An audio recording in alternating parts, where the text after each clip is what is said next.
What's good, everybody? Welcome. Everybody, welcome to the channel. We about to get into 2026. You see the goal above me. You see the goal above me. All right? So, to make it better, to make it better, I did, I got So my mods helped me with getting my stream on my laptop to get ready to do an introduction to my new channel. My new channel. Go ahead and flood.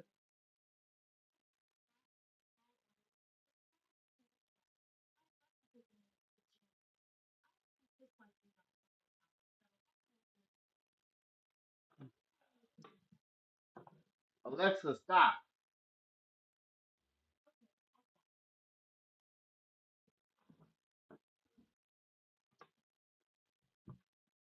So let's get into it. You feel me? Let's get into it.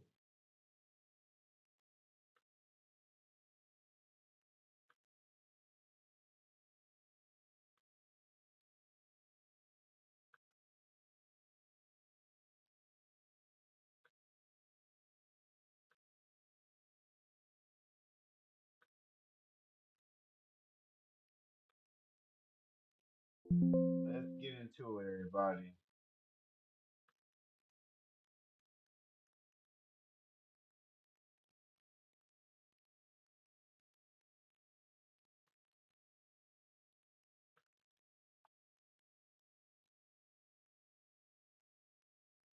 Let's get into it. We about to go crazy. You feel me? We about to go crazy. Let me go ahead and get this ready. You feel me? Let me go ahead and get y'all right.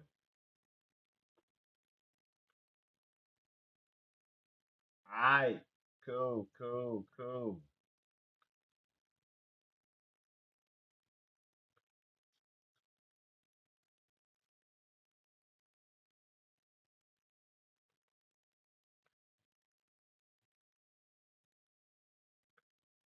Wow. Gifter name just gifted count membership, S, to the community.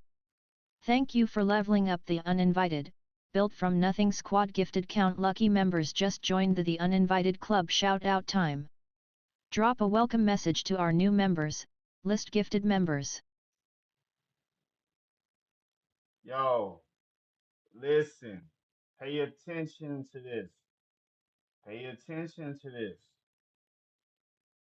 So, for me to stream on Twitch, I would have to get an Ethernet cord to connect to my laptop. So, I'm gonna have to just do my Twitch streams from my phone until I get my Ethernet cord. So I'm gonna purchase that and get that going. And this page right here is about to go up. You feel me? It's about to go up.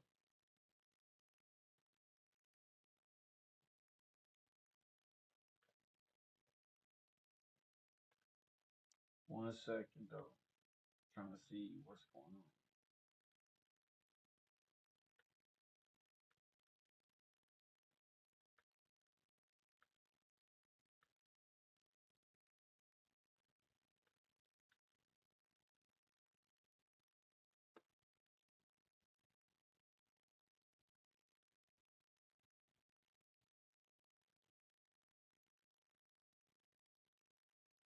User.name just spoke for the first time.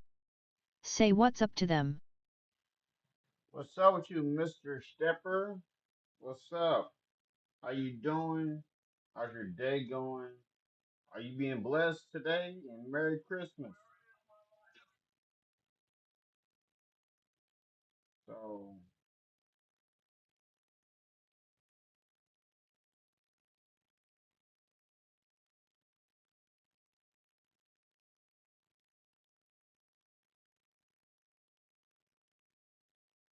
what the congratulations, but why you in my stream? Why you in my stream? That's a crazy, hey, that's a crazy number, Mr. Stepper. That's a crazy number. I was like, why is there a person who, because my goal is to get 100,000 subscribers. Because I want the plaque. Like, I want the first plaque. I don't care for the million, the 5 million, the, like, nah. Just give me that first plaque. But I appreciate you jumping in. I appreciate you jumping in. Because I'm like, what?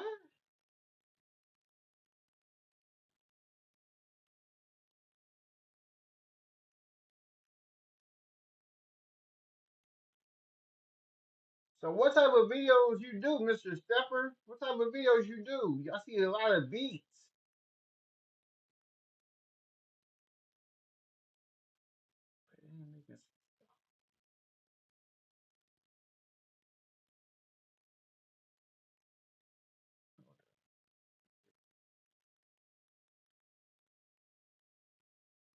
Oh yeah, okay. 2019. He might have switched it up. He might have switched it up.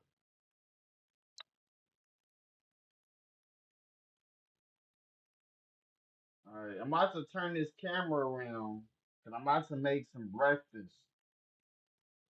And what I have on, I'll let y'all see momentarily. You feel me? I'll let y'all see momentarily. So let me turn this camera around for y'all real quick.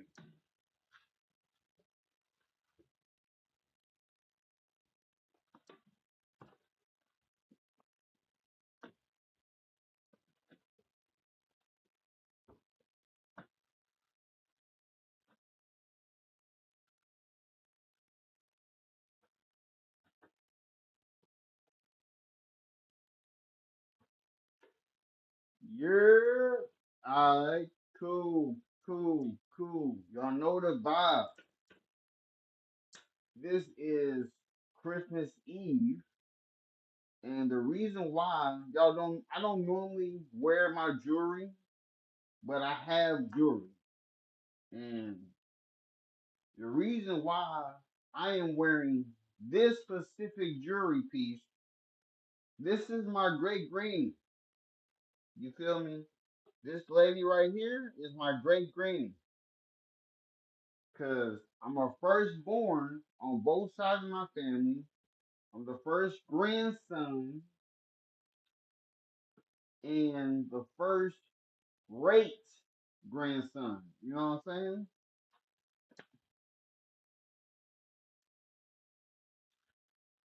So the topic of the day. The topic of the day.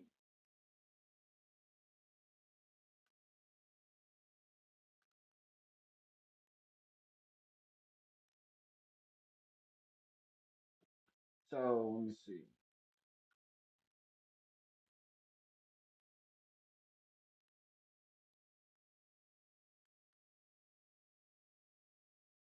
I'm trying to figure out what I'm about to do right now.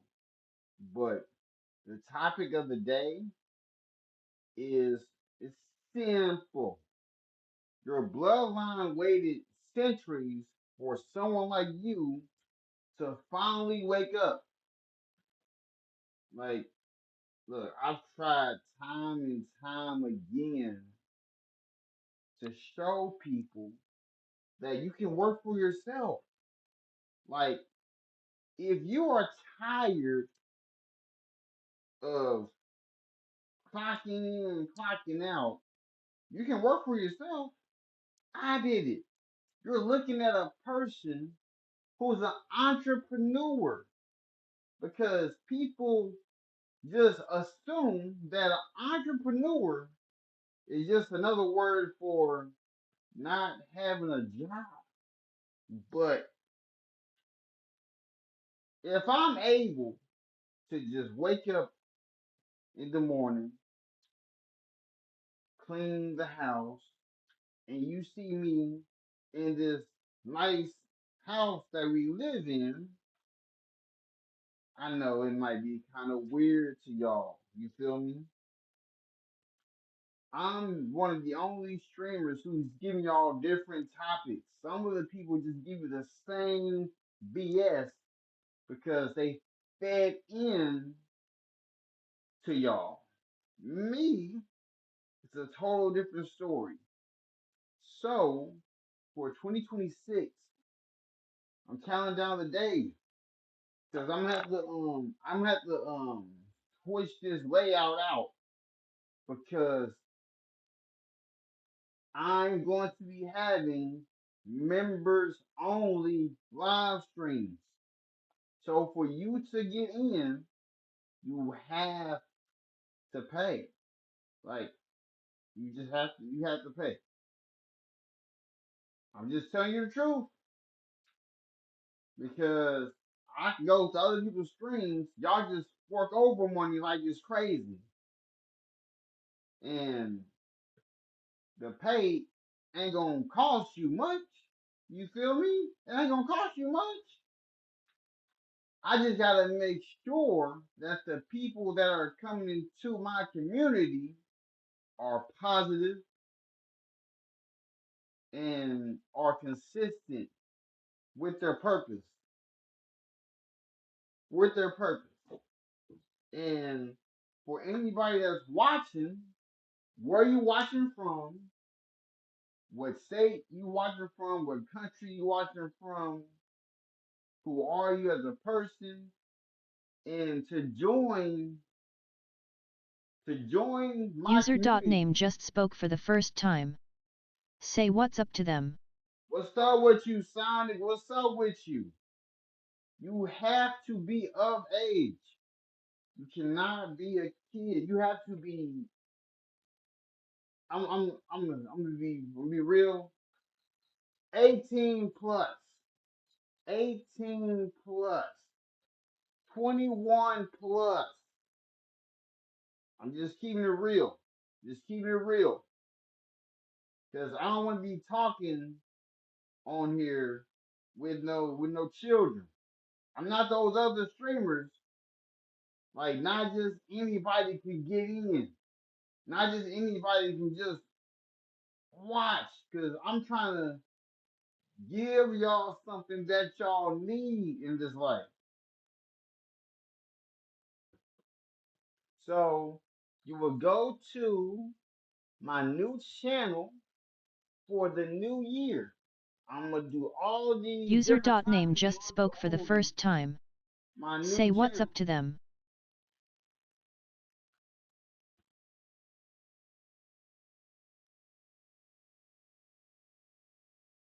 Let me see real quick. Why am I not seeing it?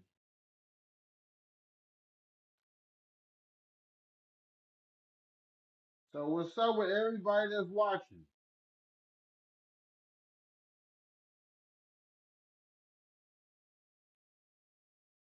So right now I'm about to get ready to make some grub. You feel me? Actually, it's yeah. So it's 10:48.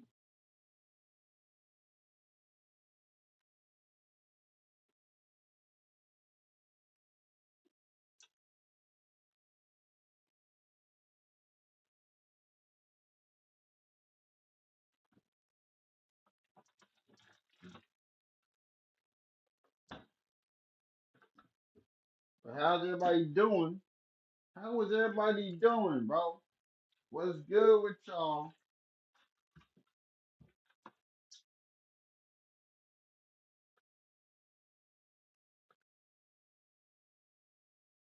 Wrong one.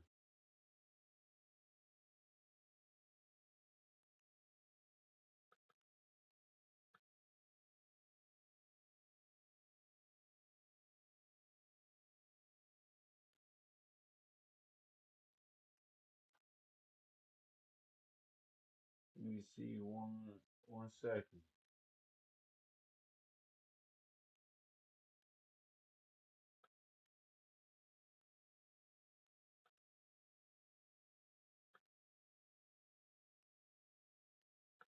Let me go to this one real quick. Let me get some things situated real quick.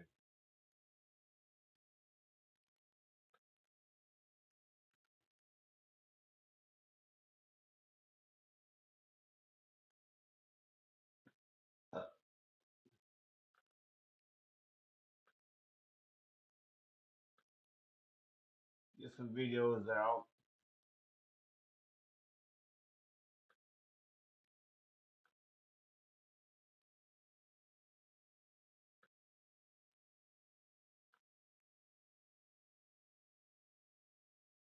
What's new with Google Ads? Google AI powers campaigns that work.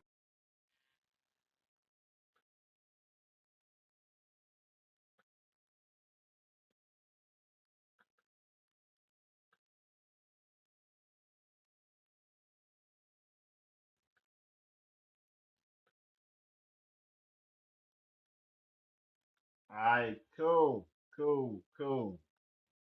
I'm making sure before I switch User over. name just spoke for the first time.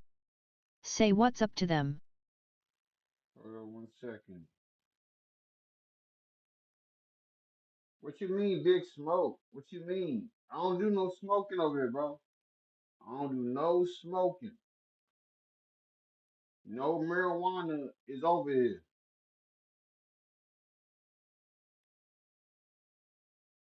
Alright, so I'm about to.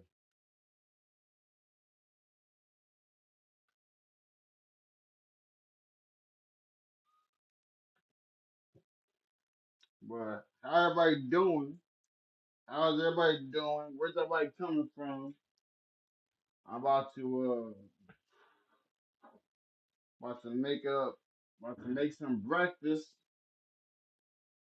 about to make some breakfast, and wow, Grand Theft Auto San Andreas. You said I'm Big Smoke. That's crazy. That's wild. That's how you gonna do me? That's how you gonna do me? That's wild. Wow. Bro, we just met. That's how you coming? That's how you coming? That's how you coming for real? Work for you. Your ads multiplied. Better results? Simplified.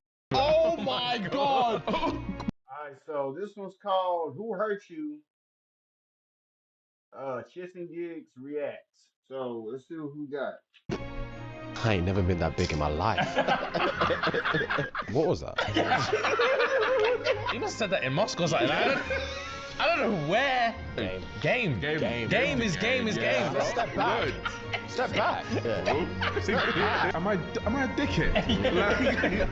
Guys, Girls, real quick, what's a Bust It Baby? Yeah, let's Do you remember that song? Pliers. Yeah. No, that's mine. Valley, Well, what's on the agenda today, please, bro? Alright, so there comes a time where somebody crashes out constantly, extremely, and you have to hold their hand and ask them, who hurt you? Oh my goodness. Okay, so it's a dark one today. It's a dark one. Okay. So today we are reacting to who hurt you.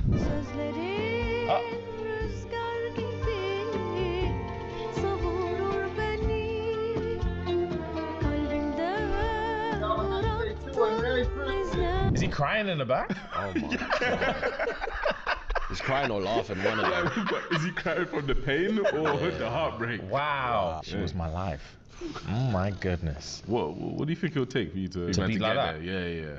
I don't know. Bloody knuckles. She would have to be someone else's busset baby. Yeah. While she's still mine. Wow, she's still yours. 4 kids, and then you leave and take all of them. That'll take me there. Oh, fair? Yeah. Okay, cool. User.name just spoke for the first time. Say what's up to them. There is 2. Alright, here I come. Come here. I'm coming to get you.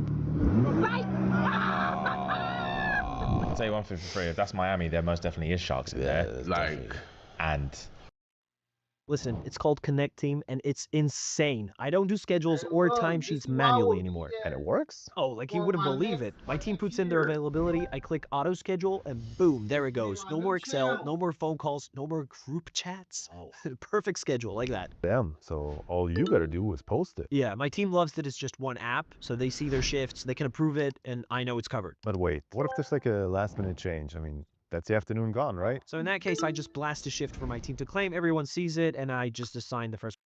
that's not funny. that's not hilarious at all. Psych. The payback would be something else. Yeah, it'd be sweet. Something out of anime. Yeah. I'd get Rise out of revenge, water. man. Yeah. Is there an ex out there that believe that you never cheated on them? So my ex-husband cheated on me with a woman, and she became my girlfriend. I left him. And so you took the girl. You do not play games with someone who can play better than you. So if you go around telling 30 or 40 of your friends that, hey guys, I've just, I've got this girl and she's really amazing, and my wife doesn't know about it, but then the wife finds out and then contacts her and then becomes friends and then she falls in love with the wife, what can you do? 30 or 40 of his friends. Yeah, he just didn't love you. Like, That's just it. He was bragging, he wasn't. Bro, 30 to 40. I ain't got 30, 40 friends, baby. Brother, what? I was gonna say, he must have said that in Moscow. Like, I don't know where you're licking 30 or 40 people. He told his imam to spread the word. oh my Bro, God. what? I've been clapping. Nah. Wow. Nah. Yeah, imam. That's crazy. Insane. You think she's valid though? 100, bro. Yeah. That's Yeah, bro. the Game is game, yeah. bro. Respect it, it's the game. I just have to Says she's respect mine it. now. Yeah, Expect it. yeah. It's the game. That's 100% the game, bro. Yeah. Good. No one's above it. No one is above the game. You can't escape it. Yeah, you can't escape it. Brandon, if I get a strike, you get the hit. You get the hit. Are you ready? I don't want to hit. I see this here. I don't want to. She's frozen. Gutter, please gutter. Please gutter. Oh. Damn. She ain't heard rejection. She's like that. never felt that before. Yeah. Wow. Wow. That's not how she thought her day would go.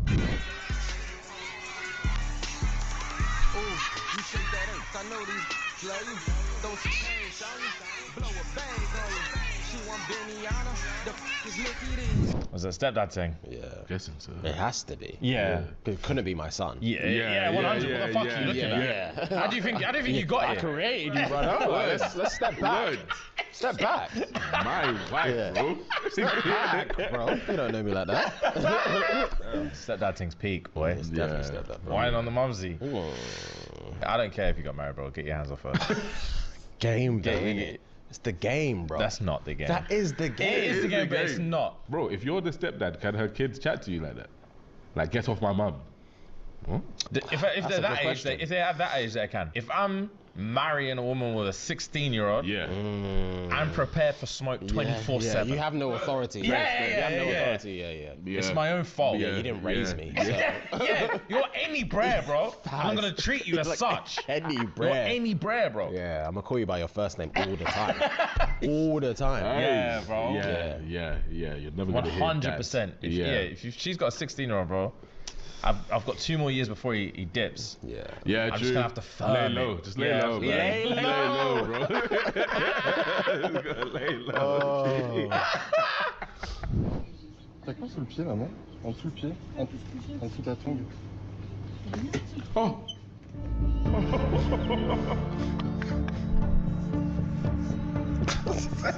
Snitched immediately.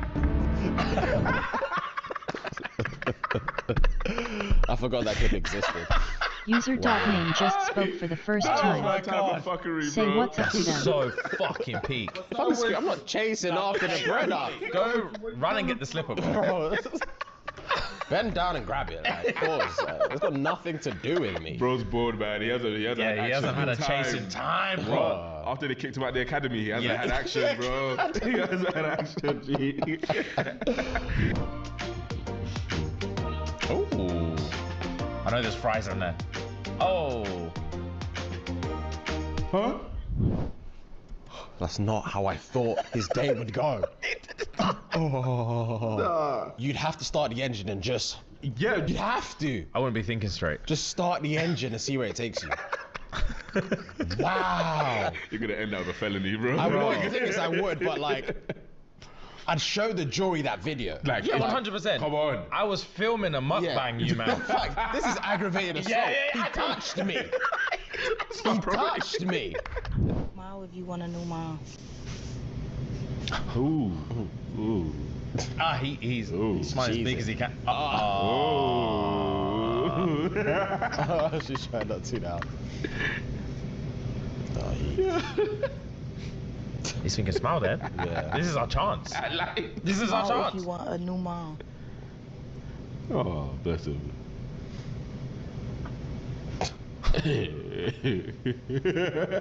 She's focused. Homegirl was focused. Like, she was trying her hardest. Yeah, man. you're not tricking me, bro. She's like, truthfully, I want you out of here. Yeah, How you doing? Huh? You don't want to be bothered? Oh. Fair. That's Fair. She was about to draw for it again. Yeah, 100%. Shut up. Yeah. Go away. 一次 7 o'clock Same. 黑我嘞 It's 7 o'clock header However. It's 7 o'clock 黑我嘞 o'clock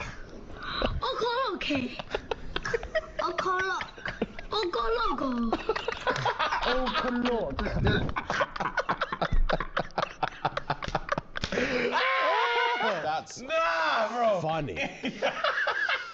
Why did he keep seasoning it? Yeah, that man can't end on a K, bro. As a foreigner, though, English is the hardest language. Bro, it's bullshit. It's the most brutal language English to is learn. bullshit. Yeah. If I'm talking to the two of you and I notice you guys both glance at each other while I'm talking, while I'm speaking, I'm gonna punch both you guys in the face. Like, don't glance at each other. You guys are actually not gonna debrief about me later in the car. You guys can actually debrief about me right now while I'm standing in front of you. That's me, 280. I'm gonna punch you right in the face. Have you been in the opposite of the situation though? All the time. Yeah. Him and Rem do that to me all the time. All the time. So get your boy, bro. Bro, you man do that to me all the time. How does it make you feel? How do you think it makes me Let's feel? sit down. How does it make you feel? Horrible. Damn. Okay. So what are we gonna do about it? I don't know yet. I don't know yet. But then again, I have no leg to stand on because me and Theo do it to everyone. Exactly. We do it to everyone. So, yeah, I can't have my cake and eat it too. Yeah, that's all I was thinking. You do it to every single human.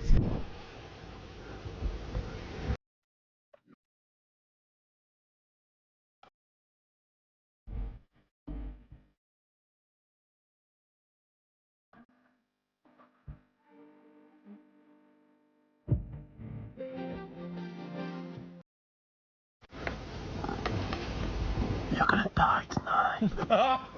I'm just gonna kill you. I'm just gonna eat your brain. Eat your mommy.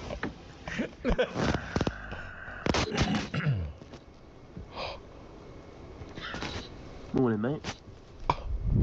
He woke up immediately. Eyes. Bro, he didn't know what was going on for ages. For ages. Wow. Wow. Bullying your younger sibling must have felt good, but also be like, what? When you look back at it, like, Jesus. I used to punish my brother. I know you did. You always say it. Bro, I used to punish my brother, you man. I would. I think I was before, like, I would make him sleep in the cold constantly. Just because. Just for Because I enjoyment. hated him. Oh my god. I hated him for just being alive. Jesus. So at my dad's yard, we used to have to share a bed when we were really young. Yeah. I draped those covers, bro. Every time, draped them. Surely you might scrapped. Yeah, bare times. Yeah. But he would lose. Yeah. He would lose every time. He got back up though. Yeah. He got back up because he had to fight you. Yeah, he had to, bro. He had to fight you again. Bro, me and my brother used to get after Was it. there a moment in your younger lives where he popped you and he thought, oh shit, these niggas getting strong? Oh, good question. I don't remember a specific time, but I do remember the feeling of eyes getting stronger. But that used to make me angrier. Of course it would. So, Like, how dare then you? as the stronger he got, the more he got punished. Okay. So he Oh needed my to learn. God. Let me weaken myself. Yeah. Let me be meek, and then just be like, James, stop, and I'll let him off. Yeah. The stronger he got, the angrier I got. I feel so bad. I don't know why I was like that. There's something about a younger sibling just drives you mad.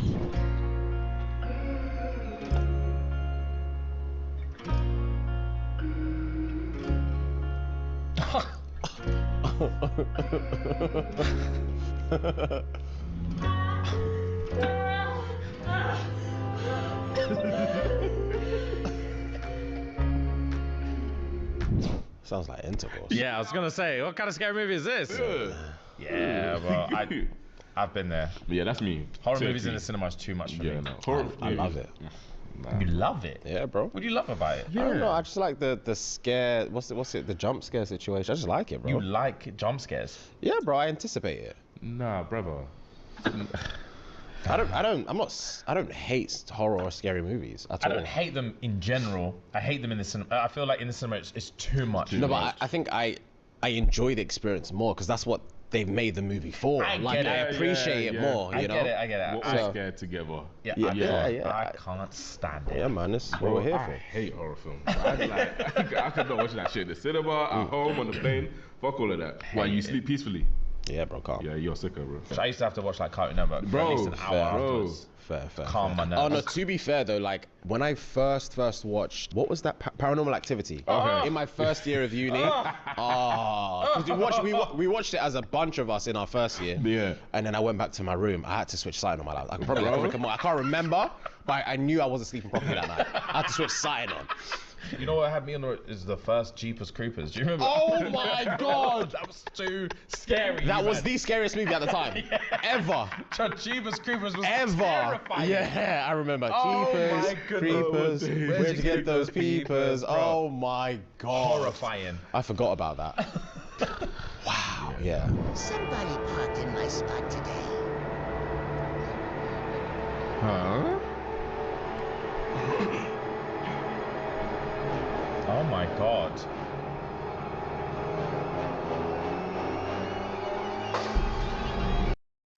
What's new with Google Ads? Google AI powers campaigns that work for you. Your ads multiplied. Your performance optimized.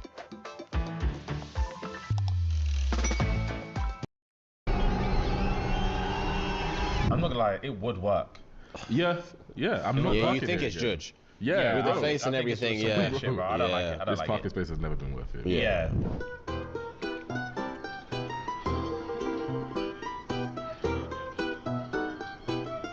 I smeared my nuts on your door. What the fuck? Smeared is crazy. Jokes. Smear. And then it left that residue. Yeah. That's disgusting, man. Yeah, that's disgraceful. Not really feeling it today. I think I'm just gonna go light and do whatever you do. Are you fucking kidding me? No, I'm just like not feeling it. You want to take it light and follow what I do? Yeah, just whatever you do. This guy's here to meet a 15-year-old girl.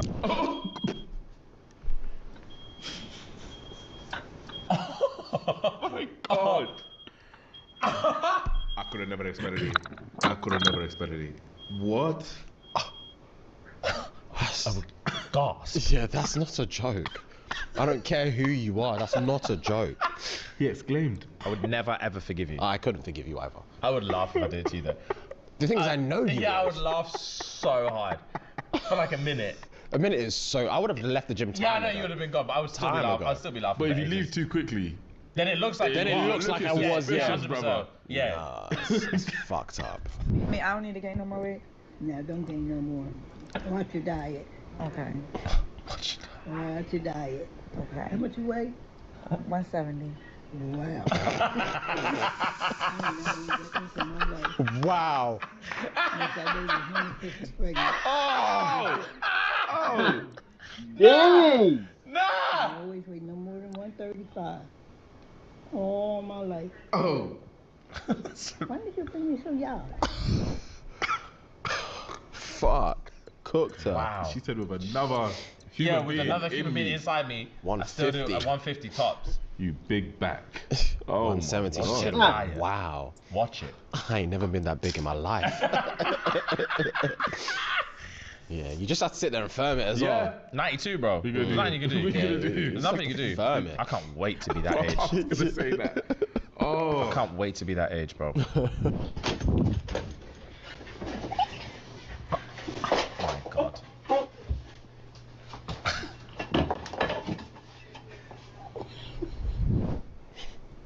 She would have died a horrible death. Bro. Such a horrible death. You know what's pissing me off? I know I'd freeze. Watching that happen, Yeah. I'm imagining a real gunman in there. If I had a baseball bat on the other side of the thing, Yeah. and he broke in my room, I would freeze. I'd be dead. I'd wait for you to jaws for it. You wait for who to draw for it? I'd wait for you to jaws for the bat. I'd wait for you to unfreeze, try and get the bat. I'll toy with you, That's bro. sick. You're a sicko, bro. If I'm scared to Put me kill, out if my I'm scared to kill misery. you, of course I'm a sicko. Yeah, I know, but- but just put me out my misery. Why are you playing with Why me? are you this version of a sicko? Just kill me. Because I need the thrill. Oh my. I need some. Of the hope leaving my eyes?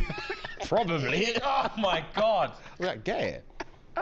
Go and get it. Don't let me get it though. I will let If I draw for it, I'll tell you straight. You best hit me in the head. Don't miss. I'll tell you straight. Don't miss. I'll pop two in your chest. I'll pop two in straight. Don't miss. Two in your chest, one in your show. You drop that bat immediately. Because I got aim on me. I've been practicing. Nah, bro. Don't mess. We're talking about this thing is at the speed of light, bro. Hey baby, sorry, I'm gonna be running a little late. It's just me and the boys right now. Oh god. We're talking about business, really boring stuff.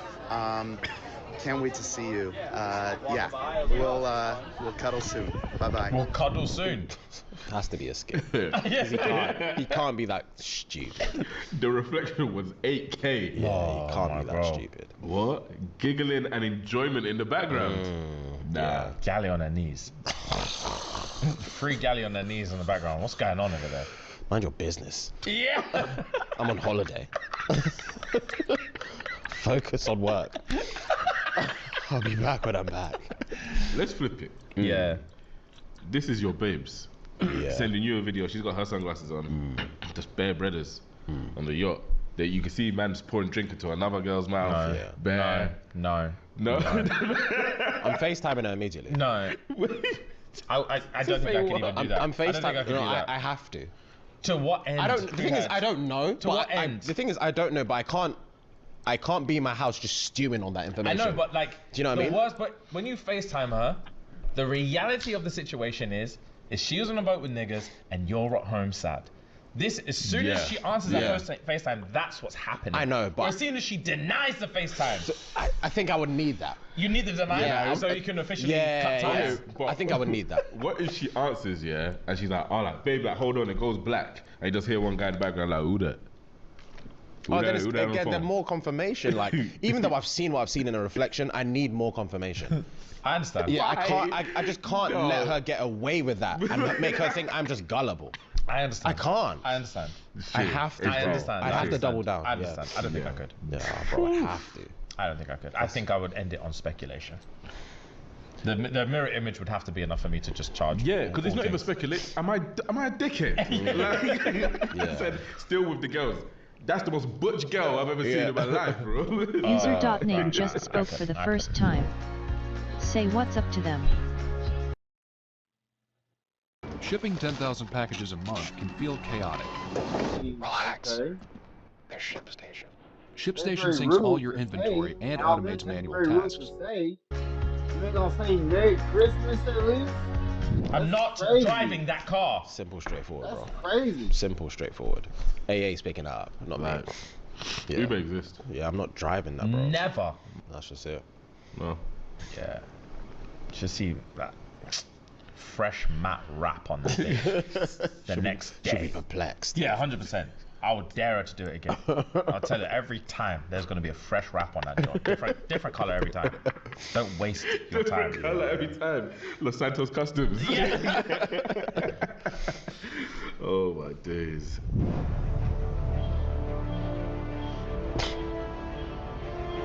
Oh my god.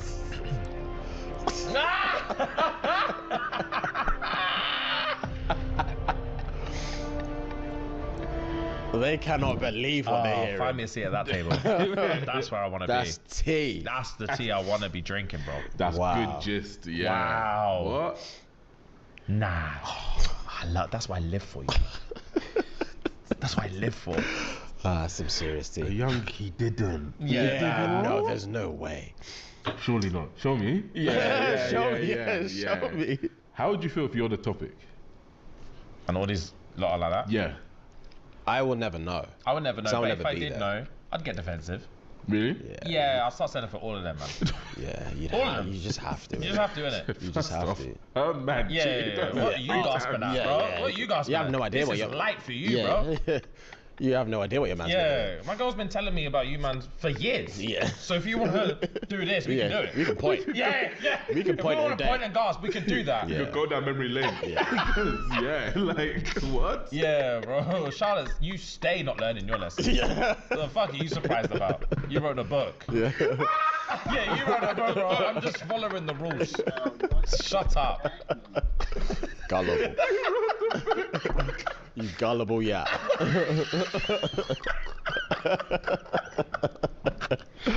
Oh my god. I don't want to come across like a woke asshole, but like, dude, women have it hard. Women have it fucking hard, and I empathize with them. What was that? Is it just me?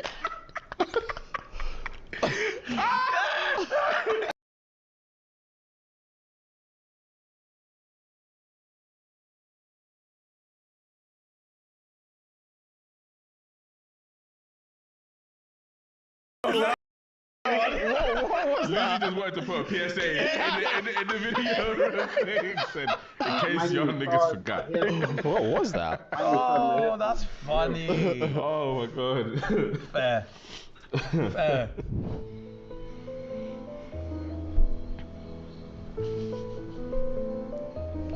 Oh god. Oh god. Oh. He's just deep in it, bro. I'm obviously not speaking for James of today. Yeah. But I don't see a future where James of tomorrow is paying for my daughter's man's food. Imagine you're like, okay, cool. Bill comes, yeah. My man's name is Richard, yeah. Bill comes, and you're like, Richard, yo, pay for your thing. Obviously, man's not gonna pay for that. And then Richard goes, hey, don't worry, pops, I paid for everything.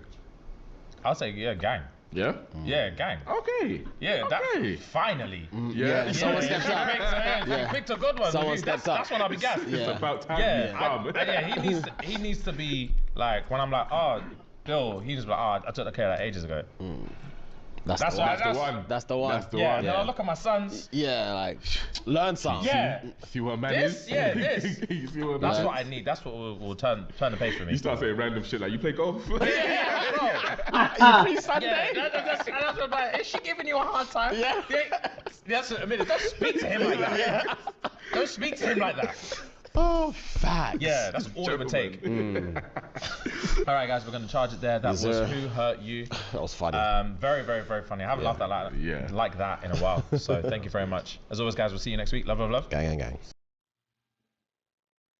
I lost $50,000 because I didn't buy a domain name. My advice, head to Wix and grab yours now. It's quick and it can make all the difference. Here's why it matters. Back in 2019, I had this killer business idea, but I delayed getting the domain name because I wasn't ready. That was a huge mistake. Someone else grabbed I don't know about you, but I no longer want to live in this world that asks for so much and gives so little in return. Groceries feel like a luxury. 9 to 5, climb the corporate ladder and stare at a screen all day? Bullshit. 2 weeks off a year? Bullshit. White picket fence dream? Bullshit. Retirement age 65, if you even make it that far. And if you do, you'll just spend your pension on medical care. Bullshit. Toxins, chemicals, pesticides on our foods, in our air, our water, those industries profiting off people getting unwell, and no cure for the C word. Fat fucking bullshit. I will never, ever be able to wrap my head around why people defend this way of living. By choice, too. This is not living, this is surviving. The majority of Floridians say the state is no longer affordable. The poll was conducted by Florida Atlantic University. The poll showed that 80% of Floridians are concerned with housing, and 90% say that inflation is an everyday concern. Nearly 50% of Florida's population thinks about leaving. Here's my surprise face.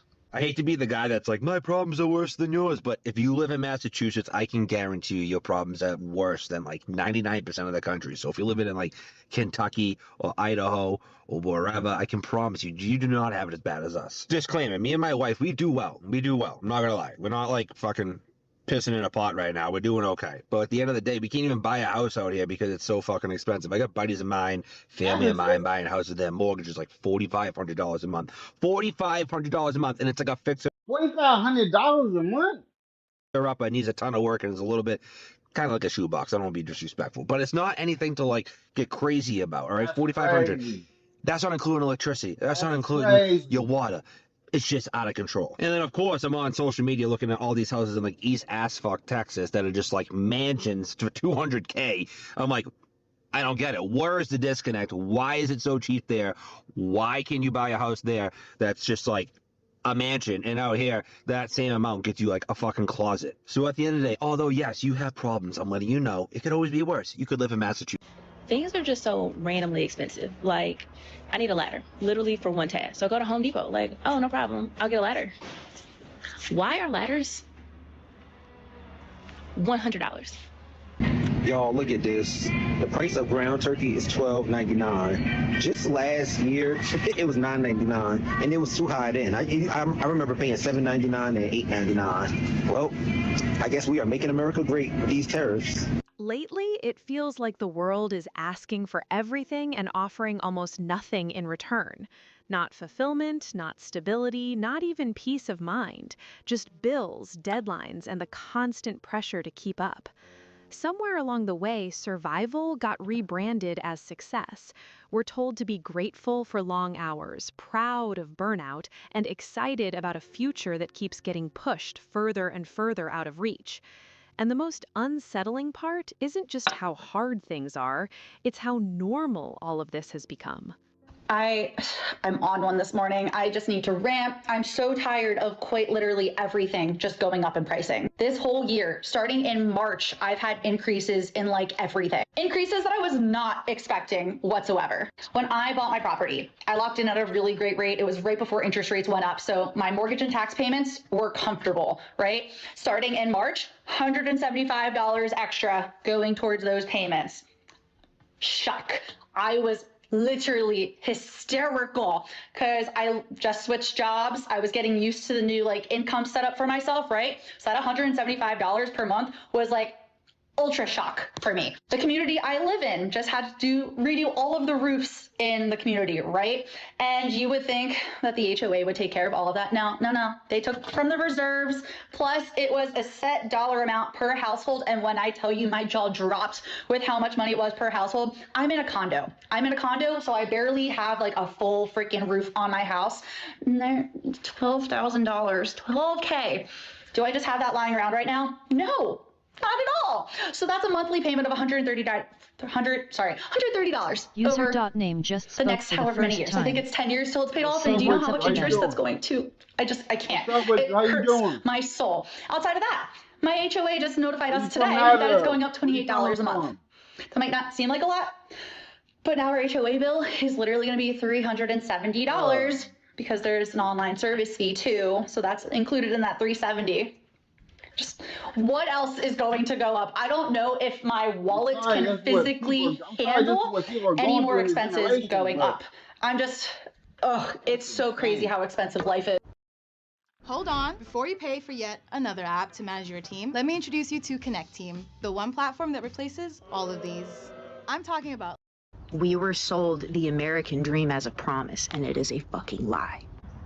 I can't go to the doctor. I don't have money to go to the doctor. I cannot have children. I cannot. I couldn't have children if I was also having a dual income with a significant other. I still couldn't afford it. And then I wouldn't want to, because once they go to school, their chances of being shot in their classroom is the biggest cause of early death in children in the United States, is getting shot. If I go to the ER right now, I might be homeless.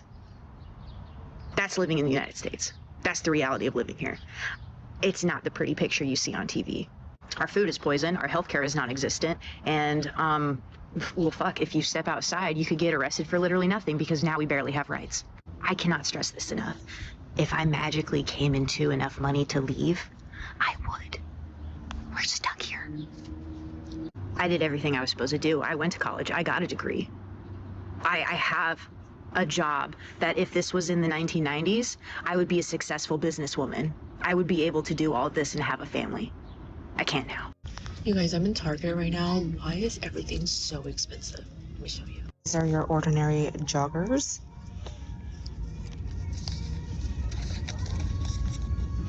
$35. I don't even know what kind of pants these are, but $40? What? All right, let's go check out their loungewear.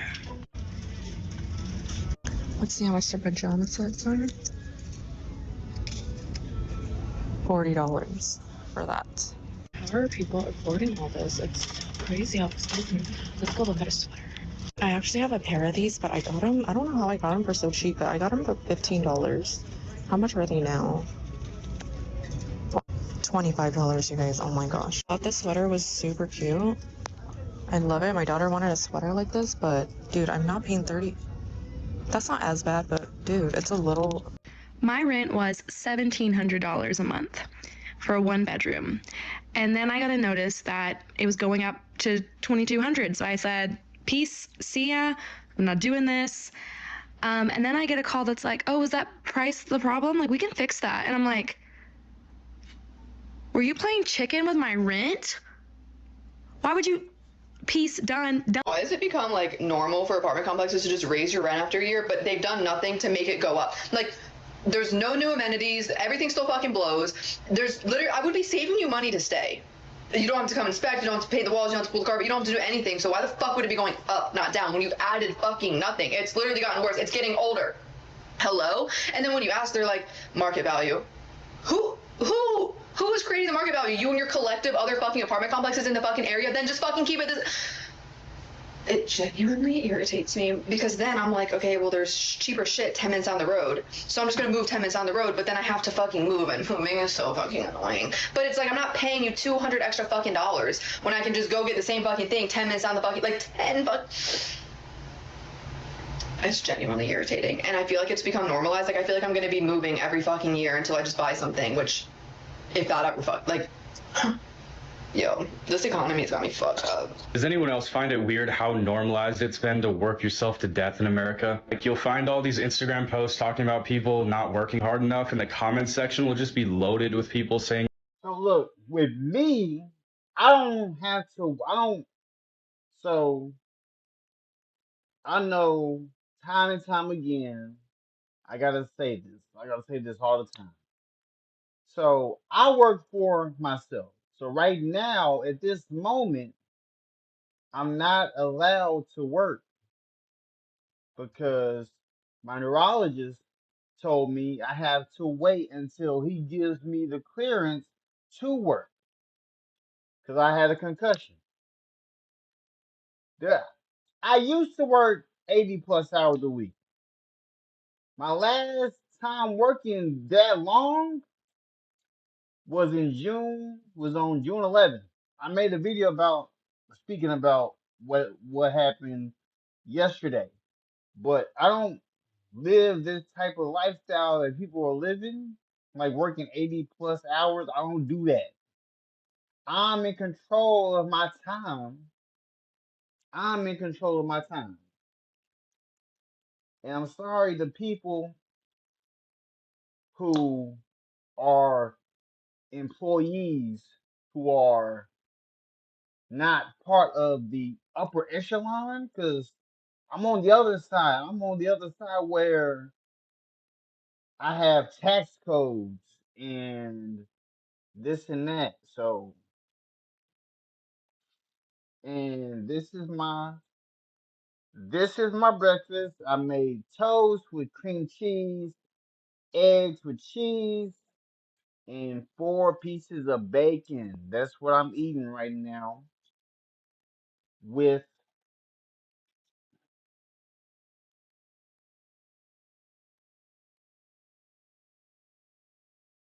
that's what I just made for breakfast. So, one sec.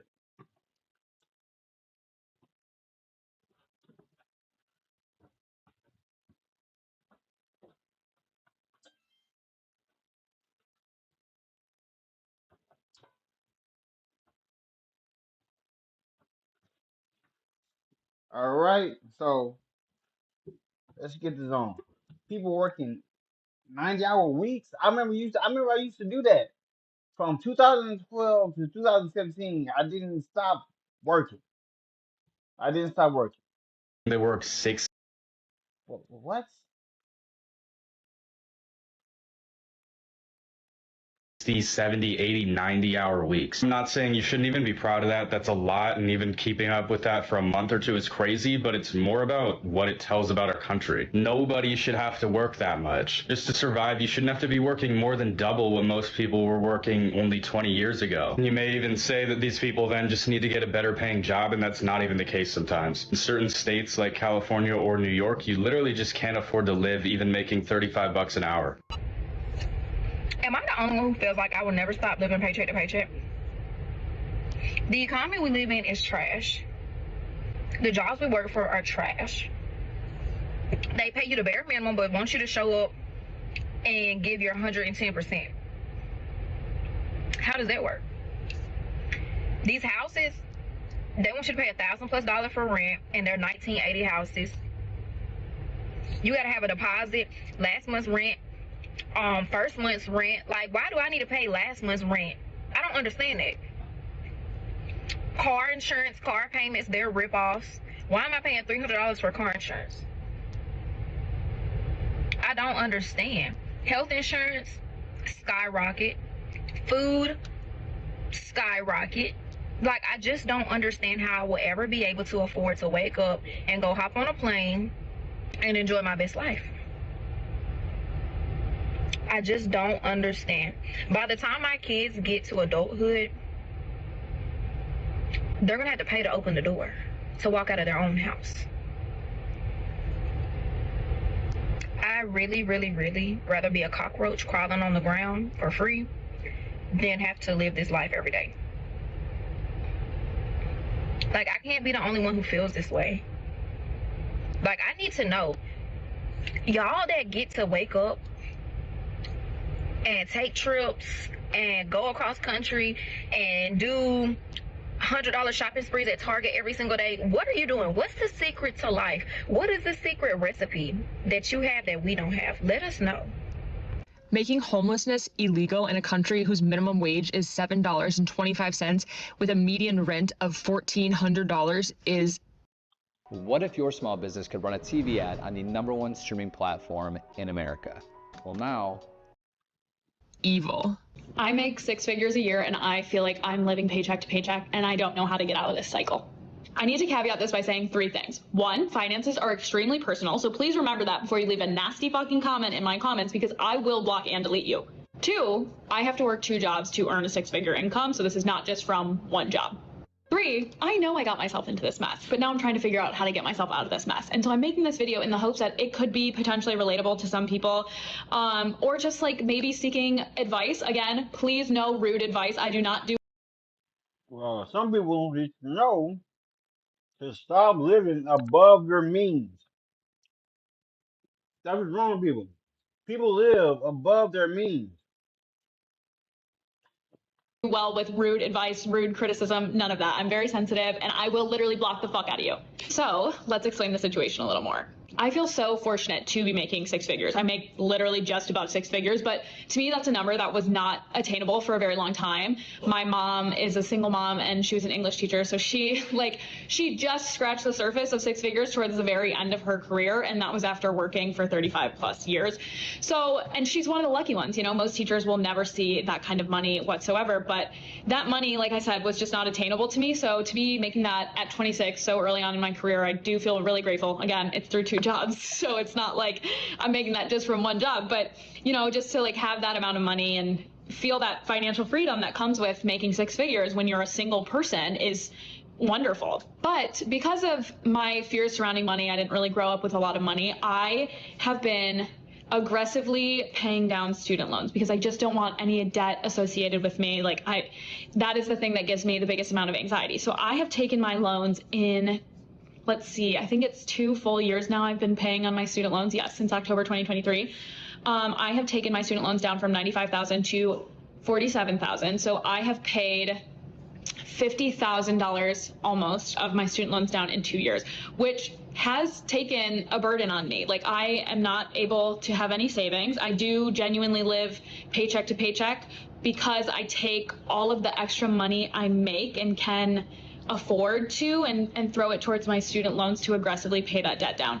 But I've started to realize lately that because of that, I am really limiting myself on the amount of salary that I can live on, because to me, whatever goes to my student loans is like untouched. And that is, it's obviously extra money towards my student loans. It's not the bare minimum I owe. Like I pay aggressively, but it's untouched money. So I've been forcing myself to live on a very limited income.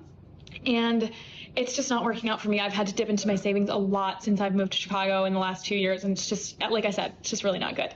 So there are 2 things that I'm going to start doing. I am going to actually stop aggressively paying my student loans. I am going to pay maybe slightly over the bare minimum, but it's really to a point where I don't see as much of a benefit from paying down my student loans as I thought I would. And I feel like if anything, it's a hindrance. It's obstructing me from being able to contribute anything to my savings, which again are dwindling. I am instead going to start taking that money and putting it directly towards savings. So again, I am limiting what I can do with my income and really restricting myself and putting myself on a very strict budget. But I'm also going to go into that budget that I've been living on all this time, and I'm going to start seeing where I can cut back. I know I eat out a ton. I know that I'm probably paying for subscriptions I don't need. I know that I'm probably paying for fitness classes that I don't really use that much or really need. So it's really about like going into there and seeing what I can cut back on every month, and then also how I can move some of this money into specific savings buckets,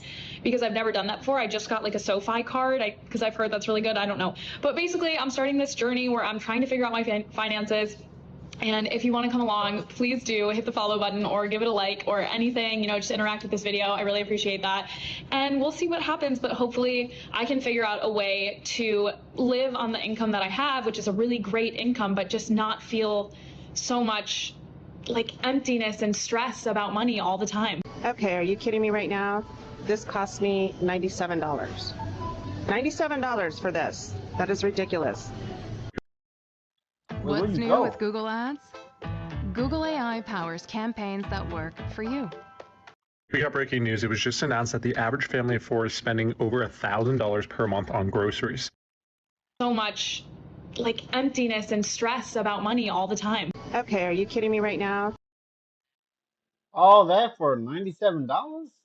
You ain't buy no food. What you? This cost me $97. $97 for this. That is ridiculous. We got breaking news. It was just announced that the average family of 4 is spending over $1,000 per month on groceries. But that's not even the craziest part, because there's something that's going to make food prices go up even higher. What you have to understand is tariffs. Oh, y'all need to know about couponing. That's crazy. And inflation are increasing prices of food, but there are also massive labor shortages and weather issues across the globe, causing prices to go up 5 to 6% every few months. That's why meat eggs, and other consumer staples are becoming so expensive and borderline unaffordable. Now, inflation is stabilizing for other parts of the economy. Housing and electronics are both seeing under a 2.5% growth in inflation this year, but groceries are expected to inflate 3% for the next 2 years. In fact, analysts are expecting food prices to go up 4 to 7% in 2026 alone, and it's because of these two reasons. One, more tariffs. The president said that he might pass more tariffs on different countries, which would cause more expensive grocery prices. The second is the deportations. As much as we like to admit it or not, it's going to cause labor prices to go up, and we're already feeling it in our economy. Because of all this, it's become more popular to shop in bulk, like Costco and Sam's Club. But let me know in the comment section, are you feeling this spike of groceries? And let me know your story. How is it affecting you?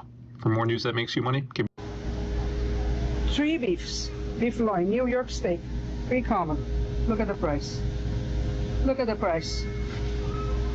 Welcome to shit that just don't make sense spending money on. Walmart edition art plan. First thing up, these little ass cups of hamburger helper. Why would I pay you $2.24 when I can go to the back and get a box for $1.25? Make it make sense. Next up is your favorite Uncrustables. You get a 10-pack for $10.46. Now, why would I pay that when I can buy a loaf of bread, peanut butter, and jelly and get twice as much of a sandwich because you know that shit halfway gone? Nope, not gonna happen. Now, somebody please explain to me when bleach, great value bleach, went up to damn near $6. Like, what the fuck, man? Y'all playing. Now I can get the same thing for the same price with a smaller amount with the label. I cannot hesitate, so I gotta get the bleach. Look, bro, y'all need to go to. I got a Sam's User Club dot name membership. just spoke for the first time. What's Say good what's with up to you? them. What's up with you, Lupo? What's up with you, Tupo? I got a Sam's Club membership I had for 3 years. I bought it in 2023. We get all our main food comes from Sam's Club. Then we get little things. We get little things from Trader Joe's. We don't really get like things. We get things to eat on, like some frozen foods, some drinks, some chips. But I think the most we spend on groceries is around 400. But it'd be less. It'd be less. 400 don't be the total price because we do a lot of couponing. So yeah. We ain't gonna get the big one. We gonna get the reasonable one. Oh, and I gotta take a deep breath with this one because this really pisses me off. Since when did orange juice? And look at this little bitty. This ain't even a fucking gallon. $7.64. But if you want a name brand, clearly it's half the size. Bitch, I'm going to Publix to get me some oranges. I squeeze some shits myself. Okay, so clearly these are the biggest scam ever. Now, if you know me, back in the day, these used to be $1. Now you telling me I get half the price for $1, or half the can for $1.48? Make it make sense. Okay, so clearly somebody must have forgot to sign because I know you are not telling me that this little bitty bag of chips is on rollback for $2.69. Regular price $4.92. Just because it tastes like some damn ramen noodles? See, Walmart gonna piss me off.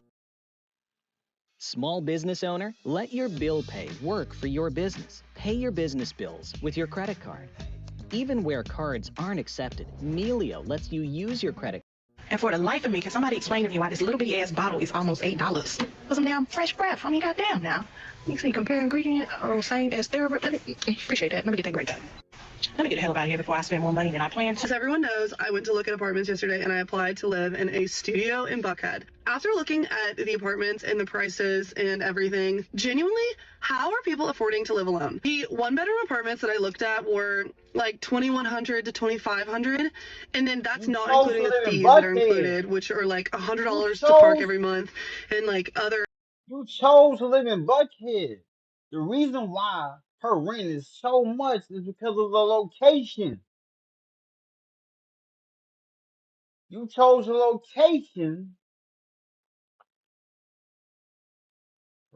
Stupid trash, pest control, whatever. How are y'all affording this? Because I feel like I make a pretty decent salary, and I'm not including any of my social media money in what I'm allowing myself to budget for rent. I know that it's not consistent, and like it could dry up at any second. So anyways, all that to say, I have a pretty decent salary. I could not comfortably sign a lease for a 1-bedroom apartment in Roswell, Alpharetta, or Buckhead. Maybe that's just because like this world is just so unaffordable, but I know so many girls who make probably the same amount as me, or maybe they make more, I don't know, but like I feel like I make a decent amount of money and I cannot afford these apartments. So I put on my story and I was like, okay, like what are our thoughts on studios, because it's either studio or bust. I just like genuinely I can't wrap my head around it and I need answers. The thing is my parents are literally paying me to not move out because they're like, Buckhead is so not safe, it's so like this is a horrible financial decision, like you're gonna regret it, you're gonna hate it. I have decision paralysis. I cannot make a decision for myself to save my life.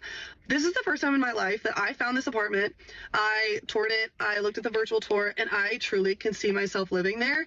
And I feel very confident in this decision. My parents are like, this is so stupid, this is horrible. And I did move to Midtown a while ago and I didn't love it. It was fun for the time being, but I was definitely ready to get out of there. So I'm worried that it's going to be a part 2 of that. But I'm also like, I'm going to be living alone. I'm going to be in Buckhead. I'm always in Buckhead. I love Buckhead. Getting a lot of comments that are like, no, Virginia Highlands, or they're saying Brookhaven or Midtown. I've lived in Midtown, not doing that again. Virginia Highland is way too far. I will be going in the office 3 times a week to Alpharetta, so that is just not feasible. Main point of my video is, how are we affording 1-bedroom apartments alone in Atlanta? I'm clearly doing something wrong, or maybe it's because my parents don't financially help me anymore, and so I can't afford it.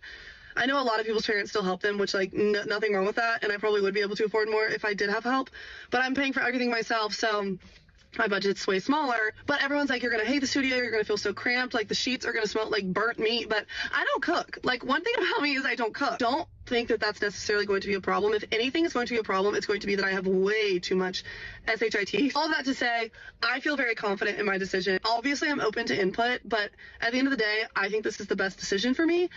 And even if it's the worst decision of my life, I'll just take that risk and make that mistake, and y'all can watch it and laugh. That's all.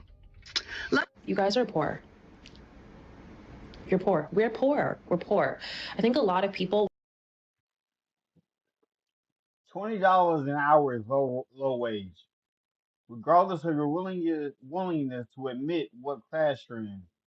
Look, I'm gonna say this. I'm gonna say this. All right. Back in 2012, I've been living in Kentucky since I was 13. Back in 2012, when I was working for UPS, you know how much money I made in 2012, and people having issues making 20 an hour?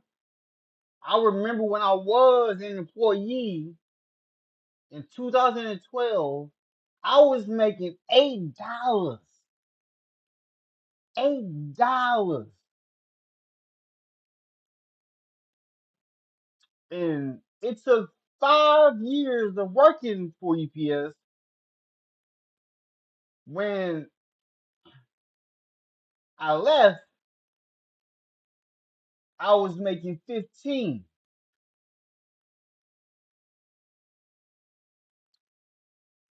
That's crazy. It's because people, y'all don't know how to handle y'all money.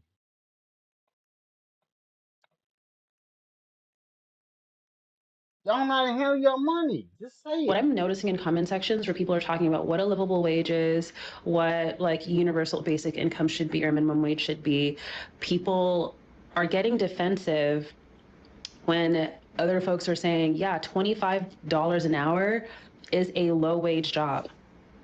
$25 an hour is a low wage job. It is. It is. Kudos to everyone who is making it work. A lot of people are making shit like that work because we actually don't have another option. But I think a lot of people, or I think the reason that we don't have class solidarity as working class people is that people don't even want to admit to the class that they're actually in because they ascribe some sort of like, I think it's morality, and I think a lot of ego is wrapped up in not being the lowest of the low and having someone that you can step on and be above. I'm not poor. Other people are poor. I'm not poor because Man, I will let y'all know. If y'all want to know what class I'm in, I will let you know.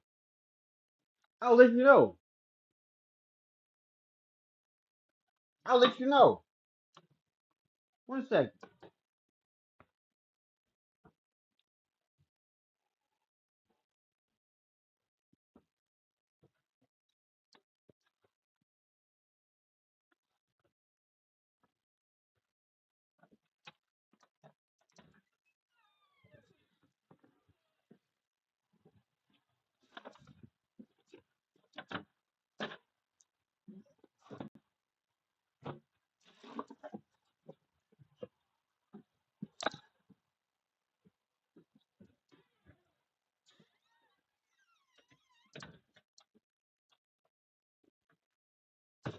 I had to bring these boxes in here.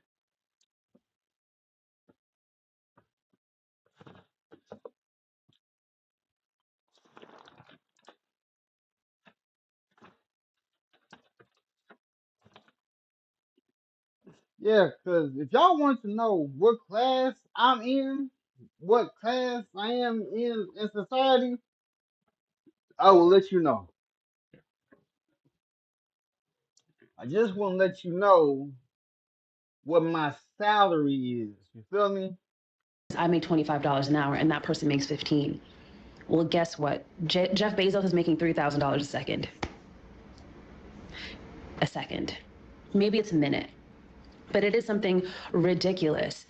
And there's no shame in being poor when it's not your fault. It's literally a system that is engineered to have millions and billions of people worldwide be considered like poverty to working class and convince those people that A, their survival depends on their ability to get by the skin of their teeth and to pull up their bootstraps. And it's simply the way that it has to be. And that it's possible for people to be mobile throughout the classes, even though, especially in America, basically every system is set up to make sure that that is damn near impossible. And we, I think, aspire to be an anomaly to the rule, but we can't base society on anomalies, can't we? So yeah, you make $25 an hour, like you're poor. You are. Maybe you live in a state or a country where you can still enjoy your life while being poor, but it doesn't change the fact that you are. You're so much closer to being completely destitute than you are to being ultra wealthy.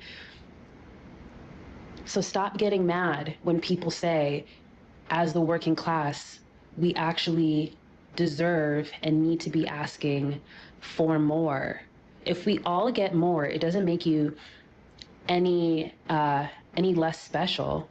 As a matter of fact, who cares? Who cares if you're special?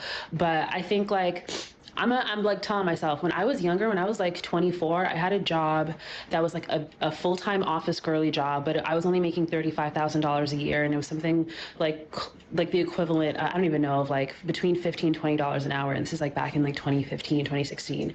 And where I was living at the time, they were considering raising the minimum wage to $15. And because my prefrontal cortex is not fully developed yet, and I hadn't fully like deep the concept of class solidarity and really understood the evils of capitalism, there was a part of me that was resentful that I had worked so hard, I felt like at the time, to get a big girl office job, albeit a low paying office job. And that there were people who worked at the mall who would be making the same amount of money, who'd be making the same amount of money as me. That is ego. That's not forward thinking. That's not community thinking. That's not progressive. None of that shit. That is just saying, well, hey, who am I going to be better than if we're all the same? Creators, take these 3 apps I built to run my business made with Base 44. They're ready for you as The version of life we were sold, work hard, play by the rules, and everything will work out, doesn't match reality anymore. Groceries feel like luxury items. Housing feels unattainable. Time off is treated like a privilege instead of a necessity. We're expected to dedicate most of our waking hours to work, then somehow still have the energy to cook perfectly, exercise, stay social, raise families, and be mentally well. At some point, the math stopped mathing, and instead of fixing the system, we were told to work harder. What's especially disturbing is how casually extreme work has become. 60, 70, 80-hour weeks are thrown around like badges of honor, not because people love working, but because they're trying to survive. And when someone points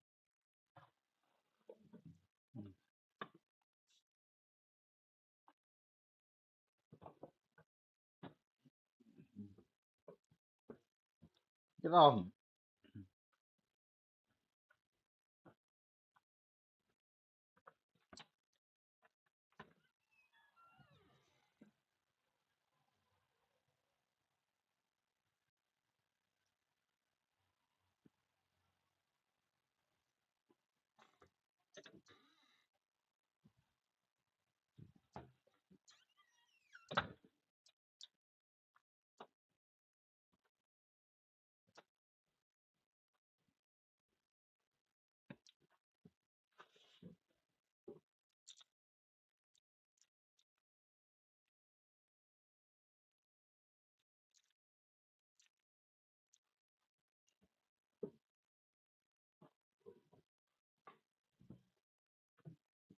out that this isn't sustainable, the response is almost always the same: get a better job. As if higher pay magically shields you from inflation, rent hikes, medical costs, or insurance premiums that rise faster than wages ever do. Life right now feels like death by 1,000 tiny charges. Ordinary items suddenly cost absurd amounts. Essentials feel overpriced. Fees stack on top of fees. Rent increases without improvements. Insurance rises without explanation. Even people doing everything right, educated, employed, disciplined, are stuck treading water. It creates this constant background anxiety where you're never fully relaxed because you're always waiting for the next surprise expense to knock you off balance. Where you live can determine whether your income feels livable or laughable. In some places, a solid salary still isn't enough to buy a modest home. In others, the same money stretches further. But moving isn't simple. Jobs, family, safety, and community all factor in.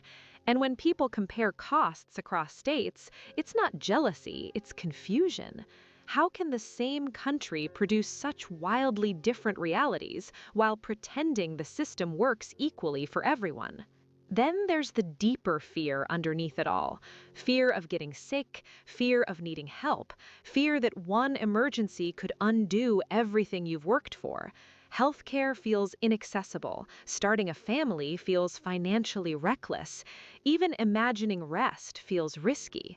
And when people say just be grateful, it can feel dismissive because gratitude doesn't pay rent or cover hospital bills. Acknowledging how broken things are doesn't mean you're ungrateful, it means you're paying attention. What all of this really reveals is that many people aren't failing, the system is. We were promised stability in exchange for compliance, and instead we got uncertainty with a smile slapped on it. Feeling frustrated doesn't mean you're lazy or entitled. It means you're human in an economy that treats exhaustion like a feature, not a flaw. And maybe the most important thing right now isn't pretending everything's fine, but recognizing that you're not alone in feeling this way.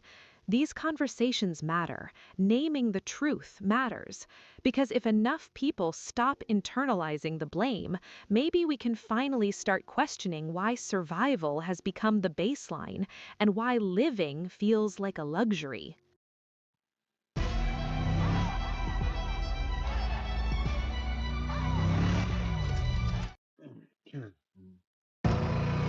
Style or substance?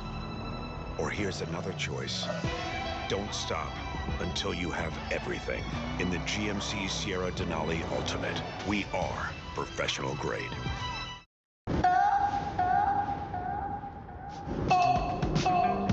What's up, y'all? This is Phantom. Y'all know I'm a food connoisseur. Wait 1 second. Wait 1 second. Let me see.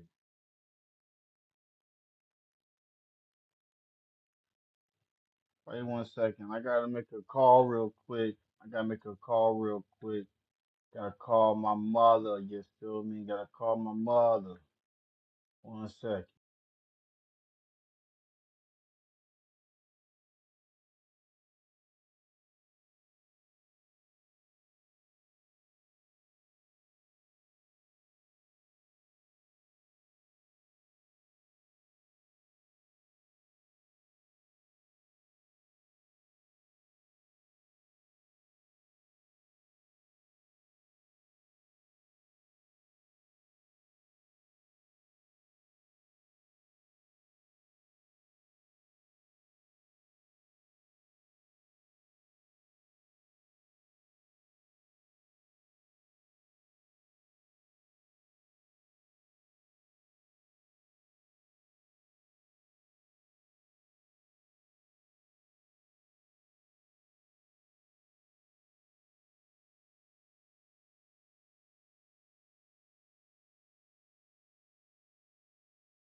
I'm back. I was on the phone with my mom. How's everybody doing? Phantom taste test. Gourmet dishes. Oh,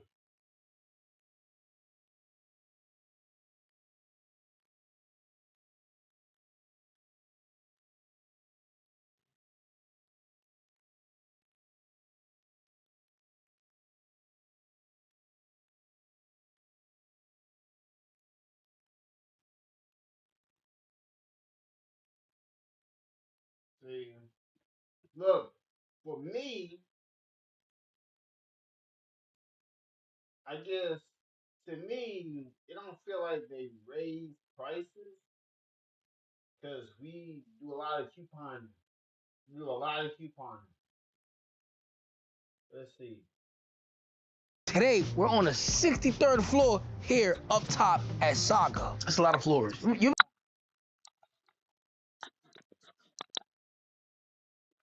You've been on the 63rd floor? And I'm here today to try some fine dining. And you know how to say it twice, because they got not one, but 2 Michelin stars. Their 12-course menu is $300 per person. But you know GQ got me. It's about to get fancy, Bahad. Let's do it. Do it. Let's do it. Eat. My ears popping. Damn, 2 stars. How you doing? What's happening? I'm welcoming you into Saga with a little kind of aperitivo cocktail. We have a bitter hojicha, which is a roasted green tea, and then we have a jasmine and green grape spritz. Butterfly sorrel on top of there. Is that a real butterfly? No. Oh, yeah. Oh. I'm trying to figure out which one I like the most. This one or this one. Oh, what's up? What's good? How you doing? I'm well. Chef Charlie, we're cooking your meal today. Okay. You can take it to your table. Yo, let's do it. Damn, this is... Yo, Harrison. I'ma holla at you, my boy.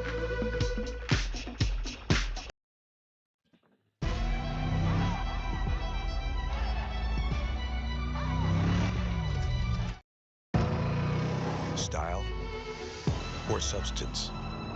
Or here's another choice. Don't stop until you have everything in the GMC Sierra Denali Ultimate. We are professional grade. What do they make here? Huh? What do they make here? Like what kind of food? Yeah. Ask the chef. I bet. To start off the pairing this afternoon, we have a Junmai Sake. Junmai Sakes are 100% made of rice. Yamada Nishiki. Do you speak Japanese? A little bit. Skoshi. Me too. Yeah. Konnichiwa. Awesome. Japanese alcohol. That's what it is. That's fine. Made of rice. I bet. Yeah. Thank you. What's up? How you Good, man. How you doing? How you doing? No menu, no nothing. Just getting straight to it. Yeah, let's get straight to it. So if your first bite, you have a little cornbread and caviar, a little bit of chicken confit and jalapeno, golden etc. Cornbread and caviar. Yes, sir. I like what I'm hearing. Enjoy. I need utensils.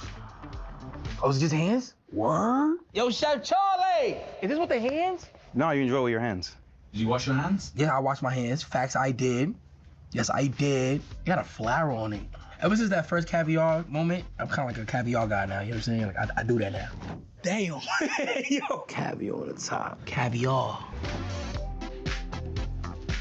Damn. Cornbread is always tough. You know what I'm saying? Especially with the caviar. You pairing 2 amazing things. I'm about to put caviar on a bacon and cheese and see what that feels like. I was next. So one more bite. Basically, it's like a little salad, a little beet, truffle, and a crispy nori cup. Damn. The cornbread, fire, right? Caviar, fire. Like, what made you like? My grandmother used to make jalapeno cornbread growing up, so that's why we put jalapeno inside of it. Where you from? Detroit. Shout out to Detroit. I ain't met. All right, I'm gonna try this out. I ain't gonna lie, this shit is pretty. It's like a garden in my hands. It's a lot of greenery, though. You know what I'm saying? Okay. Healthy. Everything's in small. There's small bites. Yo, chef! He gonna hate me. He gonna kick me out. I'm gonna kick it out. Like, I can't be doing that. Like, you know what I'm saying? I have some respect. So is it all like small bites? You know what I'm saying? Like. No. You start with 3 small, and then they get larger as you go. Oh, it gets bigger. Yeah, as you go. Hi there. Konnichiwa. I swear I only eat vegetables when I do these videos. But I should be eating more veggies though. Like veggies are good for you. How you doing so far? Doing amazing. More flowers. What is it with the flowers? It's like a soccer. But I think it adds like some beauty, some femininity to the food. I think it's also funny because most guests are like afraid to eat them. People are always like, "Can I eat this?" I'm like, "Yeah, of course." Is this a violet? That's what they call it? Viola, yeah. Violet. Is every dish a different type of flower? Not every dish. Usually like on the larger plates, it's a little bit less flowers. So this is your last finger bite. Oh my God, I thought like this the last meal of the day. Fam, we just started. How about that? Okay. Isaki tempura with a little bit of tartar sauce. Thank you. Okay, soft. Like a bumblebee game. Oh, wow. Oh, wow. Oh, my mouth is watering. Hold on, again. Oh, man, that's fire. Damn, only one of them, though?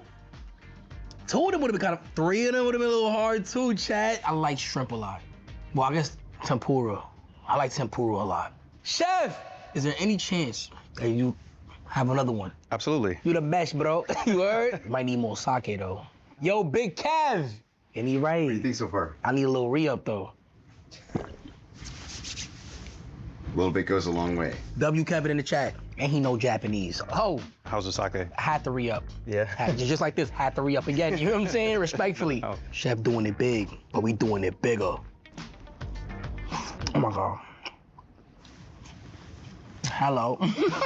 Cornbread caviar. I'm a massive fan of anything cornbread.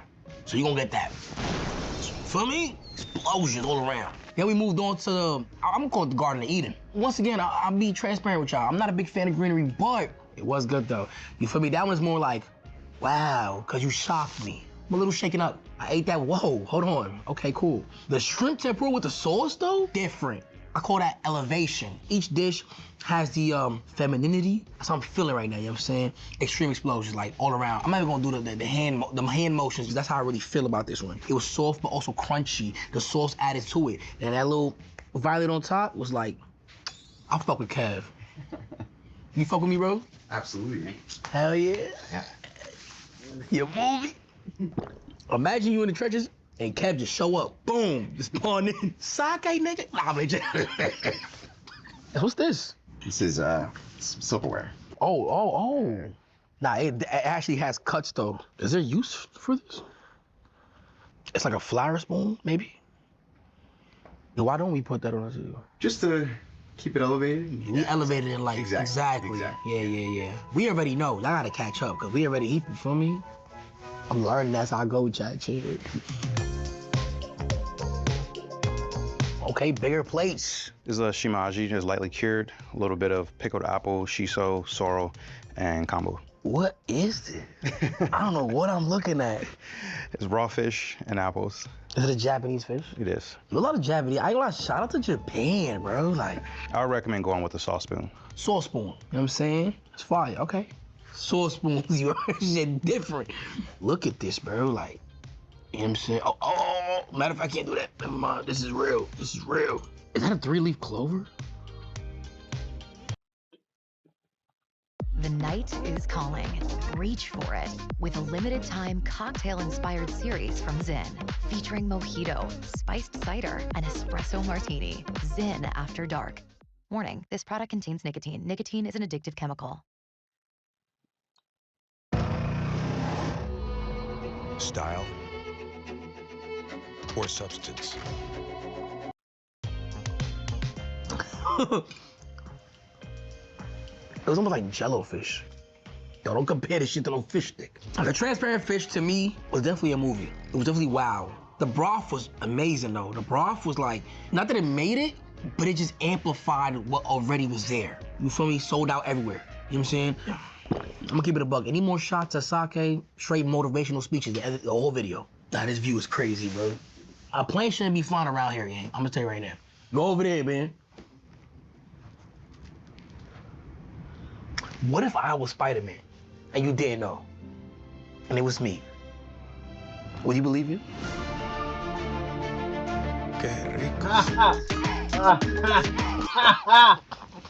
Then that next shit gotta be fire. The way he doing that. Taking his time with it, and his time sensitive. Got me walking around, thinking about life. I'm over here doing this.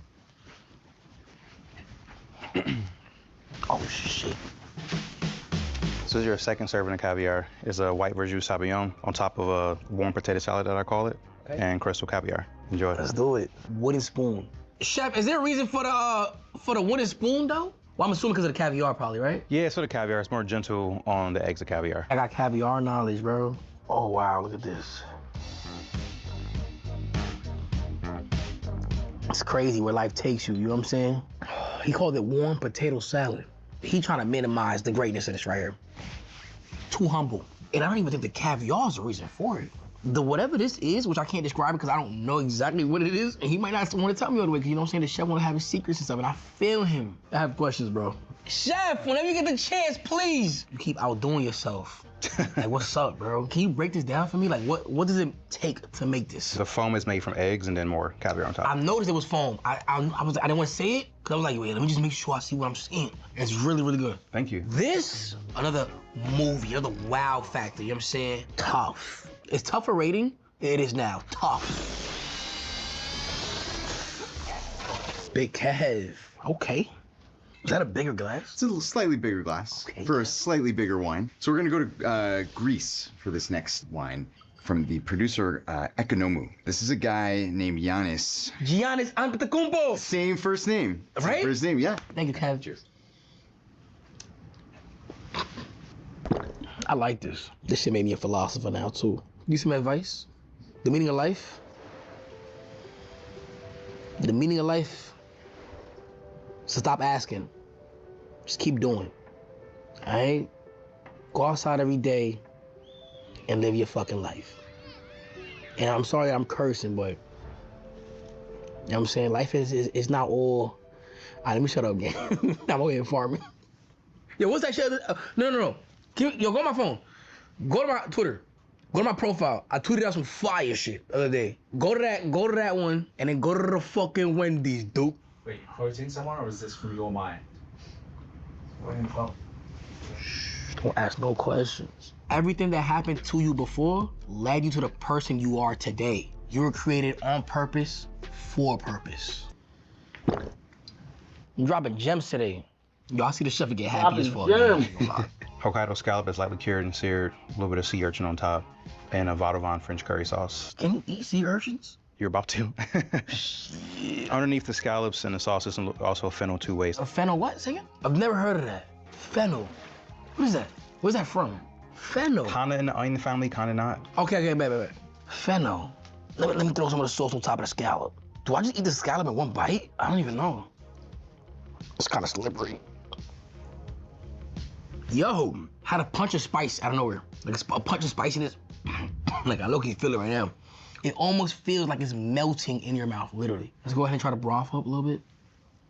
Oh, this is where that spice is at. It surprised me. At first, the orange, look of it was a little, what is that? And then it hit me and I was like, what is that? And then it hit me and I was like, what is that? 3 different types of what is that? It's like somebody knocking on your door, but they cover the eye hole. You know what I'm saying? So you can't see who it is. And then you open and you're like, oh, what the fuck? Like, what's up, bro? It's kind of like that, you know what I'm saying? I'm jacking this. Okay, should I say I'm jacking this? To me, this is, wow. Chef! Oh, how do you make this? Like, can we see what's going on for real? Yeah, let's go. Let me show you. For real? Yeah. Damn, it's hot in here, like literally, like it's hot. It always is hot. Damn. This is the fennel condiment. Oh, this was I was asking earlier, the fennel. Yeah. This is the, okay, cool. Seems like a fennel salad that we put at the bottom. Oh, you eat it like this? Yeah. Tastes like licorice almost. Yeah, okay, yeah. Fresh lemon juice. Do your thing, shake it up. Scallops? Yeah, a little bit less than a minute. Quick share. Are you looking for like a golden look? Yeah, just cut them in half. So you paint the butter. More butter, more better. Yeah. Curry sauce here, you just go right in the middle. Boom. The orange. Yeah. This is how it works. The sea urchin. And that's it. The second dish you brought out. Mm-hmm. The nori cup, right? The nori cup. I called it the Garden of Eden. You call it the nori cup. Can you teach me? I sure can. Let's do it. It's like a little baby kale here. Okay, so kale is like the base. Then we have our beet salad, truffle puree. Black truffles. The shaved truffles. Yeah. So we start with a couple flowers, pickled cucumber. Damn. I might fuck this up. First thing we gotta do is the base of kale. Look, oh shit. I already broke it. I already broke the kale. Should I change it? It doesn't matter. You're happy mistakes. Okay. Next is the beet salad. Add my truffle puree, chat. So do the truffle puree. Truffle. So now we go ahead and put the truffles. See, I'm trying to act like it's me really doing this shit, you feel me? Now we go ahead and put the truffles, okay? Add some Elysium. Tucked it in there. Nasturtium. Once? Twice. What you think? It's great. You would hire me? I don't know about that. Oh my God, it's a start. Chad, you see? So I'm here to eat, man. Okay, chef. It's a big ass plate. Yeah.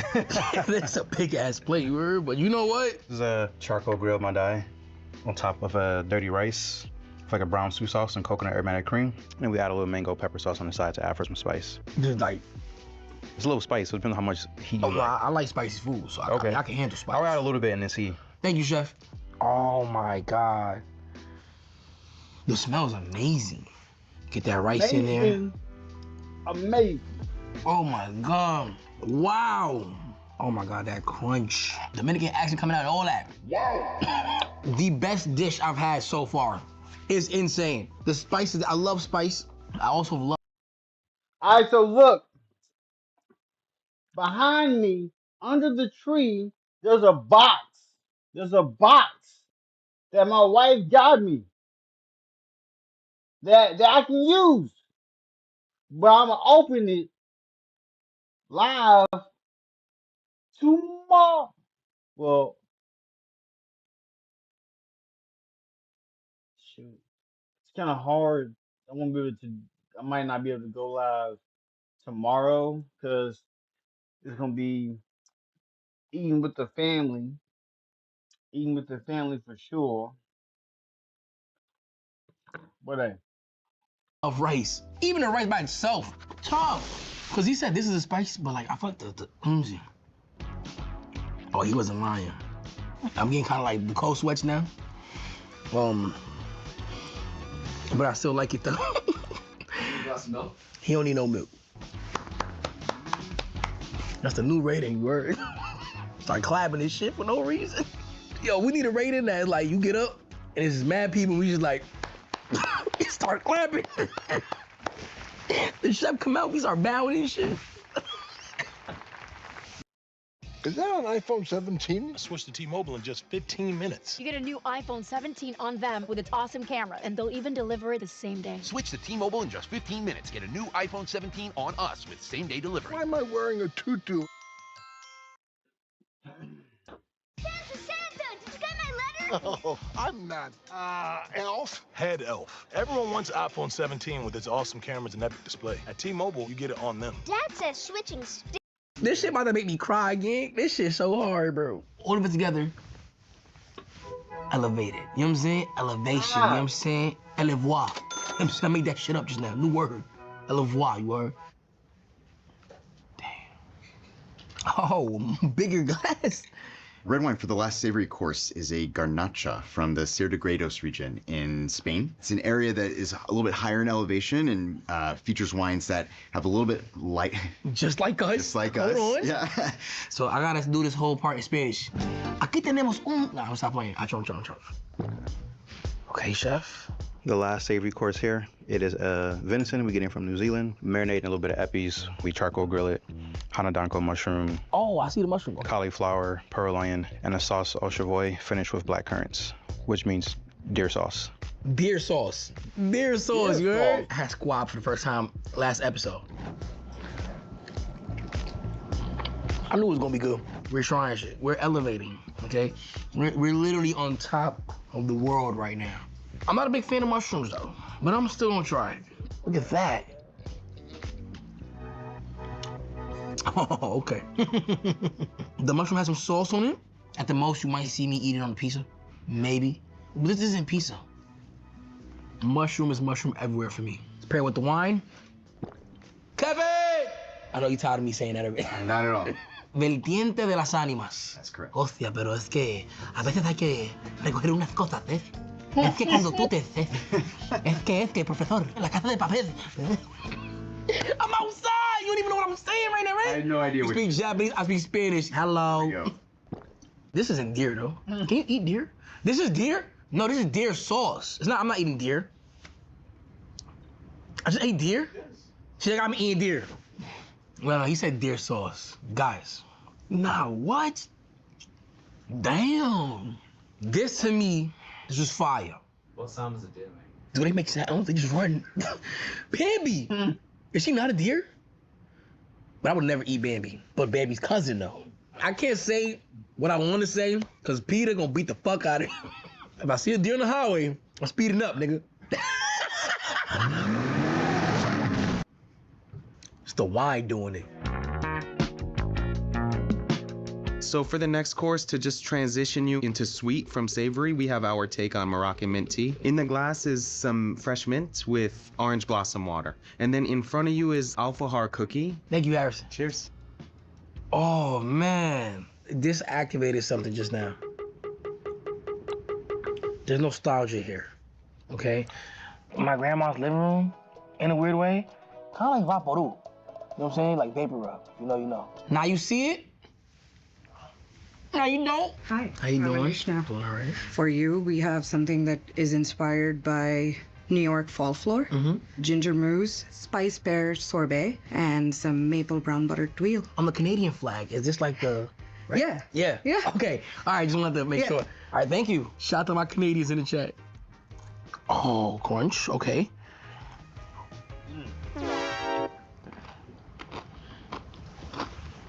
It's cold. Okay, I need some warm. Oh my God. It's like freezing. Like, bro. Oh my God, dog. It's like flavor and then, you know what I'm saying? You already know what I'm gonna do. Definitely explosion, but a cold explosion though. A cold, brisk, frozen explosion. Like literally shards of glass, but ice glass everywhere. You know what I'm saying? Last bites to finish. Try to invoke some nostalgia. So we have a lychee hibiscus roll-up, sage clementine tart, and then a cherry shiso whoopie pie. Fruit roll-up. I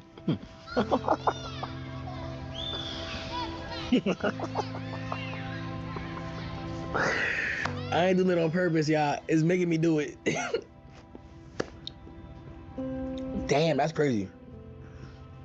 That was tough. That was fire. You have clementine, W Clem, if you know, you know. It has a baby flower. Look, I didn't do it. Oh my God. There was like liquid in the middle. You bite, waterfall flavor out of nowhere. Okay, soft, mushy, mushy, nice. And last but not least, Whoopi Goldberg? Whoopi. Oh. Oh, shit. Super chocolatey. An extreme brownie. Covered by like a defense of other brownies, but like harder. First one, out of this world. I couldn't control my smile, I couldn't control my laughter.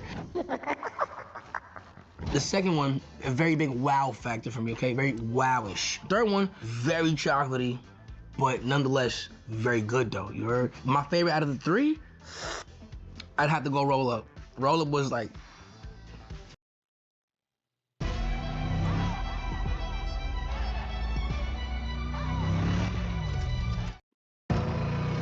Style or substance? Or here's another choice. Don't stop until you have everything. In the GMC Sierra Denali Ultimate, we are professional grade. Kevin! Well, you made it. We have indeed. Well, listen, we have one more surprise for you. Okay. Love to show you upstairs to a bar Overstory. Yeah, let's do it. Let's go right this way. What's happening? Welcome up to Overstory. Overstory? Right above Saga. I heard you like tequila. I like tequila a lot. Like a lot. Yeah. Like a lot. That finishes you off? Like every weekend, like tequila. I love it. Non-stop, you heard? I got a tequila cocktail I think you're gonna like. It's like a variation of an old fashioned. It's called the terroir old fashioned. Terroir is like everything about a place, right? So this drink is based on specific ingredients from very specific places. Kind of starts with a little teaspoon of a kind of herbaceous liqueur from France. Herbaceous liqueur from France. That's called yellow chartreuse. And then I have a little burnt agave. It's really caramelized and really intense. Oxidative wine from Jura. This tequila is infused with Palo Santo, a wood. We finish it with some sea salt that we make. It's from Fort Tilden. Home base? Home base. Little Overstory stamp on there. That's fire, low-key. That ice glistening. Bro. Honeycomb that we make here, and I'll throw on top of there. This is that Tilden salt. So this is what gives that New York terroir, bro. Where you get this big ass honeycomb from? We gotta make it, dog. Come on. Take a bite, take a sip of the drink. Damn, it's just fire. That ice big as hell, that shit splashed. Fire. Thank you, all right? Of course. Solid, that was solid right there, my boy. Solid.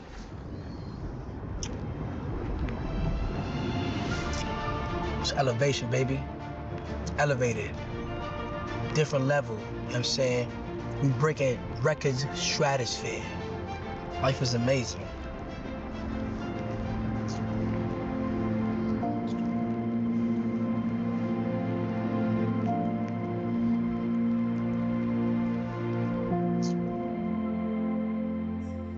It's my fucking money.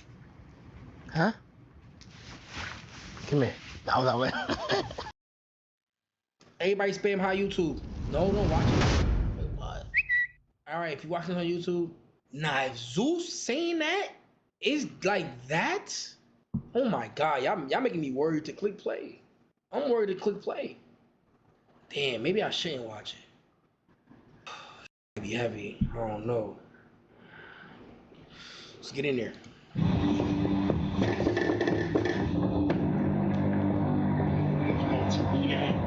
Oh.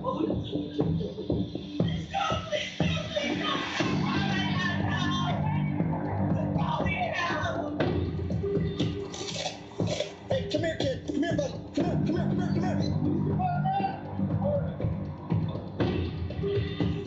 On January 26, 2024, a family of 5, a father, a mother, their 20-year-old son, and a family of 5, a father, a mother, their 20-year-old son, and 2 young children under the age of 5 were living a normal day inside their home on 94th Avenue Northwest in Coon Rapids, User.name Minnesota, just spoke for the first completely time. unaware of what was coming their Say way. what's up to them. As a navy blue Nissan Altima pulled up outside, and 3 suspects stepped out, 2 of them dressed in UPS-style uniforms, pretending to be delivery workers while secretly planning a robbery. Santa's not real, my boy. Santa ain't real.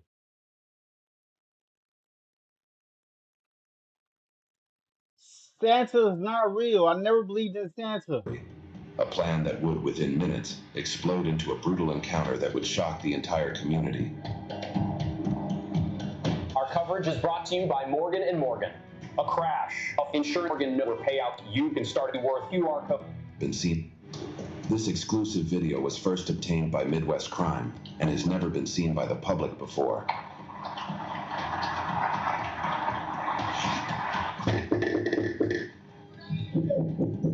He looked right at the camera when he pulled up to the crib, chat.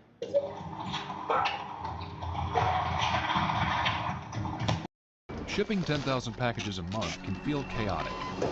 Relax. There's ShipStation. ShipStation syncs all your inventory and automates manual tasks, so you can ship more orders faster. Start your free trial today at ShipStation.com.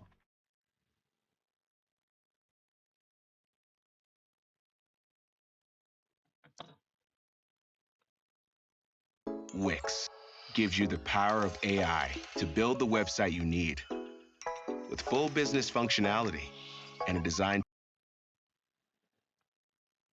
Like, isn't that what you don't want to do?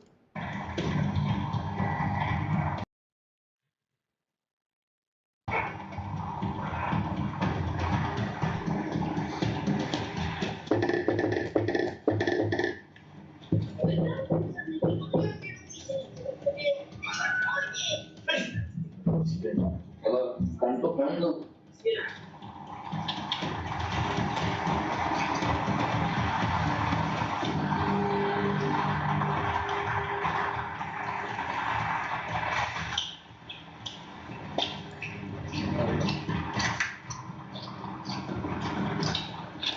So is it like were they just targeting random houses or like that specific house? Because it seemed like they was about to leave too. One of the victims steps out, Oh my God. apparently completely unaware the delivery is a setup.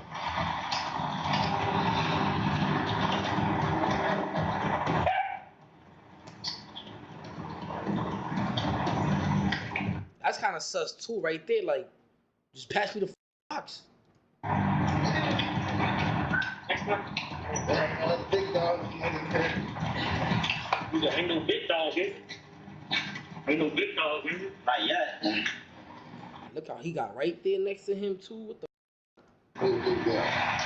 Hey, check it out. Come on. Don't move. Don't move. Move your hand. Open the door.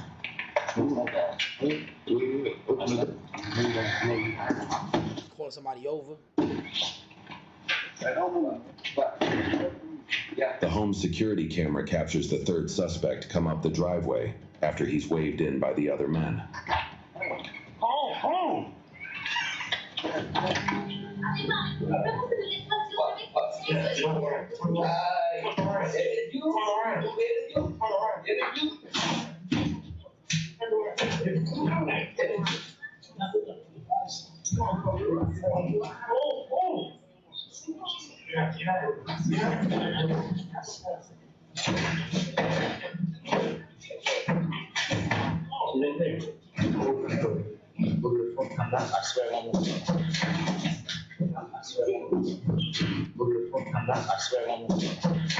Who they got back here? Who the f is this? They got somebody else back there. That's the son. So is that the pops? The dad? Una pistola, mijo. Tienen una pistola, mijo. That's the mom. She speaks Spanish. She said they got a gun to my son. Morenos. Mom, yeah. Yes. Don't do anything, please. The mother managed to call 911, leaving the line open so dispatchers could hear what was happening as the chaos unfolded. 911, this is an emergency. Hello?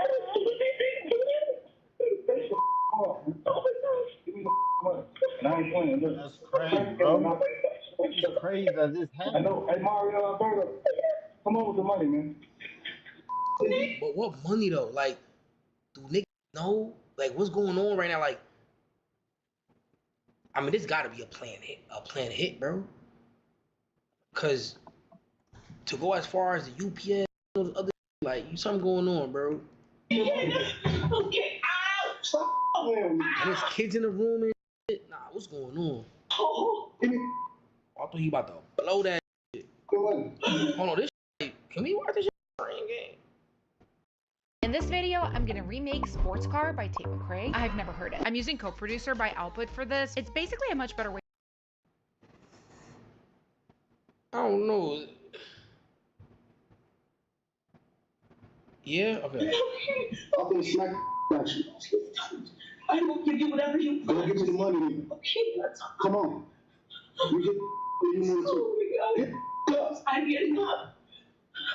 I'm telling you, I'm going to smack out your son. Oh, okay, I'm going. Come on in. All right, where the money? Go get it. Go get it. It's right here. Get it. Open it. Don't move. Hurry up.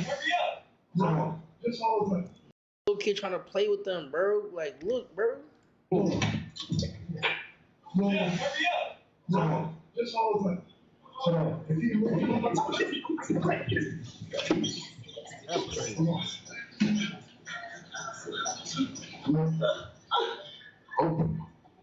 What is that? This ain't all. You finna play with it, so I got a problem. No, please Okay. don't like this. All the money we have. This ain't nothing. That's all we have. Okay. It's all we have. It's all we have. With no mercy, one of the intruders turns on the father, 39-year-old Mario Alberto Trejo Estrada, and a single shot to the head ends his life in the entryway of the home. I have money for you. Where are my babies? Where are my babies? Where are my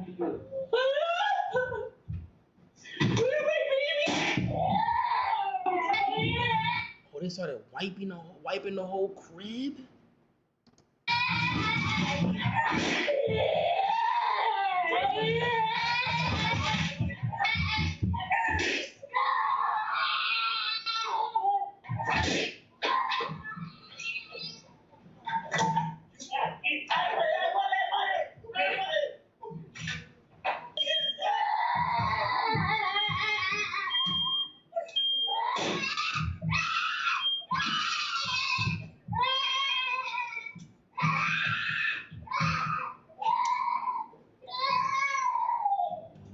The terrifying footage continues as the intruders turn their violence toward the mother and her 20-year-old son, all while the 2 young children are still in the home.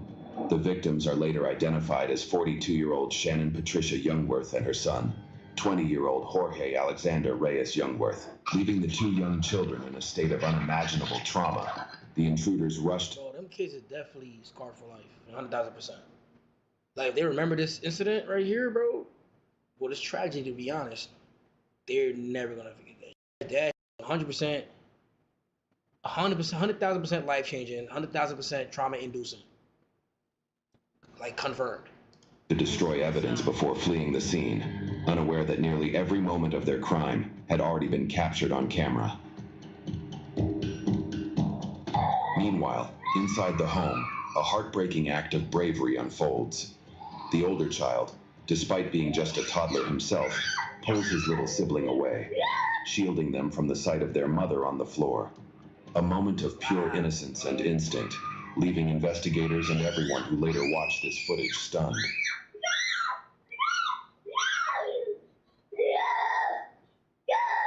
Wow, dang. That's heartbreaking.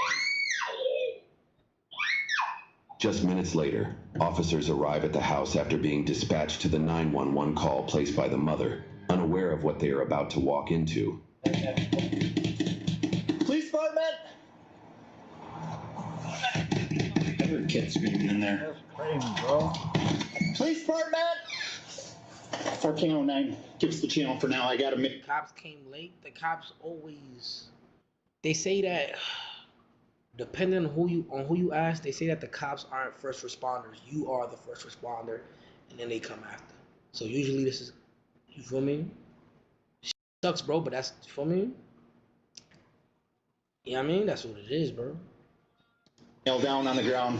I got blood. Grab the police! Come here.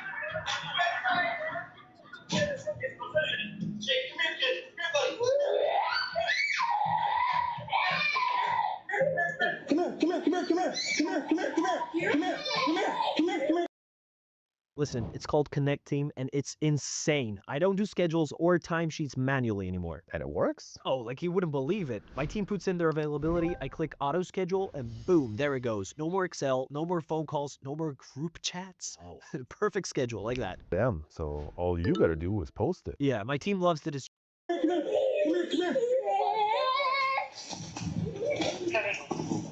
Yep. I think they're dead. Come here. There's another kid. Come here, buddy.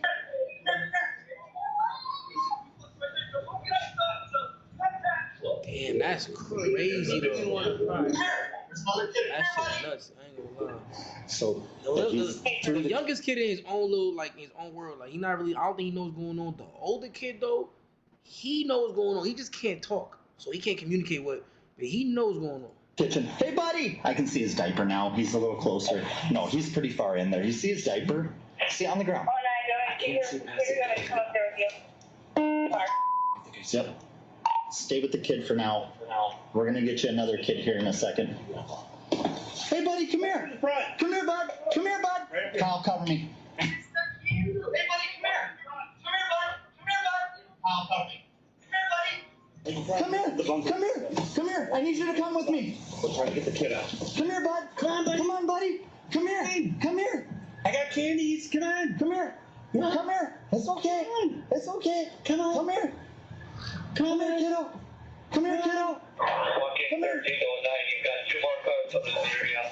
Where do you want? After rescuing the 2 young children, officers were faced with a horrifying scene. 3 victims, each killed by a gunshot wound to the head. The house was immediately secured, and investigators began meticulously collecting evidence, including physical items and surveillance footage from cameras throughout the home, in an effort to identify the perpetrators. The navy blue Nissan Altima was traced to 39-year-old Alonzo Pierre Mingo, who was arrested later that day after being spotted leaving his Fridley residence. Further investigation on Altima was traced to 39-year-old Alonzo Pierre Mingo, who was arrested later that day after being spotted leaving his Fridley residence. Further What the? investigation, including home surveillance, DNA evidence, and cell phone records, led law enforcement to the two other suspects, brothers Omari Malik Shumpert and Demetrius Trenton Shumpert, both of whom were arrested shortly thereafter. All the evidence, from security footage to forensic and digital data, pointed directly to the Shumpert brothers, who had tried to cover their faces, leading straight to the interrogations. Do you know the incident I'm talking about? No. Okay. So you have no idea? I know that somebody got locked up. Who got locked up? Or somebody is a name that you said. Who got locked up? The name that you said. You said somebody named Alonzo or something like that. Okay. But you know Alonzo? Yeah, a little bit. I know of him. Okay. You knew more of just of him, right? You guys go way back. No. To Chicago. I'll say yeah. Don't. That's crazy. You know, somewhat of the same level of respect, right? Yeah, but we are like you said way back, like basically like friends, anything like that? No, not friends. No. All right, but you've known him all the way back to Chicago, right? Yeah. Okay. Where are you living now? Where are you living now? Alone in Minneapolis. When's the last time you talked with Alonzo? I'm gonna say like a month ago or something like that. Month ago? Like a month and a half, I think. Month and a half ago? Yeah. Okay. That's a lot. So that was already on camera. That was already put on the news. That already showed Alonzo shooting a person. Okay? I don't know if I explained it well to you or not, but it's so easy to become a podcaster with Riverside. First, go to Riverside and open an account. When you're ready to record, just hit rec to capture high-quality audio and video, all from the comfort of, well, anywhere. Even if the only camera you have is on your phone. With Riverside, you'll still look like a pro. The equipment does... The more information I tell you, the less you can tell me to help. But I'll say you can't tell me about that because I heard about it. The whole world know about it. Sure. That's everywhere you go, and you heard about what happened. Somebody got killed in Cool Rapids. 4-5 people. How many people got killed? I don't know. Okay. So what did I do? You were there. Wasn't there. You were. See, if I'm not going to take my word for it, kind of thing, but I'm not lying to you. I'm not making stuff up. You had a pull camera. Oh, somebody had a pull camera on the house. We see you pull up. We see you through the video. Walk up to the house, just you and Alonzo. He knocks on the door. They don't come to the door at first, so you start walking away. Because you're probably down the street, you're probably down the driveway. He comes outside, so you guys walk back. Okay? On the door there's a camera. And you had gloves on, you had a mask on. And we're still able to tell it's you. With a mask on? Yeah. Okay? And then, who'd you wave up? I didn't wave nobody. You're sitting in the car and you waved him up. You said I was sitting in the car? No, he was sitting in the car. The third person was sitting in the car and you waved him up. I don't know. Okay? I don't know who it was. I don't know who it was with no mask on, but it showed it wasn't me. You didn't ask me where was I at, or was I somewhere else, or nothing. I know where you were, but where were you? And then I'll follow up on that. And you know I was there already, right? That's what you said? I do. But if you were saying you're somewhere else, you tell me where you were, who you talked to, and I'll follow up with them, and we'll yeah. That's only fair, right? That's crazy. You said on the 13th? The 26th. January 26th. I know I wasn't there. I wasn't at nobody else. Say February 13th, so it's like probably 2 weeks after it happened. I don't know at nobody's house. Okay. You were in the crime scene, the whole 9 yards. You're touching your face. A little more than 2 weeks. You see? Yeah, okay. You said I'm hitting what? You're touching your face. You had a mask on. Yeah. You're touching your face. You're touching the lizard cage. You're touching your face. You're touching different areas. You're breathing through the mask. Okay? We're getting to the point of the evidence is mounting up so high, it's hard to get out. Okay? There's also audio, and you can be heard on there saying, "Ain't no big dog, is it?" What? Ain't no big dog, is it? What do that mean? Ain't no big dogs, is it? Not yet. You told me. You said? Oh, I said. What does that mean? That's what you said in your also have a distinct voice. Oh, that's like that. I don't know what that means. What does that mean? Oh, that's just what you said when you were walking up and you were talking Why would you want me to say it? to the guy in the driveway. Why would you want me to say it? So I can compare it to what I heard in the video. Right? I'm not going to say nothing. Okay. I'm saying... You said you knew I was there already, so why do you want me to say it? Well, anything. I can say that you're there all day. I can prove that you're there and I can prove I can, because... You can prove I was there? Sure. Yeah, because everything is on video, man. 26. Yeah, the 26th. That's the 26th. That's the day I couldn't go to work because I had my baby with me. Okay. And my baby mama, she was trying to come get him. And I didn't go to work on that day. Looking for an easier way to get that LLC next to your business name? Say hello to Taylor Brands. Just go to their site, enter your LLC state, choose your business name, answer a few questions, and that's it. Now your business has tax flexibility and personal asset protection. Plus, it's approved by the state. And it took you what, 3 minutes? As business owners, we can't waste any time. That's the advantage of using Taylor Brands. They get you your time back. Taylor Brands handles everything from forming an LLC, your EIN, opening a business bank account, taxes and bookkeeping, your registered agent, and Okay. Where were you? I was in the house. Is that what you told me? That's what you were stick with? You were never at the house or anything? I wasn't at the house. I see the photos that you got? Yeah, I can get you still photos of it. Doing good? You still want me to get warm water or cold water? Mm-hmm. Alright. Give you this one. You can grab it, you can hold it if you want. Oh, don't. You don't need to. And that's supposed to be me? Or somebody else? I know it's you. I can print off a couple more, but I don't know if that's going to convince you or not. But just so you know, I'm not lying to you. No, you ain't lying. Any of this. Okay? All three suspects in the Coon Rapids triple homicide were indicted on multiple counts of first-degree murder, upgrading their initial charges of second-degree murder. I don't understand why they shot him. That's the part that I don't really understand. Like, you know what I'm saying? Like, I'm like I don't know. Like, a part of me is like, all right, cool. Y'all threw the fit on. See, in my head, if someone's throwing an outfit on like this, it's a hit. It's a hit. They gonna go hit, right? But if it's truly a robbery though, what the f shooting people for?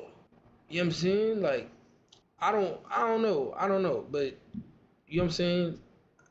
I don't know.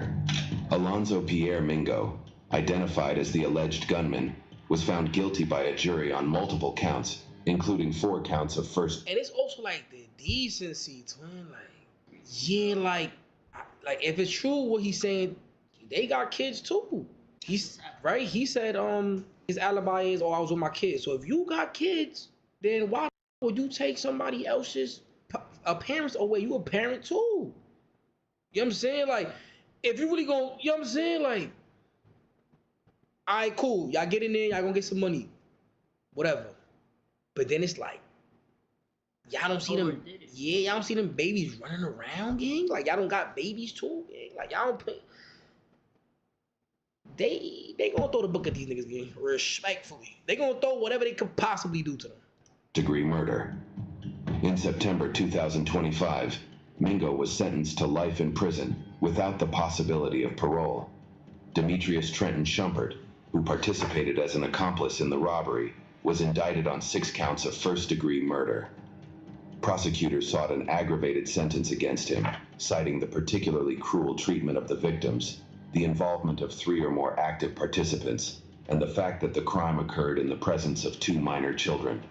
On November 20th, 2025, Demetrius Shumpert was found guilty on all counts of first-degree murder and faces the same mandatory life sentence without the possibility of parole, when he is sentenced in January of 2026. The third co-defendant, Omari Malik Shumpert, was convicted in December 2025 on 5 counts of first-degree murder, 3 counts of second-degree murder, and 2 counts of aggravated robbery. He is also scheduled to be sentenced in January 2026. For exclusive clips and behind-the-scenes content, Yeah, that's crazy. Sad. Niggas did bad, I ain't gonna lie, Chad. They did terrible. They did terrible. I ain't gonna lie. They left them kids in there and they did what they did and they had no regard for nothing. They ain't give a fuck. You can sit up.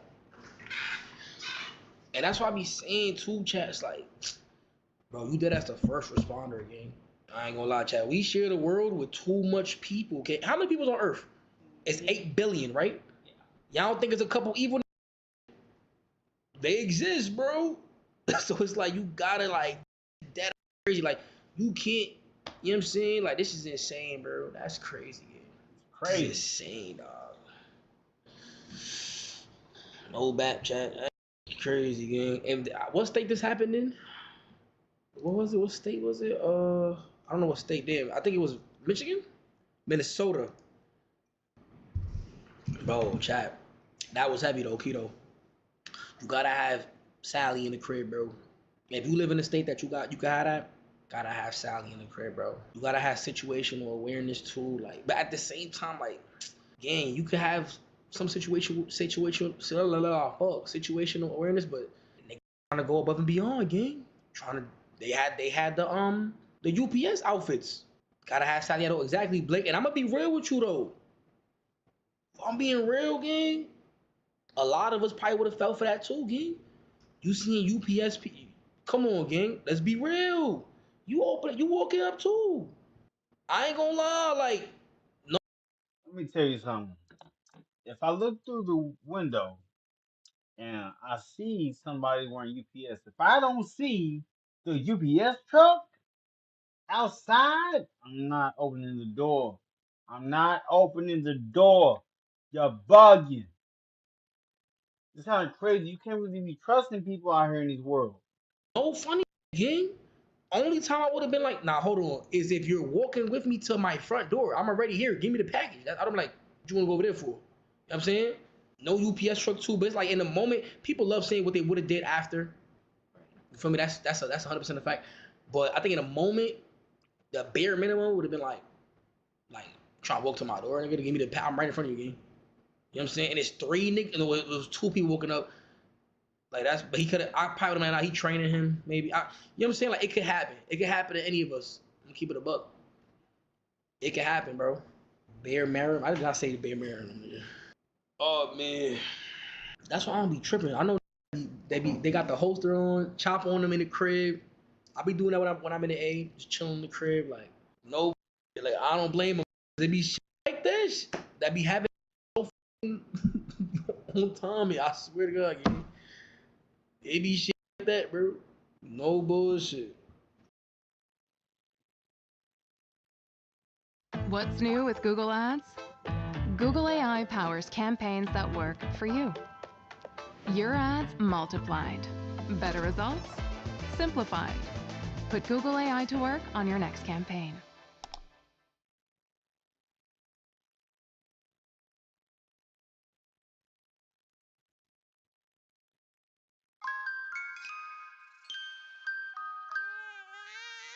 Big ideas don't come easy. Imagine losing $30,000 in just 2 years. He has a 21 BMW X5 and you're flipped on it? Yeah. How much?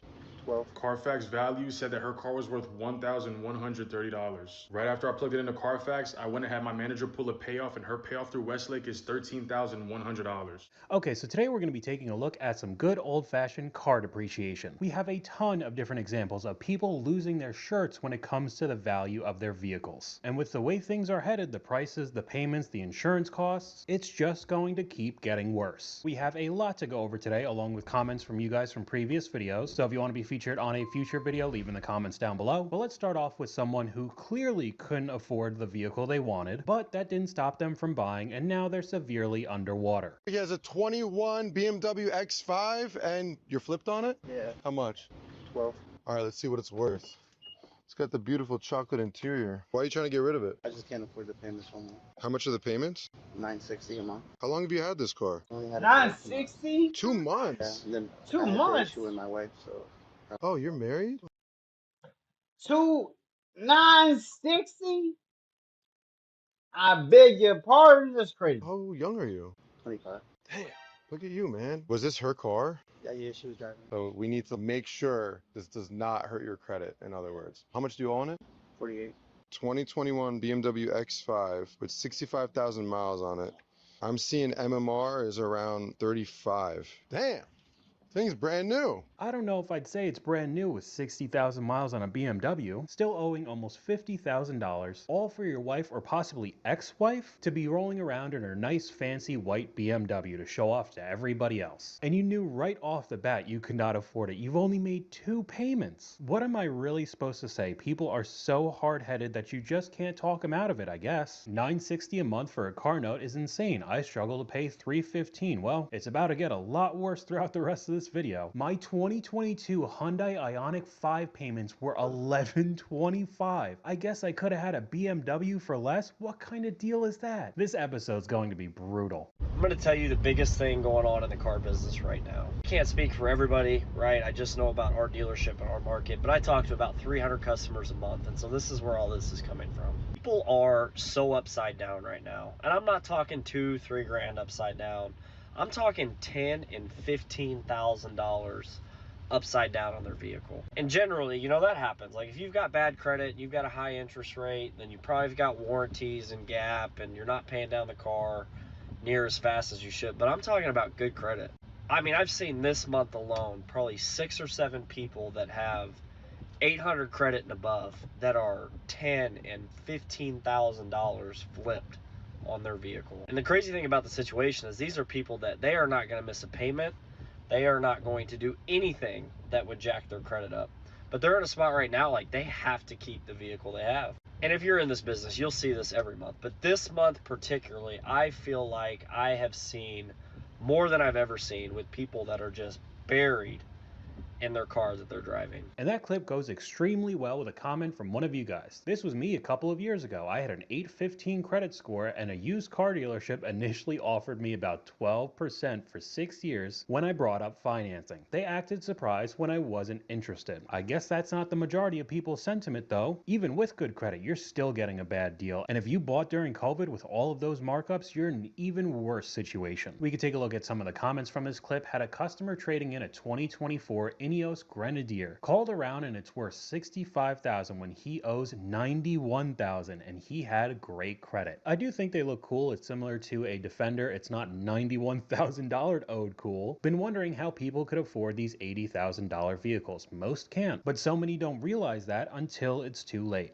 I just turned 19 and I have a $17,000 car loan.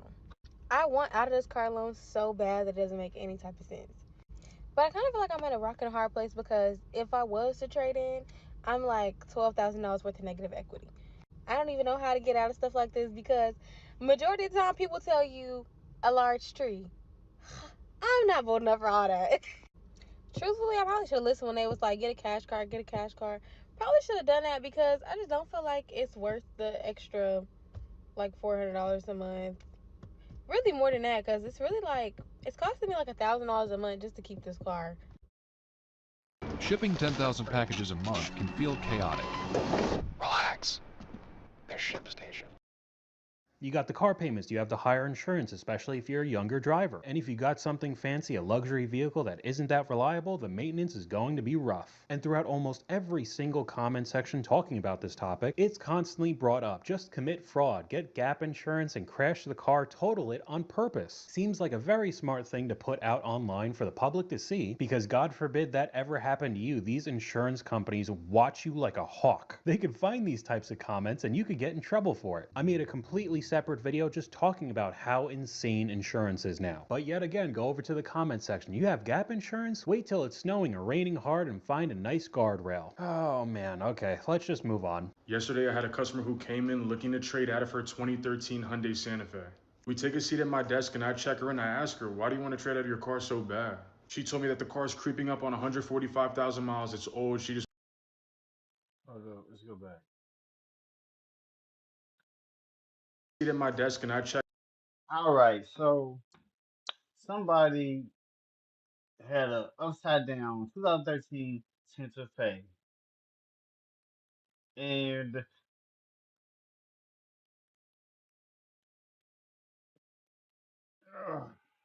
140,000 miles on it. If you take care of the car, if you take care of it, get the oil changes, get everything done on it regularly, then you be good.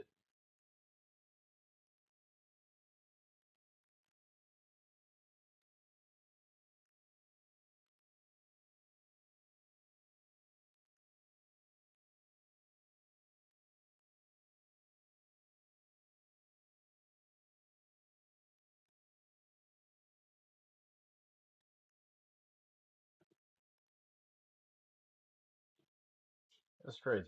Her and I asked her, why do you want to trade out of your car so bad? She told me that the car is creeping up on 145,000 miles. It's old. She just wants something new. The first thing that pops up in my head is she has a paid off trade in, so this is going to be a deal. Bruh, I was so wrong. So now, regardless of the car, the age of the car, I ask every last one of my clients, do you still make payments on this vehicle? She told me yes, and that she makes her payments to Westlake Financial. At this point, all my hopes went right out the window. But nevertheless, I take her VIN number, plug it into my system, and this is what pops up. Carfax Value said that her car was worth $1,130. Right after I plugged it into Carfax, I went and had my manager pull a payoff, and her payoff through Westlake is $13,100. So nevertheless, she's about $12,000 upside down on a 12-year-old car.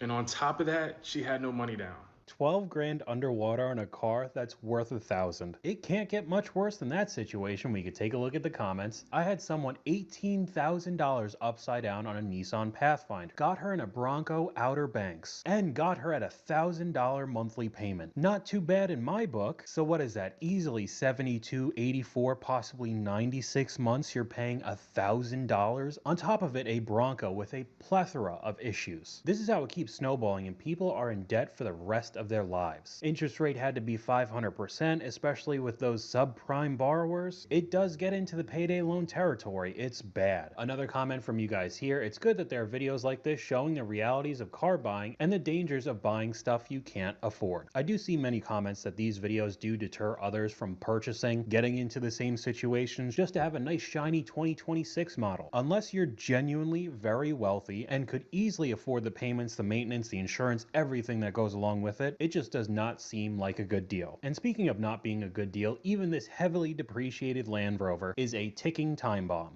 This 2019 Range Rover L depreciated over $120,000 since it was brand new. This Range Rover was $150,000 plus. That's without taxes, fees, and everything brand new. You can now get it between $30,000 and $40,000. What's going on, guys? Yusuf here, Auto Cafe, and I want to show you some new vehicles that we got in our inventory. One of them is this 2019 Range Rover L, fully optioned, with 99,000 miles. That is at a fraction of the cost of what it was brand new. Remember, depreciation happens, so that means you can appreciate them. They become more affordable.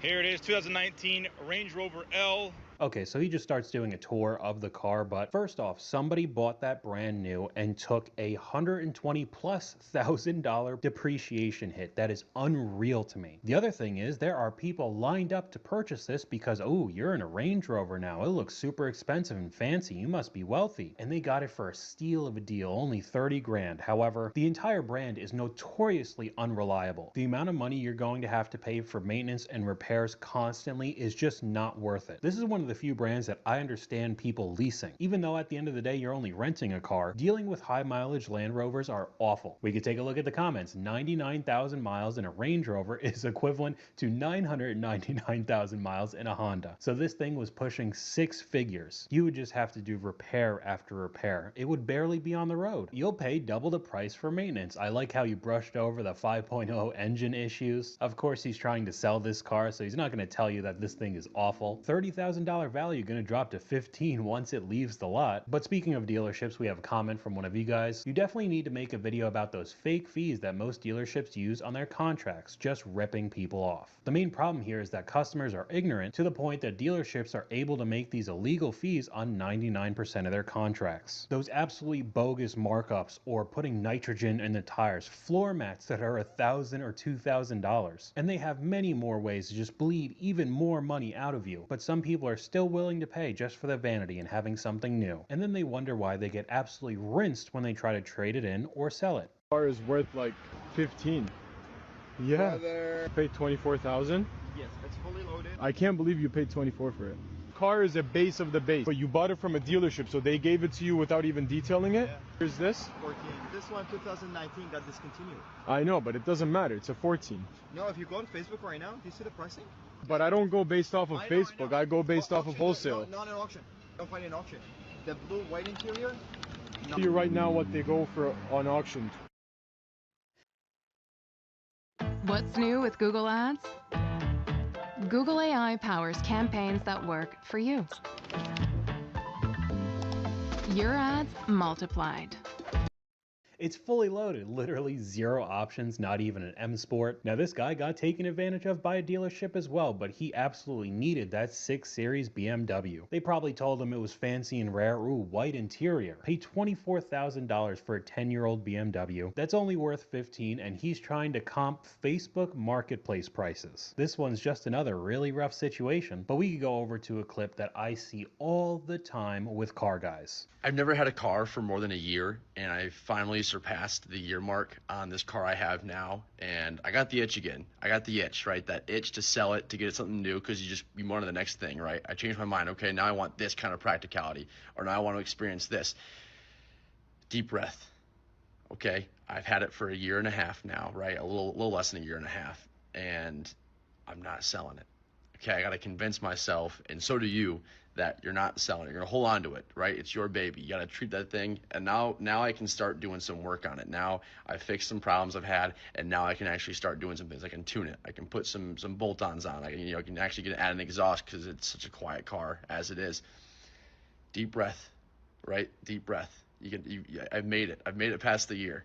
Okay, so I put car guys into 2 different categories. You have the genuine car enthusiasts that most of the time end up buying an older vehicle that they could fix, whatever kind they want, muscle, sports car, something fun. It's already taken that depreciation hit, and they know the possible problems that they have, and no matter what, it's still a vehicle, so you're gonna lose some money in the hobby, but overall, it's not that bad. Then we have the other side of the car guys that just want something new and fancy all the time. They get the itch every single year that they want this and they want that, just rolling negative equity every single time. I would venture to guess too that they like the way that people look at them in the car more than actually being a car enthusiast, and that's how you become one of the many clips that we're watching in this video. I'll never understand how people could keep cars for 10 plus years. The longest I've gone with the same car was 3 years. And again, like I said earlier in this video, if you could genuinely afford it, then go get one every year. Get it every month, I don't care. But a vast majority of the people that have this type of mentality do not have the funds to do so. We have a comment from you guys that goes well with the next couple clips. My TV remote's batteries are dead. I'll just go buy a new TV, I guess. Because this trend is still going strong on TikTok, they said I needed an oil change, so I just bought a new car. That is a lot more common than I thought. Any sort of minor inconvenience, some sort of repair or maintenance. They said I needed an oil change, so I bought a new car? You could have went to Walmart and got a paid cheaper for the oil change. You still gotta pay for an oil change for this car. That's crazy. That'll maybe cost a few $100s or even a few thousand. I'm just gonna trade it in for a brand new, on average, $50,000 vehicle. That's a good choice, right? Girl math is buying a new car because you didn't want to pay for a new warranty, tire, and oil changes on your old one. Oh man, you really can't make this kind of stuff up. But I just made a post. My song Green Goblin will be coming out on the 26th.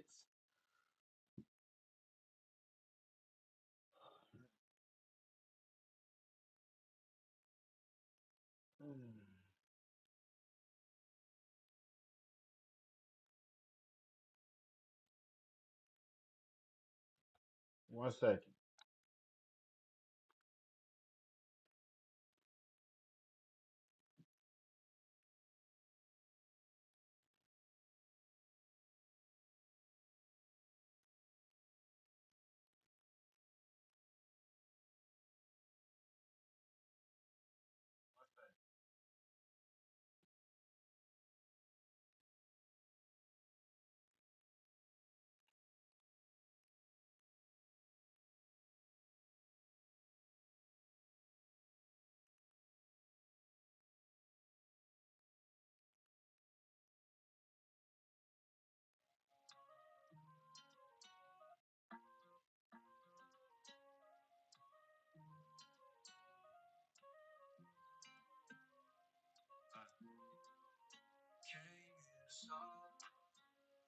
Your problem stacking up all of this green feeling like a green goblin sitting in the porch painting mirror, windows down, feeling like a player. Mm,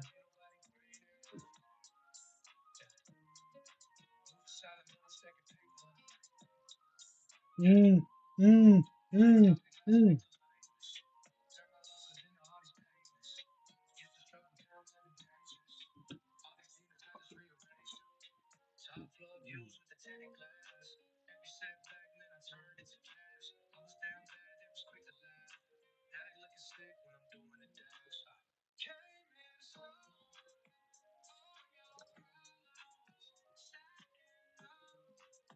All of this, do you feel it like a green goblin?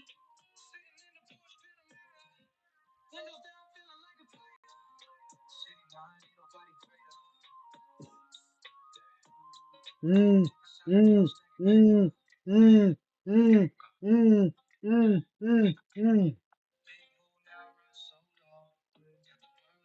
Mm, mm, mm, mm, mm.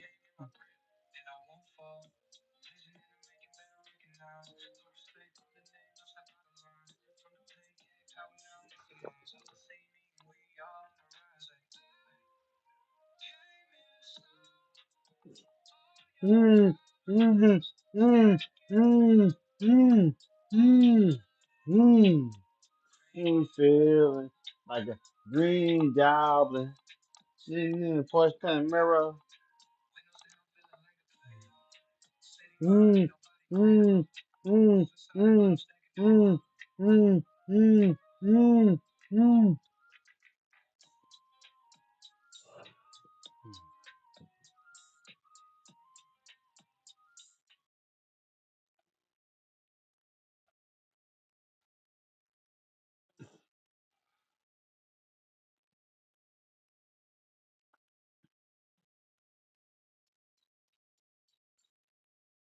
Mm, mm, mm, mm, mm, mm, mm.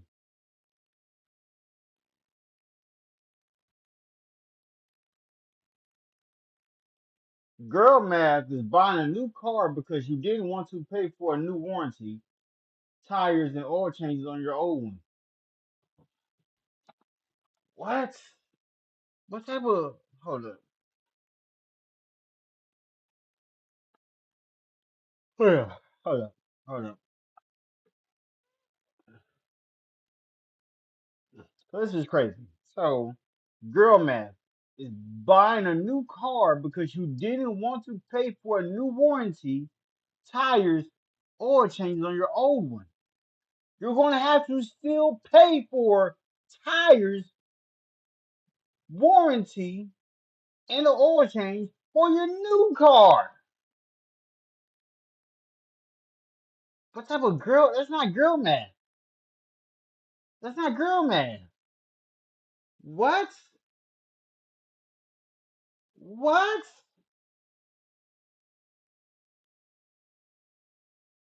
Mm, mm, mm, mm. With the last clip, we saw the guy talking about modifying his car, so I thought it'd be good to add this one in as well. This is an example of what not to do with a car, ever. I have this 2015 Cruise, nice little racing stripe right there, good old logo. We got the vents for the non-existent vents in the hood. Good old carbon fiber everywhere, not from eBay. Blacked out door handles. The best part, beautiful wing on the back here. I mean, bro. This is unacceptable, bro. This brother literally filled up his Amazon cart. I typed in Chevy Cruze mods. Bro, if you're watching this, please never touch a car again. First, we could go over to the comment section. The wing doesn't even look that bad. And the creator just responds, brother. Why? It's only a Chevy Cruze. I don't get it. The AutoZone Special and one of the worst reliable cars. I have a Chevy Cruze and it's the worst car I've ever owned. It's so terrible. And I get it. You could do whatever you want with your vehicle. Just have it paid off. People start doing mods on the bank's vehicle a lot of the time. Insane choice to me. But another thing I've come across is car guys putting legitimate mods, superchargers, turbos, whatever they want on their vehicles. And then when they go to sell it, they want the value of the modifications that they put in plus the value of the car, and that's just not how it works. Very few people want the exact same mods on the exact same car that you have, so a good rule of thumb is whatever money you put in, you're just basically burning. There's entire YouTube channels dedicated to going through Facebook Marketplace, showing all these wild listings with these inflated prices that nobody will ever buy.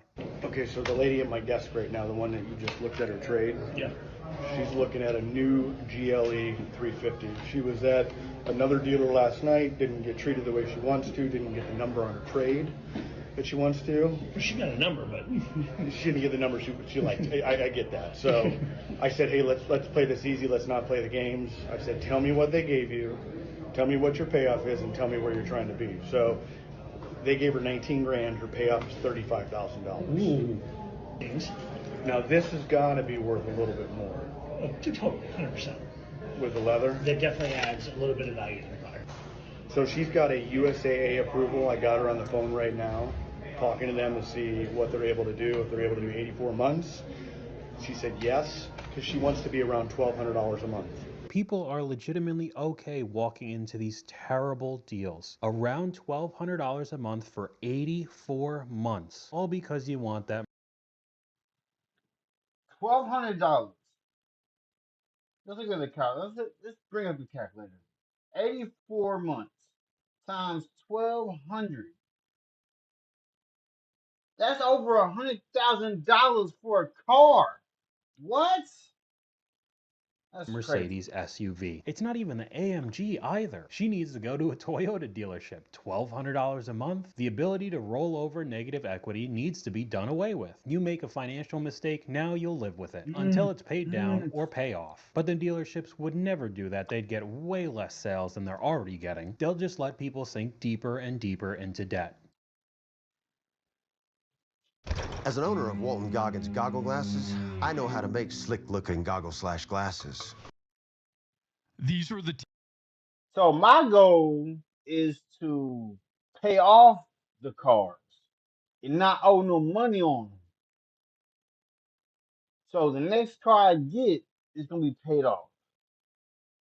10 highest depreciating vehicles based on their average 5-year depreciation rate. Starting at number 10, we have the Cadillac Escalade ESV with an average 5-year depreciation of 62.9%, so that's off of MSRP. Number 9 is the Tesla Model X at 63.4%, and right behind it at number 8 is the Maserati Levante at 63.7%. The Nissan Leaf comes in at number 7 with an average 5-year depreciation of 64.1%. Number 6 is the BMW 5 Series, 64.7%, and in 5th place is another Maserati. This time it's the Ghibli with a 64.7% depreciation rate. Number 4, we've got the Infiniti QX80 with an average 5-year depreciation of 65%, and now we get into our top 3, starting with the Tesla Model S at 65.2%. In second, the BMW 7 Series is at 67.1%, and finally, the vehicle in first place with the highest average 5-year depreciation at 72.2% is the Jaguar I-Pace. Almost every vehicle on that list was listed as luxury. Weird coincidence, right? I really don't know what Jaguar's doing. I know their whole rebrand right now, kind of. I almost never see them on the road, period, but imagine somebody getting an I-Pace and losing 70+% in just a couple years. But even the first vehicle he talked about, the Escalade, very popular right now. We also have a comment that goes along with it. On that Escalade, just wanted to point out that at the top of the egregious financing, 130,000 miles with 15 miles per gallon, at $3 a gallon is about $26,000 in gas. Because in a much older video we saw someone trying to sell, I think like a 2010 Escalade, again still hyping up that it's a luxury SUV, you know, you got your mom car, it's all fancy. It was a used car dealership as well, so the interest rate's going to be rough, and adding in how much you're actually going to pay just to drive around in it. Gas is not free, and we have a pretty crazy example of that right here. Today I'm going to walk you through how much it cost this customer to own this Ram TRX the last 4 years. Let's talk about gas. The Ram TRX takes premium fuel. Over the last 81,000 miles, this customer has averaged 10 miles per gallon, which is absolutely atrocious.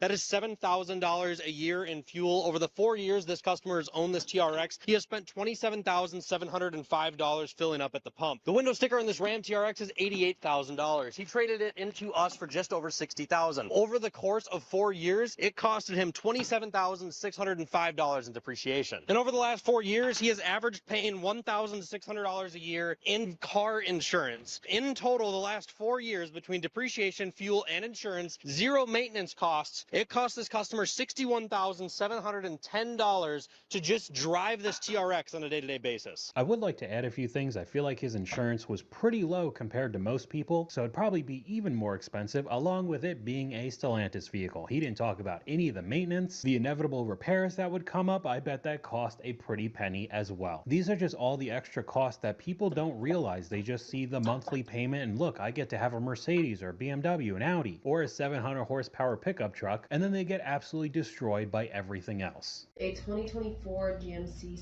User.name just spoke for the first time. Say what's up to them. What's good with you? How you We don't doing? want that. Turbo diesel? Good Yes. with you. Where What you does he coming want? from? He wants something like an AMG. He inquired on an E53, Do you think it needs tires? but I guess they do come with like. Truck tires, or Yeah. There's 668 of them in the country for sale, Yeah. and the median price is 75 grand. So when I literally just put the car into AccuTrade with nothing else, but I mean he's gonna be upside down regardless. He's gonna pay off of 94.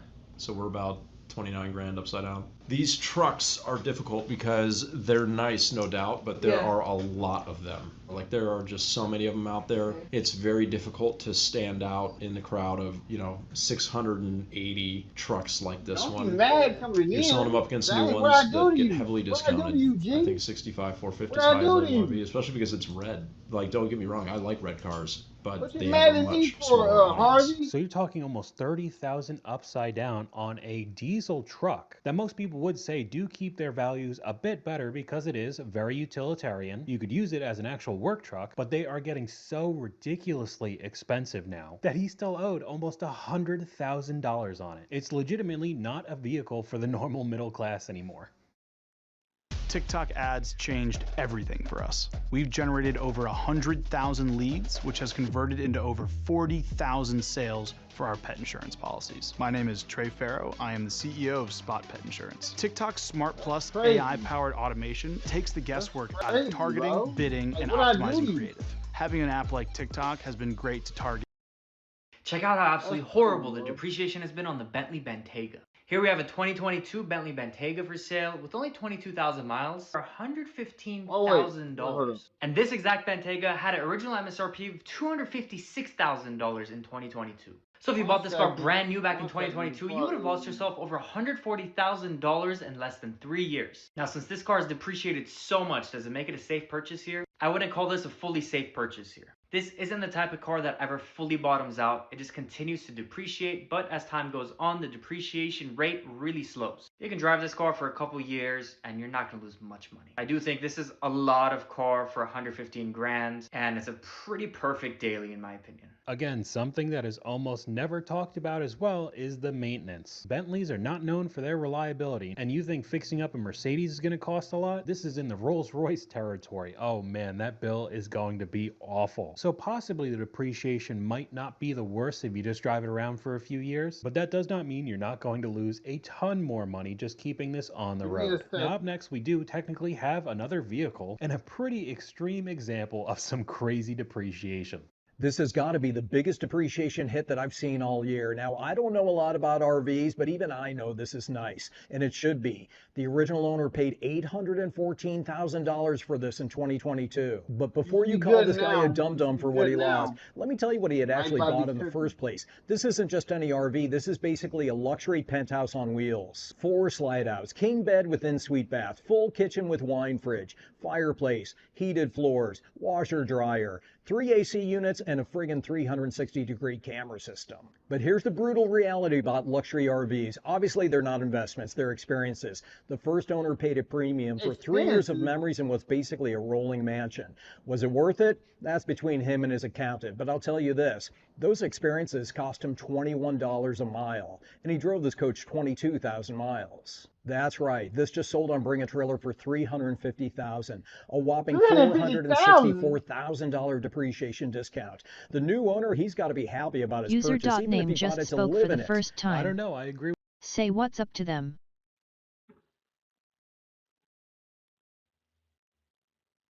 One second, bro. 1 second.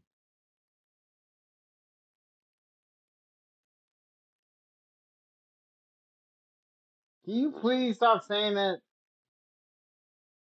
Can you please stop saying that?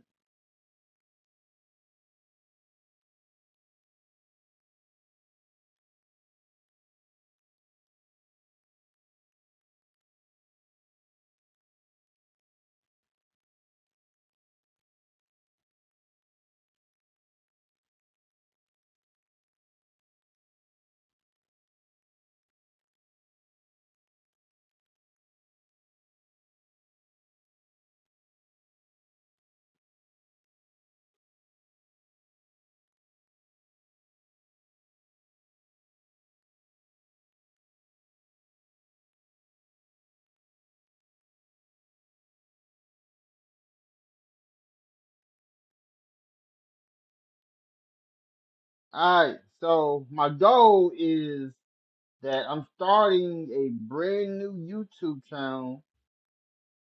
This is my new YouTube channel. And this channel that I have was used to build up the anticipation for my channel.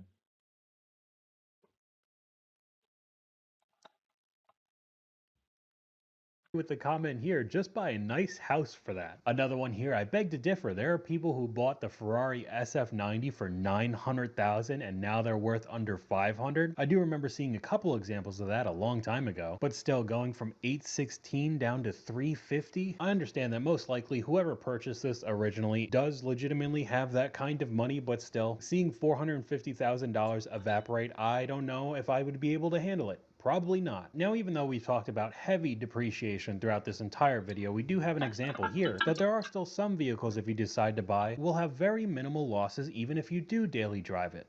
I want to show you how good 4Runners hold their value. So this is a 2022 4Runner with 63,000 miles. It's going for $40,000.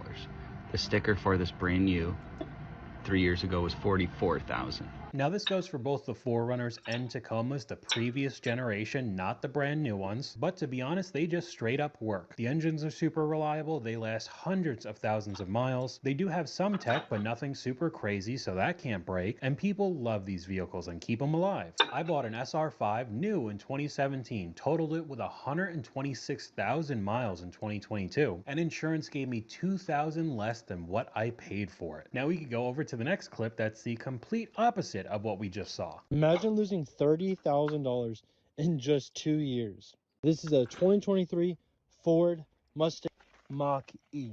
Let me tell you, the inside of this car is not bad. The outside of the car looks pretty good. But when you buy one of these, you can lose so much money. Like I said, this one has lost over $30,000 in value in 2 years. The MSRP on this back in 2023 was $50,000, almost $51,000. Today, currently, this thing is worth $21,000. And then they got to reinvent stuff like the door handle. You have to have this push button now to open the door. And there's no physical way to get into this car besides that push button from the outside. So when the battery dies, you have to go over to the front bumper. You got to push this panel in, pull this out, and then take these two cables right here. These are the cables that you use. You jump this with a jump box, which I don't know where you would have because it'd probably be in the car that's locked in the car. Opens the front. Then you jump the battery, then you can open the door again. Awesome design. Take what you do best and create a website that's worthy of it. With AI website creation from Wix, every click is an opportunity to shape your brand, fine-tune your design, generate content in seconds, and showcase. Lease. Always lease an EV or buy one after the first owner took the depreciation hit. I agree with that as well. We I recently went over appreciate that. people regretting Murphy, buying let me bring the EVs. phone And to be over honest, here looking at the because used I'm market, doing if you have a dishes. home charger, the deals aren't that Bring bad the if you phone want over an here electric vehicle. I still would not so I purchase can see something what like the y'all Mustang saying. Mach-E. I don't like the way it looks. Coming from a manufacturer who doesn't make EVs normally as well. And then to add on top of it, the ridiculous design. You couldn't have a door handle. It has to be some sort of odd button on the window. Just making modern car design worse and worse. I have a 24 Dodge Hornet RT with the all-wheel drive. There's just a ton of negative equity. So I don't know if I'm in a position to lease to get rid of that negative equity or take rebates or whatever is out there. Did you lease it or did you buy it? I bought it. Leasing would have been the best way to go for those cars. When you buy it, you just encounter so much negative equity. Do you know what your current payoff is? 42 grand. The problem with these cars is that the leases on them were like dirt cheap. They're like $300 a month. So the values on them have tanked. So at the present moment, this car is probably worth like 20 grand. And how much are you paying per month? $895. And I'm assuming you have what, 5 years $895? left? Yeah. Your negative equity alone is already broaching your monthly payment. Unless there was a need that's just so urgent outside of any financial situation, it wouldn't make sense for you to do so because you'd be driving, in my opinion, a lesser vehicle. For example, if I leased you a Nissan Sentra with just the ultimate base model Sentra, you're probably going to pay about the same thing that you're paying now. You know it's bad when a car salesman tells you to just keep the vehicle. You are that underwater in this Dodge Hornet. Almost $900 a month for this thing? Nobody wanted them in the first place. I just truly don't understand how people get into these situations. $895 on a Dodge Hornet is insane. Top comment. I leased one for $190, no down payment. I don't like the way they look along with the reliability issues, but if you absolutely had to lease something just to get from point A to point B, $190 a month isn't that bad, especially compared to $900 and you own it. But we'll finish off this video with another very extreme example of an entire car company going underwater. So if you purchase one of these vehicles, it basically has no value now. We have a client who's trying to trade in his 2023 Fisker Ocean 1. It's a launch edition, so it's the most loaded version that you can get. Now, he paid close to about $70,000 for the car brand new. He currently owes about $30,000 on the car, and the car is not even worth that. MMR on a 23 with about 12,000 miles is worth about 12,000 roughly. He's a bit upside down. He's open to anything that can get him unburied into this vehicle. Okay, so this clip goes on a lot longer, but a little bit more context in the comment section. From a Fisker to an Alfa Romeo. The man is not making sound financial decisions. From a Fisker to an Alfa Romeo, out of the frying pan and into the fire. I know I say the same things over and over again, but Alfa Romeo, another Stellantis vehicle, just not the best choice to make. But hopefully these types of videos help anybody out there if they don't have the car knowledge, and you could dodge a bullet and not get into 5 figures worth of negative equity. But that's all I got for you guys today. Let me know. All right, give me 1 second. Give me 1 second. I'll be right back.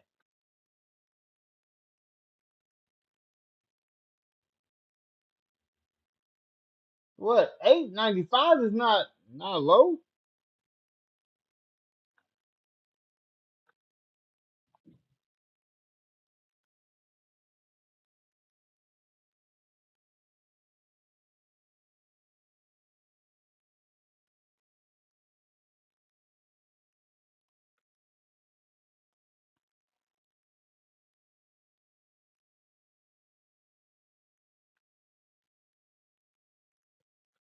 Looking to build a chatbot for your website?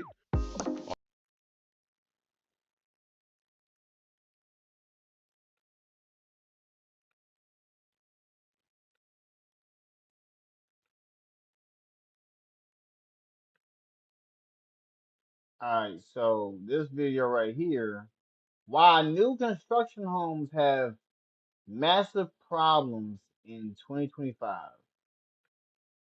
Let's get this started. On Fiverr, you can find AI experts who will quickly and easily develop one to suit your needs. Doesn't matter if you're an eyewear brand,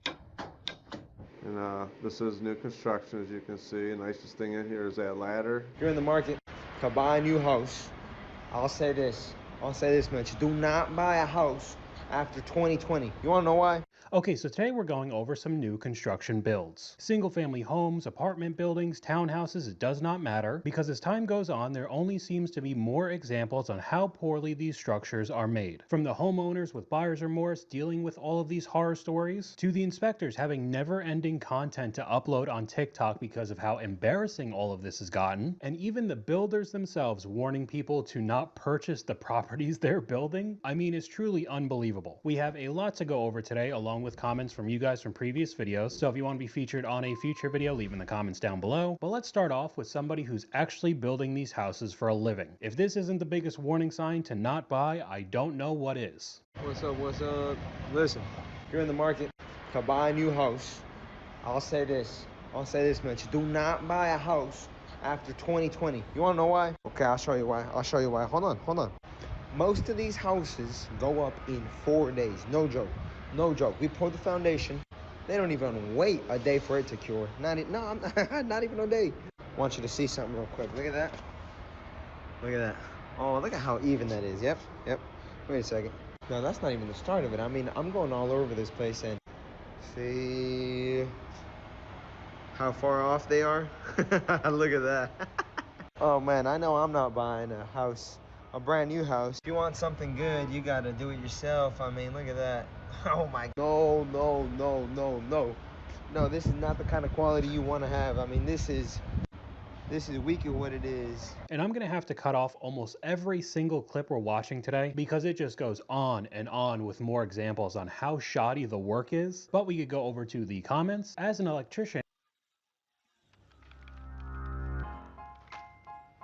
a CRM shouldn't weigh your budget down. It should lift your teams up. A CRM shouldn't hide fees. It should save you money.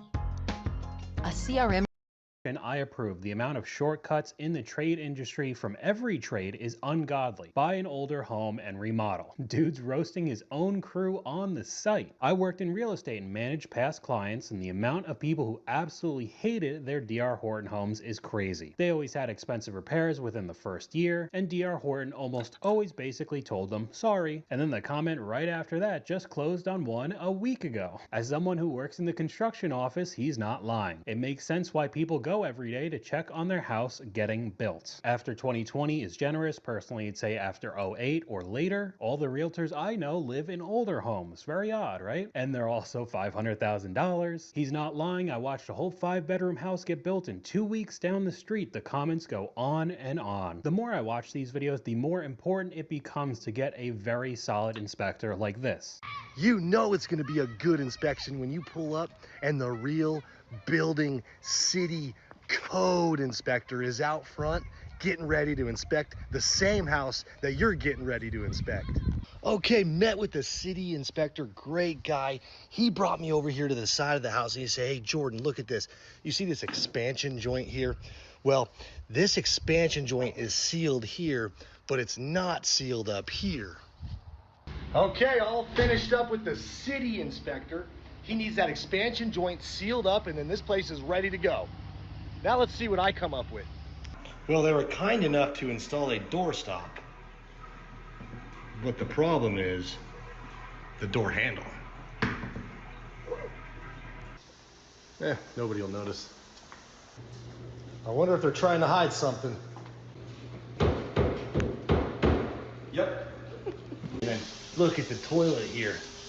I can't believe they were gonna leave it like this. Again, this clip goes on for about 2 more minutes showing all of the other issues that of course the builders just ignored, didn't care about, said that it was completely done. The city inspector found one issue and then wiped his hands clean, drove away, said it was completely fine to sell, even though there are a host of other problems that you have to deal with before this should be able to be sold. I just can't believe that new construction is this bad nowadays. Another comment saying D.R. Horton, good guess, but can't confirm. Some of the rules that the inspector has to follow are just absolutely wild. We'll talk about that a little bit later in the video. They can't just out all of these terrible builders. They'll actually get in trouble, as crazy as that sounds. But we have a comment from one of you guys. As I've said before, there needs to be a lemon law for houses just like cars. Builders should have to buy back defective homes, and the deed should reflect on when they try to resell it. However, since we started going over this topic, there are almost no repercussions. The only thing that could really hurt their business is putting this up on social media, the home buyers showing all of the shoddy work, their house falling apart. Some of the clips end up going viral, get some traction, more people know to stay away from these builds, but in the end, the original purchaser is basically screwed. On top of an ever-increasing home price, the repair bills are not cheap either. I mean, just from the entranceway from the next clip we're about to see, how expensive do you think this home is? Here's the new home. Comes with a shoe print right in the front entryway. Jamb is split where they screwed in the latch plate. A little loose. Under the kitchen sink. Looks like they forgot that cover for the junction box. That's alright, it's moving ready. There's the oven. It's been on for about 10 minutes and it's still at 100 degrees, which means it's not heating at all. The garage wall, the sill gasket is out of place. On the roof, this fascia got cut with a hammer, leaving a nice gap. Custom flashing detail here. Just overlap it and bend it.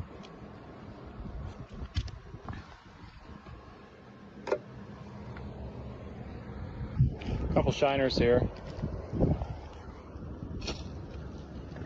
They're not sealed down because there are nails underdriven below them. And going over what these inspectors find, we have a comment from one of you guys. My husband is a home inspector in Florida, and when someone requests a home inspection on big builders, new builds, D.R. Horton, Clayton Homes, all of them that you've heard of, the selling agent follows him around and he's not allowed to touch the electric panel, run appliances, which would have been a problem for the homeowners in the last clip if they didn't go over the oven not heating, get near the roof, move anything for testing, and has a time restriction. It's unbelievable. So honestly, a good amount of the problems just from the previous example wouldn't have even been allowed to be looked at. And with this comment being in Florida, I think it's a good transition into the next one. This is how your new Lennar homes are being built. Wood framing. How do we feel about that? Ultimately, this is what the product would look like, but this is wood framing here in Florida. That's insane. I thought concrete block was building code for the first level. What part of Florida is this? Cheap as possible, termites can't wait to move in.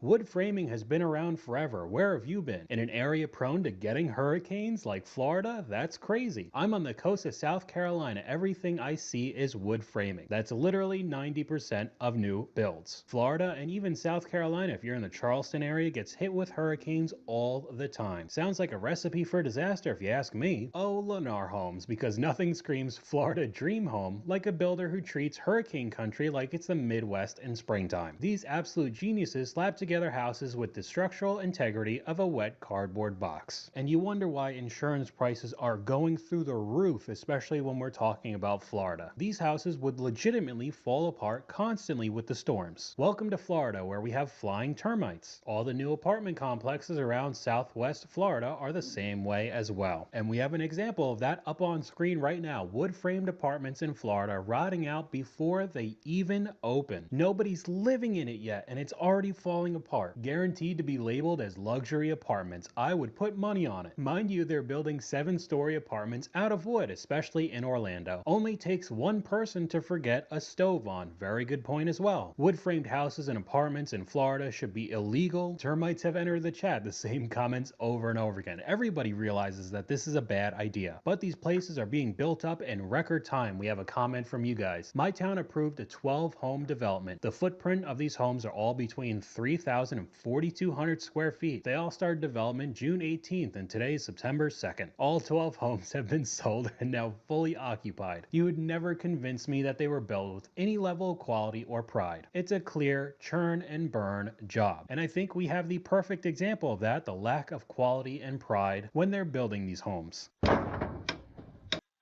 I use PayPal to buy this ticket. I'm paying it off over time. No fees, no interest. You know what else has no interest? Me. You can pay your own way. Excuse me, sir? Yeah. The captain needs you back in the cockpit. Oh, yeah, sir. What?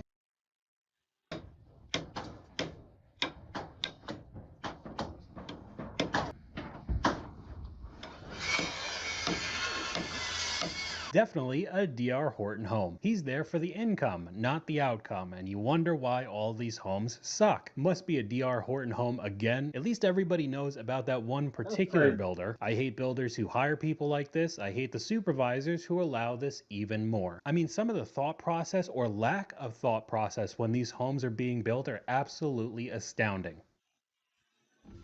Got some new condos built in my neighborhood. You gotta hop the curb to get in your car garage. It's pretty cool. This is my favorite one yet. Look at this garage.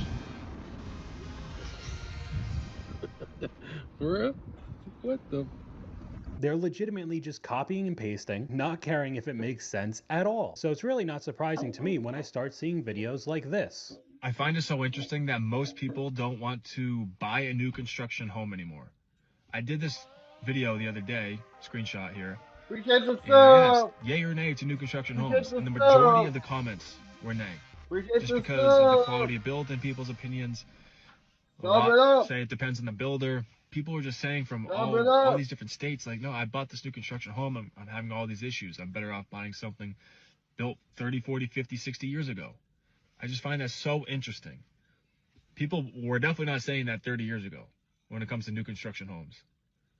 Times have changed. Custom build? Sign me up. Corporate build? Absolutely not. I would still say if you had enough money to custom build your own house, like we saw with a comment earlier, you'd have to be there every day, basically hovering over, micromanaging the builders just so they don't cut corners. They would still screw you over. So if you have a normal 9-to-5 job, that would be incredibly difficult. I do insurance claims full time. Most claims are from condos and new construction. I'm not living in a cardboard new construction home that looks exactly like my neighbor's. That was also built 5 feet from the next house that has no parking or lawn and ridiculous HOA fees. Now, the last time we went over this, we did start seeing new stats that the new construction builds were starting to become cheaper than what was already there, along with very interesting marketing tactics like this. Here at Adams Homes, the prices are falling. We're offering up to $20,000 in flex cash. Come on in. Why do you think they have to make funny TikToks like this and then give you $20,000 off right away? I initially thought that these types of examples and what went viral on social media was starting to deter a majority of people looking for a home currently, until I start seeing clips like this. So something pretty interesting is happening in the housing market right now, specifically about new construction. So due to record cancellations in July, new home sales were expected to decline going into August. But clearly that assumption could not have been more wrong, as new home sales have exploded 20.5% month over month. This is the biggest month over month increase since August of 2022. And a big reason for this could be the fact that new home prices are actually cheaper than existing home prices right now. Realtor.com shows us that new builds are going for around $218 per square foot versus $226 for resales. Add that with the fact that builders typically offer a lot of incentives like rate buy downs and even contribute towards closing costs. It really is no wonder why we're seeing this type of surge in the new home market. So unfortunately, those price cuts worked, jumping up 20% in one single month. And of course, that doesn't mean the quality got any better. That just means it was a little bit cheaper than what was already out there, and a ton of people started signing. All right, so I'm gonna say this. My wife and I, we are not getting no new construction. No new construction. We are going to get customized. We're going to get our house customized. Because I already been looking at blueprints on houses. I've already been looking at blueprints on houses. I'm not getting no new construction. I'm not doing that. I'm not doing that. On the dotted line. Especially if you start looking up this type of topic, there are a ton of sponsored posts like this. Only minutes into finishing touches and close to completion here in Richmond, Texas. A recent price reduction just brought this home under $400,000 with a down payment around $13,000 and closing cost credits. Out-of-pocket expenses are minimal. So I mean, just one Five- after another with the price incentives, 5 price bedrooms, cuts. They're just three- trying to three sell and a these half houses baths. like hotcakes, and then they'll move over to another plot of land and do the exact same thing town after town. This problem goes very well with a comment from you guys. Real simple. If people keep buying trash, other people will keep making it, and the prices will continue to climb. And we're not just talking about single-family homes either. The apartment complexes and townhomes are in the same boat. They building all these damn apartments, and ain't nobody gonna be able to afford this. Paper-thin walls, hearing the neighbors breathing, smelling the neighbors' meals, and feel the neighbors walking. $2,000 a month for 600 square feet. Sounds like perfection to me. Looks like Florida. They've been knocking down 7-Elevens, Burger Kings, and Starbucks just to build new apartments. Enough is enough, especially when you see them in low income, but charging $3,500 for 3 bedrooms is crazy. Speaking of how nuts some of these apartments have gotten, we could take a look at this one. I can't even believe that this is a real thing. So y'all, I just came to this unit and I'm like, dang, they couldn't clean up before I come? Whatever, it's cool. I come outside and I notice I'm right in front of the jail. I am right in front of the jail. Look, you see? Hey, turn up, turn up. I got the jail lit.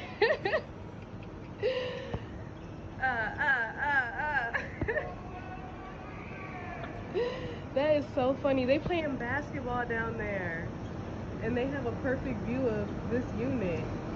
So yeah, for only $3,000, you and your best friend could rent this 2-bedroom, 2-bath unit at downtown Really Fifth bangs. Miami. You live right Corner next unit, to the, lots of to the natural jail? lighting. You know, everything else gonna get cleaned up. It's just the view. You know, if you don't mind having friendly neighbors, they right here.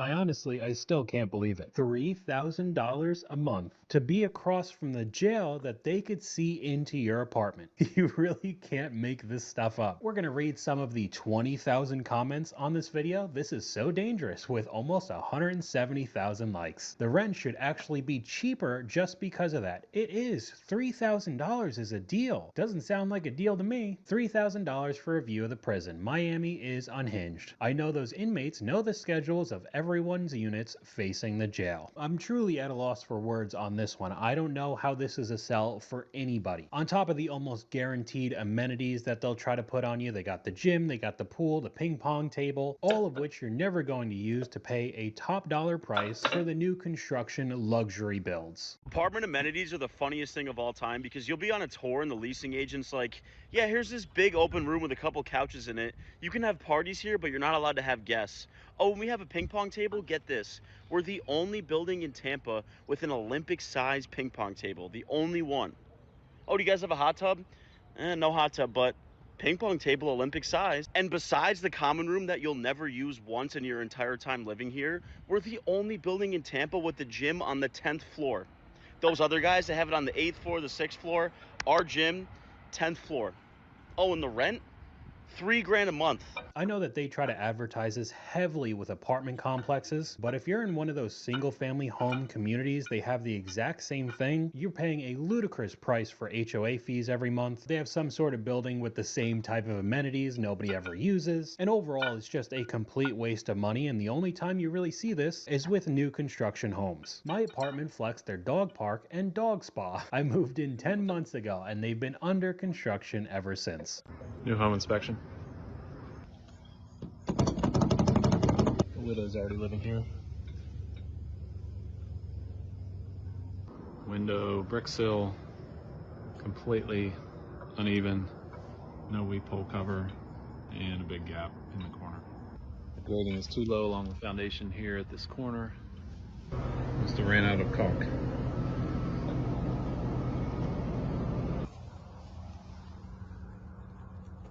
Now with this specific clip, there are many more examples of gaps throughout the entire house, with black widow spiders already being on the outside. That means it's pretty easy to get inside the house as well. That alone would probably make me turn around and never look at that house again. Here we are, new construction at a rough wall inspection. Now check this out. I thought I'd share this with you. As I walk by, you can see the light blinking through the black. I think we forgot a little something. And this is new construction, as you can see. The nicest thing in here is that ladder. That ladder and the breaker box that just zipped past. Yeah, let me know what you think. You can't make this stuff up. Why did the framers even bother to build on top of this? Helen Keller Construction at your service? They were going for a rave light show as you could dance around in the cellar. How were they able to build the rest without a foundation inspection? No permit and no inspection equals who knows what's going on here. The carpenter must play Fortnite. Not one person said anything before this. It honestly feels like there are basically no restrictions. Nobody's checking anything. You truly don't know how your house is built unless you get one of these type of inspectors to go through every nook and cranny. So I'm working on a new build here, and this is the kind of electrical we are doing.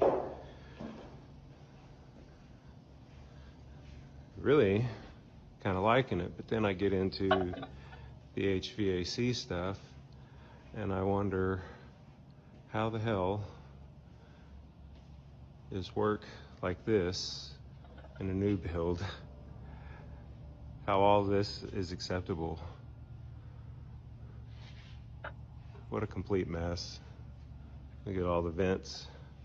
I'm sure they run it all to one place to keep the roof penetrations down. But look at that. All of them from all over the house. What's new with Google Ads? Google AI powers campaigns that work for you. Your ads multiplied. Your performance optimized. Your reach amplified. This is not acceptable. The plumbing looks even worse. The creator responds, I didn't even focus on that one. Absolute garbage HVAC work. But we have an interesting comment from one of you guys. If you don't know which home inspector to hire, ask your builder which inspector you should stay away from and then go hire that inspector. It sounds like a pretty good tactic to me. They would be the one nitpicking all of these builders, trying to cut corners any way they can. I've talked about it before. You should try to see if there are TikTok creators in your area that make these inspection videos, because it seems like they actually go through the house and find all the problems instead of somebody just running through, checking all the boxes and saying that it's fine. Unfortunately though, even with the videos that I make and all of these different examples, we still see people like this that don't realize that they're stuck until it's too late. So how about I'm supposed to be closing on my DR Horton build home next week, and now all I see on my TikTok feed is how crappy the builds are. Drop some comments in the comments below about things that you've had trouble with. That way, when I do my walkthrough prior to closing, I can know exactly what to look for and make sure that they fix it. Because apparently, new builds from DR Horton are not the wave.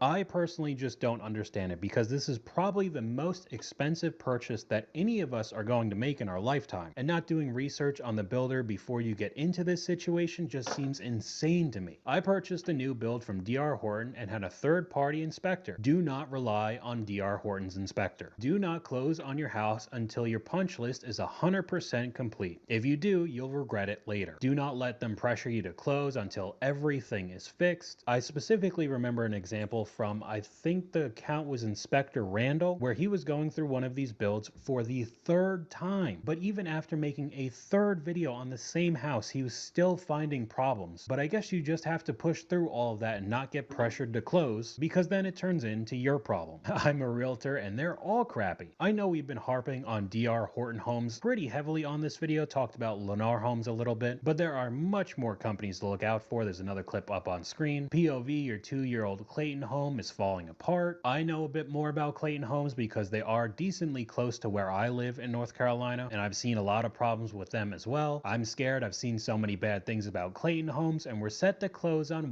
November 20th. You think you're having a bad day? Somewhere someone just bought a Lennar home with a $100,000 discount and capped interest rates, then saw my video and realized that many others are suing because our homes are deemed uninhabitable in less than 2 years from mold and construction defects. So those discounts and incentives we saw earlier might come back to bite you, especially if you bought a Lennar home. As someone who owned a Lennar home and left it in 2023, I would never buy it again. Thank you for posting. I was just looking at Lennar homes. Another one here answering some questions about my crappy Clayton built home, just going through all the issues as well. A class action needs to be taken against this company. When the father was in charge of the company, it was amazing. Since the son took over maybe 8 to 10 years ago, Clayton has done a nosedive. It's even crazy to see how bad the quality of the materials they're using to build these homes up at record pace in the first place.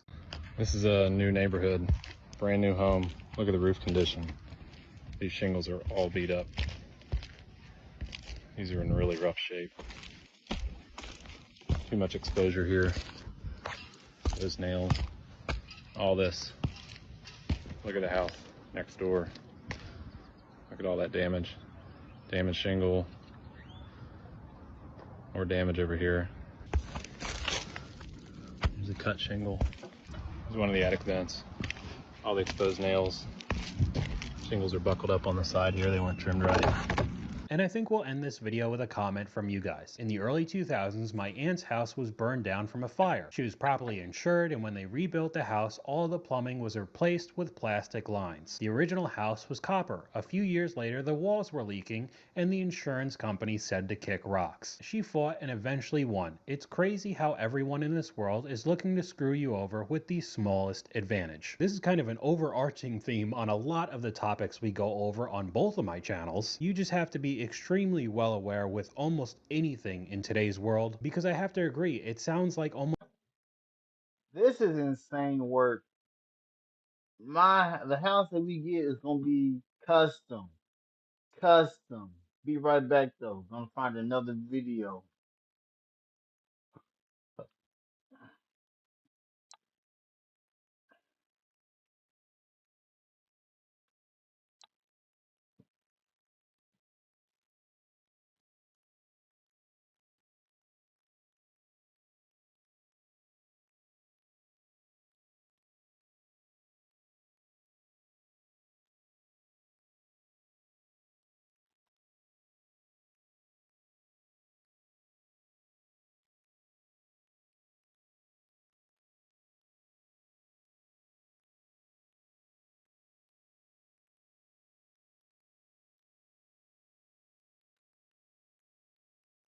I provided you with the...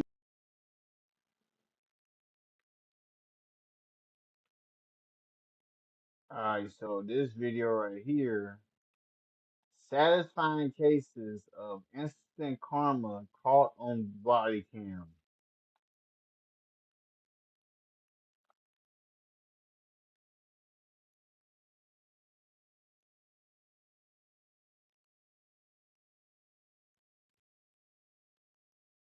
Wait, how much does your homie pay, Harvey? How much does your homie pay if 88.95 is low compared to what your homie pays? The person who is in charge. Let's go. Nope, you're staying here. No, I'm not. Grab You're my staying damn here. Oh, goddamn horn. Let me go. Outside. Really? Stop. Oh. Yes, you are. Oh my God. You're gonna you your pants. Yeah. I am not What? cooperating. I want all of the What? property, and I'm telling her that. Okay, here's the no, baby. Yay! It's often the people who are the most ignorant of the law who think they're above it. More often than not, their arrogant nature makes them exceptionally difficult to deal with. And when they push the cops too far, we get lots of satisfying cases of instant karma caught on camera. I'm in my house. I don't care. What do you Sit mean in you don't your care? car. I mean, why are you gonna be so mean? Why are you not listening? I'm in my fucking house. I own this place. Put your hands behind your back. On the 14th of April, 2025, an officer pulled a suspect over for committing a U-turn and having obstructed license plates. All the officer wanted to do was give the man a warning. The suspect, however, let his ego get the best of him, turning what should have been a routine stop into something much more serious. Sit in your car. Get back in your car. Get in your car. I live here. This is my house. Okay, get in your car. I stopped you. Why? Because I pulled you over. Get back in your car. I cleaned the whole freaking That's fine. neighborhood. That was Get back gonna in the go car. Luke. I did good job I made over there. Okay, sit in the car, please. In 82nd Avenue. I just cleaned the whole thing. I'm not going to stand here and debate with you. You either get in your car, I put you in handcuffs, or put you in my car. What you want to do? Are you kidding me? I'm in my freaking house. I don't care where you're at. Sit in your car. Put a handcuff. My whole life, I never had a handcuff for my whole freaking life. I've been doing police work all Get my back in your life. car. Sit in your car. If you've been doing police work, then you should understand what you need to do. The man argued that he was on his property and that the officer had no right to pull him over. When asked for his license, instead of just handing it over, the man took out his phone and tried to call somebody he knew on the force. You are causing the issue, not me, because you don't want to listen. I listened. I said, relax. I said, Give me your registration and trying to quit calling people, and you'll make this go a lot simpler. Jesus Christ, I swear to God. I just finished. I don't care, sir. I just give me your registration. My freaking property. That's fine. Around. Then I was gonna go look. And I pulled you over I'm for a gonna save lawful life reason. in a fucking corner. You know how many accidents on that corner? I live here and I own that property. You know how many accidents every fucking couple of weeks? Okay. I went over Put there. your foot in the car. What do you want me to do? Nope, you're gonna get tickets for it. Just sit in your car. Don't get out. Hold on. Nope. As the officer walked back to his cruiser to write the citation, to no one's surprise, the man got out of his vehicle again, completely ignoring the officer's orders to remain seated. He would have been lucky to get a citation, but right about now, he was about to face something much more harsh. What did I just say? Sit in your car and quit getting out walking around. I'm in my house, God. I don't care. What do Sit you mean in you don't your care? car. I mean, why are you gonna be so mean? Why are you not listening? I'm in my fucking house. I own this place. Put your hands behind your back. Come on, get out of here. Get out of the car now. What the f is the matter with you? What's the matter with you? Get out of the car. Why you acting like that? Get out. Why you acting like that? No. You want to get tased? Get out of the car. Put your hands behind your back right now. Over here. Put your hands behind your back. Come on. Or you're going to get tased. Put your hands back. Then do what I tell you to do. I'm going to tase you right now. I'm 70 years old. Turn around. Okay. Then turn around. Put your hands behind your back. Put your hands behind your back. Put your hands behind your back. Oh my God. I can't believe you. I swear. Why you acting like that? Because you don't listen, sir. I never been caught for my whole fucking life. You're resisting me. Stop. But what I do, goddamn, I didn't do nothing. I didn't do nothing wrong. God damn it. Can you call my wife, please? I'm done. You make him too tired. I'm claustrophobic. You're gonna fucking me, God damn it. The man was very angry, and while he continued to protest how he'd been treated, he was escorted to a cruiser and placed in the back. If he'd just followed the officer's orders from the get-go, by now, he would have been well on his way. Shortly thereafter, the man's wife arrived on scene. You need to tell him to calm down before I continue charging him with more. I will. He is not a man to cause trouble. Well, he just got completely out of control, and all I needed him was to be calm. He can't breathe. Nope, do not open that door. God damn, I can't breathe to put the air conditioner on. You me, you son of a bitch. You don't know who I am. You drive me Air conditioning on in there? Michelle. Joe, okay, calm down. God damn it, this is I never been arrested all my life. I know. I can't breathe. Okay, I'm gonna have a heart attack. Don't keep yelling. Don't keep yelling. Are those handcuffs too tight on They're him? not too tight. Joe, if he can't breathe, please do. What can he? He's screaming and yelling. He can breathe. He needs to calm down and breathe. You me. You I gotta turn your ass in. This is exactly what I dealt with. His wife, Michelle, was right to be concerned. If he kept screaming like that, he was going to give himself a heart attack or worse. But it wasn't the officer's fault. Just because you're screaming and throwing a temper tantrum doesn't mean the cops have to let you go. That's not how it works. You have been out of control since the minute I stopped you. Everybody knows me. And I don't know you. Okay. I own 2,000 acres over here, goddamn. Okay. I own the whole fucking street. I told you, call up Luke. I don't do that, sir. That's not how John this McNeil. works. Everybody knows me. All the police know me. You don't know me. Everybody knows me. Goddamn it. Everybody knows me. Sir, the air conditioner's on. If the windows are down, it's not going to get cool in here. Give me my game. Catch your breath before you choke on it. I can't okay? breathe. I don't need you choking in the back of the car with some water. You know, I'm 7 years old and nobody ever handcuffed my whole all I've been doing is good thing. You're too worried about something that was a minor thing. You got the wrong guy, man. You pulled you over, don't know who I am. You don't know. I've been doing so much police work. I help everybody out. I know the captain in West Palm Beach, and you come in and just roughing me up. Why are you roughing me up? The officer told his wife why he pulled the man over. You'd think she would have apologized for his attitude and asked how she could help. Instead, she made excuses for him, saying he didn't understand he had to follow orders because, after all, he was on his own property. I turn my lights on, I pull behind him. He immediately gets out of the car and starts coming towards me. I tell him to stop. Listen, doesn't make any difference if it's your property. Hey, ma'am, you got to listen to me. You need to listen to me. Okay, stop. He didn't Listen. think, you know. If you get pulled over at your house, it does not give you the right to get out of your car and do whatever you want to do. We don't know that. You know, we're You should know that. We Okay. don't know that. When the police you're tells at you your to do house, something, you we need to don't do know. I guess he was already out and he didn't know. I tell him to stop and get back in his car. I've already told him 2 times if he doesn't sit in the car and stay, because I'm here by myself, he's going to go in handcuffs in the back of this car. And he refused to listen to what I told him to do. I told him to get in the car. Then I told him to get out of the car, and I was going to put him in handcuffs because he started yelling and screaming at me again. So when I went to grab him and put him in handcuffs, he starts pushing and pulling against me.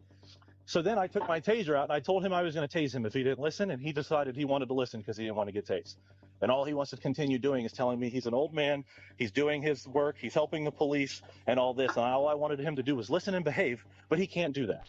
The officer told Michelle that he could charge her husband with felony battery on a law enforcement officer, but since he was in an understanding mood, he was only going to charge him with misdemeanor resisting arrest. This guy was lucky. There are plenty of cops out there who wouldn't have been so lenient. I'm not going to charge him for pushing me and give him a felony because he's upset and out of control. And I can understand, but when he deals with law enforcement, he can't yell and scream at me, especially when everything dictates that he's possibly committing a crime to me. And I have no proof of anything that he is here and lawfully allowed to be here. But yelling and screaming doesn't get us. If he talked to you like you're talking right now, this is as simple as it would have been. Right. But he escalated it way above and beyond. You saw how he was when I brought you up to the car. He was very upset. Yelling and screaming. And that's how he was from the minute I stopped him. How am I going to respond? Do you think I'm going to be, oh, please, sir, please, sir? That's not my job, okay? I know where you're coming from. My father was police officer in Jersey City, New Jersey. And I can, and your dad was a police officer way back in the day. Yeah. I can tell you right now, if your husband would have did what he did back in the day to your dad would have beat him to a pulp right here next to this car. I guarantee, I will promise you 10,000%, because my dad was a cop here back in the 80s, and I know how it happened. Like we said before, he was lucky the officer was going to take it easy on him. People who act the way he did normally don't get the same leniency. At that point, the best thing he and his wife could do was cooperate and do what they were told. All right, ma'am. Well, you can call Sergeant Keppel back. He said just to call him when I'm done. I'm going to go ahead and get him. I'm not going to write him any tickets for anything.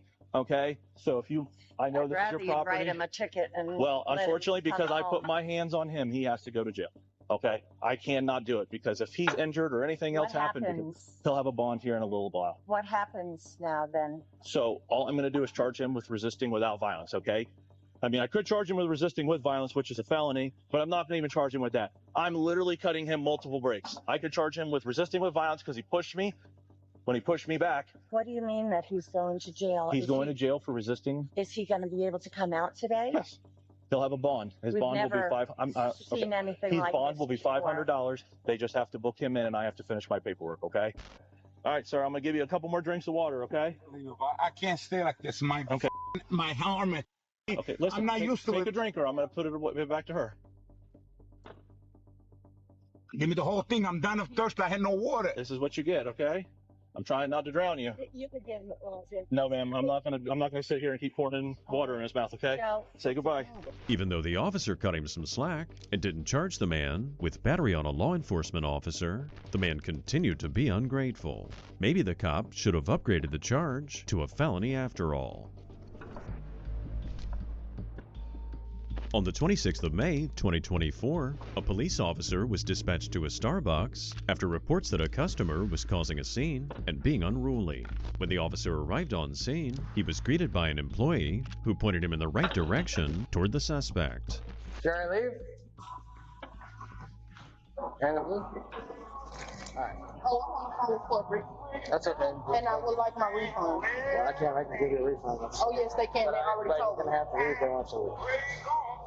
Give me my refund because I never had a problem. I understand. Like, that sucks when you have the issues with them. Like, just like hotels when they take people out and stuff, but we can't force I people. paid my money and I would like my refund. And I'm asking you nicely to tell them to give me my refund. I'm telling you right now. But I'm on the phone with corporate. Like, you can be, but they want you to leave. So I'm not leaving so until this they is give what me can my happen. money. This is what can happen. Okay. All I gotta do is, I'm gonna go out there and put in a citation, and then when you don't leave, then you're gonna get arrested. You're not going to arrest me. Yes. You're going to give me a refund nicely because I asked for one and your people are there. Oh, I don't have it. Right off the bat, she was being confrontational. Like the officer tried telling her, there was a simple solution. She was already on the phone with corporate, and if she wanted a refund, all she had to do was step outside and continue the phone call. But being a Karen, she had other ideas. Like, you gotta go. After they give me my refund, Listen, I'm sitting right here and you're sitting right here. Why can't you just get my refund? Because this is a civil matter. I need my refund. You're not getting your refund from us. We can't do that. You have to get it from corporate. No, I can get it from them. I never had a problem here. I've been coming for 3 years. See, she doesn't want to identify him. She doesn't want to leave. See if they got a name like on a card she used or something. Yes, sir. All right, you still have to go out here. You can get your hand on my face. All right, so listen up. So here's the deal. When the manager comes out and says you got to go, I'd really like you to leave. If you don't want to leave, we're going to arrest you. Can you please get out of my face? Well, I'm just telling you what your options are. And I asked for a refund. Okay, I hear you. I heard you. You've heard me all 3 times I told you. And I heard you every time you told me. As soon as the manager comes, then we're going to arrest you if you don't leave. You got about a minute. To make matters worse, the woman's child was with her, witnessing every ridiculous move. Soon thereafter, more officers arrived, and with confirmation from management that they indeed wanted her out of there, the officers here gave her one final warning. I just want to tell you, 100% do I want to do this for the last chance. I'm talking to him now. I got you. You're going to leave or you're getting arrested. I'm not talking to him. So here's the deal. They don't want you on the property anymore. Where's the lady that said she don't want me on the property? The manager said because that. they told me to get her name too. Okay, so hold on a second. Let me explain it. That's fine. With management not wanting you on the property, they have the right to ask you to leave, and at that point in time, corporate told me to get the name. So before I can know who it was, they sat there and had called you guys. So let's slow down a little bit. Okay. Whenever management asks someone to leave, it does become trespassing at that point. She's not a manager though. Anyone who is an employee here has the right to ask you to leave. Just said manager, and she's not a manager. So what is her name? And then I will leave. I already talked to corporate, and they said get her name. You constantly keep getting in my face, and I don't want to talk to you. I don't want to talk to you. I don't want to talk to you. I'm not going to do that. I asked you nice, can you please give me her name so I can leave? I will leave after I get her name so I can let corporate know. She had every right to dispute the order and ask for a refund. However, at this point, she wasn't allowed to do that from inside the store because she'd already been trespassed by the police. That being said, they were still trying to work with her, and the officer agreed to ask the manager if she was willing to give the woman her name. That was not the manager that came. She just came. She is the one who is in charge. She was not here though. You're lying and so are they. I'm not lying. It's all on body camera. That is not her name. And you can look on the camera and see that was not her name. All right, so here's the deal. I provided you with the person who is in charge. Let's go. Nope, you're staying here. No, I'm not. You're staying here. Oh, my damn arm. Let me go. Ow. Let me go. Give me your hand. She got a kid with her? She got a kid with her, G?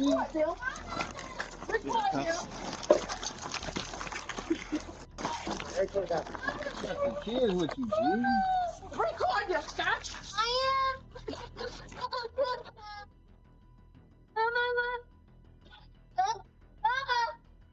Let me go.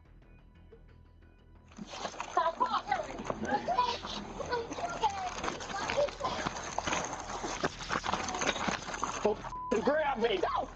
Oh, mother. Get off me. You wanna get tased? Get the off. Well, that escalated quickly, and sadly for her, it was completely pointless. It says a lot about her personality that she made such a huge scene right in front of her child. Finally, after a lengthy struggle on the ground, the officers finally managed to get the handcuffs on her. Stay back there right now. She gotta get my phone. I don't care. Shut up. You shut up. Call your dad. 135 on the custody. Call your dad. Hurry up. That's yours. Tell them to hurry up. Get off me so I can get up. No, man. Get off my back. Did you just lean on me to get up?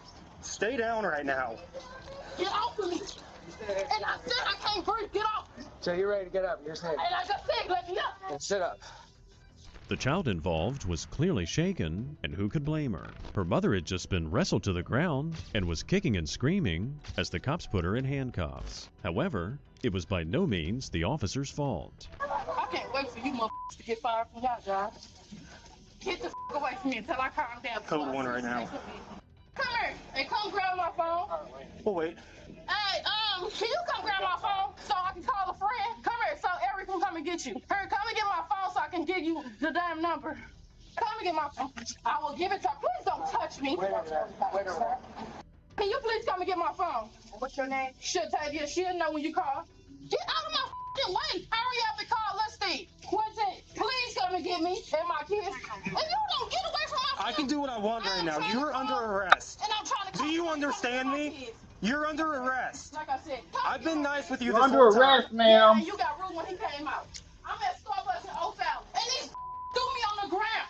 She kept complaining about her refund as she sat there handcuffed on the concrete. According to her, she'd done nothing wrong, and the cops just ambushed her, and she was thrown to the ground for no reason. Shortly after, her brother showed up and demanded some answers. Stay over here. Don't go over there. Stay here. I want to know. I'm going to tell you what's going on. She's being arrested. For what? Well, so first of all she had to leave was leave the store. She didn't want to leave. She wanted to identify. Then she resisted arrest. And then what did she do? She didn't find me right. Either way, she's going to jail. She's waiting for somebody to pick her He's kids trying up. to get in your face. He's lying. I never resisted arrest. I came out the door and I walked out and I told let's go. Then the two right there threw me on the ground. Exactly. We got one on the way to search her. She's still going to jail. He's lying. When the woman told the story, she of course left out some important details. She conveniently skipped over the part where she had multiple chances to leave on her own and then dumped her drink on the floor while pushing past the officers and refusing to follow their direct orders. I gave her more than enough time to leave. I checked 3 times with the employees, said if you want her gone, if she won't leave, we're going to arrest her. And she refused to leave, and then she threw her drink on the other officer. Yeah, that must have been That's 2 different charges she's got right now. She threw that drink on the other officer and she refused to leave. Charge, I already told her at least 5 times, if you don't leave right now, you're getting arrested. And she said, you're not arresting me. And she stayed. So she's on the phone. I got you. So I've explained the situation enough times. So. But I feel like that whole, you talking about the drink. The brother claimed it was police brutality, and nothing the officer could say was going to change the man's mind. Out front, the woman continued complaining while the cops discussed her charges. So here's the other thing. I probably gave, I'm telling you, I probably gave her 10 times. I was like, just leave. And then I made them confirm 3 times that she's getting arrested. She's like, you're not arresting me. So here's our other problem. She's got 3 kids. And that's at the point I said, you're going to leave. So I imagine he's probably going to be able to. There's 3 kids. Uncle's taking the kids in her car. Okay. We'll transport her up there, get her booked, and go from there. Are you guys good? Because there's been a pending noise complaint for the past 2 seconds. I'm not doing that. Get that coffee on the fly. Yeah. They charged the woman with resisting arrest, disorderly conduct, criminal trespassing, aggravated battery on an officer, and obstructing identification. And while she was pretty difficult, at least it wasn't a cover to hide something illegal like our next suspect. On the 9th of June, 2024, the cops were dispatched to a residence after receiving multiple reports that unwanted guests were on the property and refused to leave. As the neighborhood was known for drug dealing, when the cops approached, they did so cautiously. What you guys doing? Give me a ride, double bucks up. Huh? Give me a ride with the cat for donuts. Didn't look like he was giving you a ride. Just sitting here. Just got in the car. Yeah, he just said, You did? Yes, he did. Oh, whose car is this? My car. It's your car? Oh, you guys did. What car was before this? This is good. Right. Well, you got IDs? Yeah, I got a registration number. Yeah. You got IDs? Yeah, I do. All right, let's see it. I mean, you want to just write my name, my social? I want your ID. Oh my God, why are you doing that? Really? I'm not. My cat's gonna get loose over ignorance. I'm just asking you for your ID. The female suspect became flustered and aggravated over the simplest request, causing the officer to be very suspicious. When they asked the woman, she said she didn't have any warrants or criminal charges, and after rifling through her belongings, she eventually pulled out her ID. Where were you guys stuffing when we pulled up? Nothing. Are you f***ing dead serious? Yeah, I'm dead serious. You are so full of shit. No, I'm not. And I had down somebody and I set up there. I rolled the windows a little bit. So Yeah, I mean, you guys were stuffing stuff around the sides of the seats and stuff, it looked like. So, being that, do you guys live here at all? Yeah, that's 100%. Where's that? What apartment? The front one? That's in Daniel. So you're on the lease? No, not on lease. Oh. Well, the owner of the property doesn't want people here who aren't on the lease. They're supposed to be trespassed. Okay, well, because we have a lot of problems with this house, so... 3 blocks out. I have permission to be here. The cops talked to me and them. I'm homeless because I ain't safe here. Yeah, well, the property owner doesn't want people here. The woman claimed she'd just come to the property to pick up a box of donuts and a cat, and she'd only been there for 30 minutes before the cops arrived. It was a strange combination of items, and accordingly, the cops here were still suspicious about their true intentions. I didn't ask you to get out. You can stay right there. I'm going to get out, though. No, I want you to sit right there. I mean, you're illegally doing that. You know that, right? No, I'm not illegally doing anything. Yes, He's you got are. him out, and I want to sit you here till he figures out what he's doing with him. It's called safety. It's called, you have no... Yes, I do. We have a problem with this property, okay? With Okay, the use property, and things like with that, the okay? property. Yeah, So so just we're allowed to because- do anything we No, want you here. can't. That's illegal. Yeah, we can. It's illegal. It's not illegal. Yes, it is. I promise you that. I know the law. I'm sorry, I didn't get that back. What was that? Okay, 14 to the desk. Can you check that party locally for me, please? Check it everywhere. I had DUI whenever I was 18. That's the most criminal charges I've ever had. Stay right here for me, okay? All right. Where's the weed smell coming from? As it was a known drug area, the cops were on high alert. Following a strong marijuana smell, they were asked by the officer to step out of the vehicle. When the cops had arrived there, they were struggling to hide something. All right, man, I'm gonna have you step out, okay? If you could, just leave your purse in there for me. Nope, not doing that. Yeah, you're gonna leave your purse in there for me. Okay, well, I'm gonna search it then. So please. What are you doing? Stop! You did Stop! me. No, we're not doing it. Yeah, we are. We're not doing Yeah, it. we are. Stop! Stop! Stop! You guys Why are you? You're being arrested now for obstruction. Yes. Stop it. Stop. Oh my God, please stop. Stop. You need to stop. Relax. Stop. No, do not cut me. I want to supervise. I know. Stop. My rights. I want to supervise. Relax. I Stop.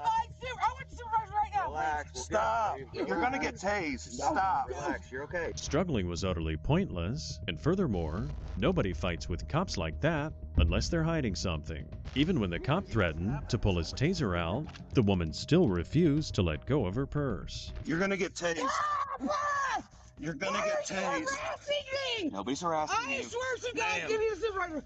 Call the supervisor. You guys are legally this. It's not gonna hold nothing. You guys can't hold nothing. Can't hold nothing. Now you're under arrest, okay? For what? For obstruction. Get off, please. Wait till you got a car. Please get off. It's called I obstruction. was getting out of the car. Obstruction and resisting arrest. I wasn't resisting. I was getting out of the car. Yeah. Yes, I was resisting arrest for what? You guys were arresting me for what? There wasn't nothing you could arrest me for. Now listen, I'm gonna stand you up. No, get off of me, please. I want the supervisor still. The woman saying she wasn't resisting and simply stepping out of the vehicle was one way to put it. Another way to say it is that she got out of the car, threw a drink at the officers, and then proceeded to wrestle like a cage fighter who refused to tap out. The body cam footage would show the proof. All right, let's stand up. Please get off. No. I want you to stand I up. want the supervisor. That's not how this works. This is how that works. He's gonna take pictures. This is how that works. That's not how this I want works. him here. Yes. He's gonna meet us at headquarters. I know. I asked you that. I want him here. No. No. Yes. No. That is not what you guys. That is not the law. Are you trying to catch more charges? For what? Then stand up. There's not going to be no charges to stand. I will add some more. Doing this, you will be sued. Absolutely. I will add some more charges. For what? You're just making shit up right now. No, I'm not. Yes, you are. Stand up. You're making shit up. It is my son's birthday. You got Come on. Up. I want the supervisor. Come on, stand up. I want the supervisor. Well, he's not going to talk to you while you're laying on the ground, so stand up. So you make the call and I'll stand up. Come on, let's stand up. You make the call and I will stand up. 30 needles, everything. You make the call and I will stand up. He's going to be at headquarters when we get there. You make the call, I'll stand up. We already did. He's going to be at headquarters when we get there. He's already waiting on you. Nope, I want him here. He's not coming. That is my right. I want him here. Right. The cops told the woman that if she didn't cooperate and stand up, she'd get another charge for obstruction. She could argue all she wanted and play the victim, but one thing was obvious. She was trying to conceal what was hidden in that purse. I was not fighting. I'm serious. It's all on camera, hon. The good thing it is on camera. Yeah. Because you were putting your hands on me and trying to force me. No, I was just trying to make you leave the purse in so I could check it because I don't know what's in there. Doing nothing because wrong, you guys were making furtive movements as we pulled up. You're making that up to say Come on, stand up. Your charges stand. That's not the case, though. Stand up. That is not the case. You get up. You can say anything you want to, but that is a bold-faced lie. You need to get up. That is a bold-faced lie. You need to get up. That is a bold-faced lie. He's not. Please get the supervisor. Or Gademeyer 1. Yeah. Well, you're gonna get to see. You're gonna get to see Gademeyer tomorrow because you're going to jail. Stand up. Gademeyer Stand up. is my lawyer. Gademeyer is my lawyer. Come on. Please let me see the supervisor. You guys stop. Ow, you're burning my stomach. God damn. You're hurting yourself. No, I'm not. You guys should have never put your hands on me. I got out of the car and everything. What? While she protested and demanded a supervisor, she was escorted to a cruiser and placed in the back. The only thing left to do was to search the woman's purse, and it didn't take long for the cops to find what they were looking for. You said it here. Yeah.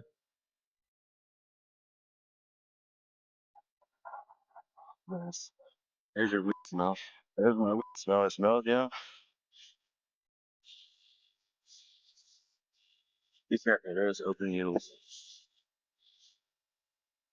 Ones with blood all over them, too.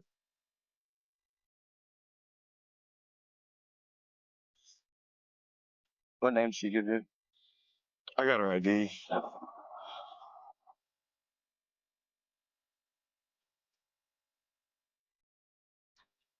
I want to check that area she was sitting real good. How does this feel? Right behind you come out. What's that? Right behind you come out.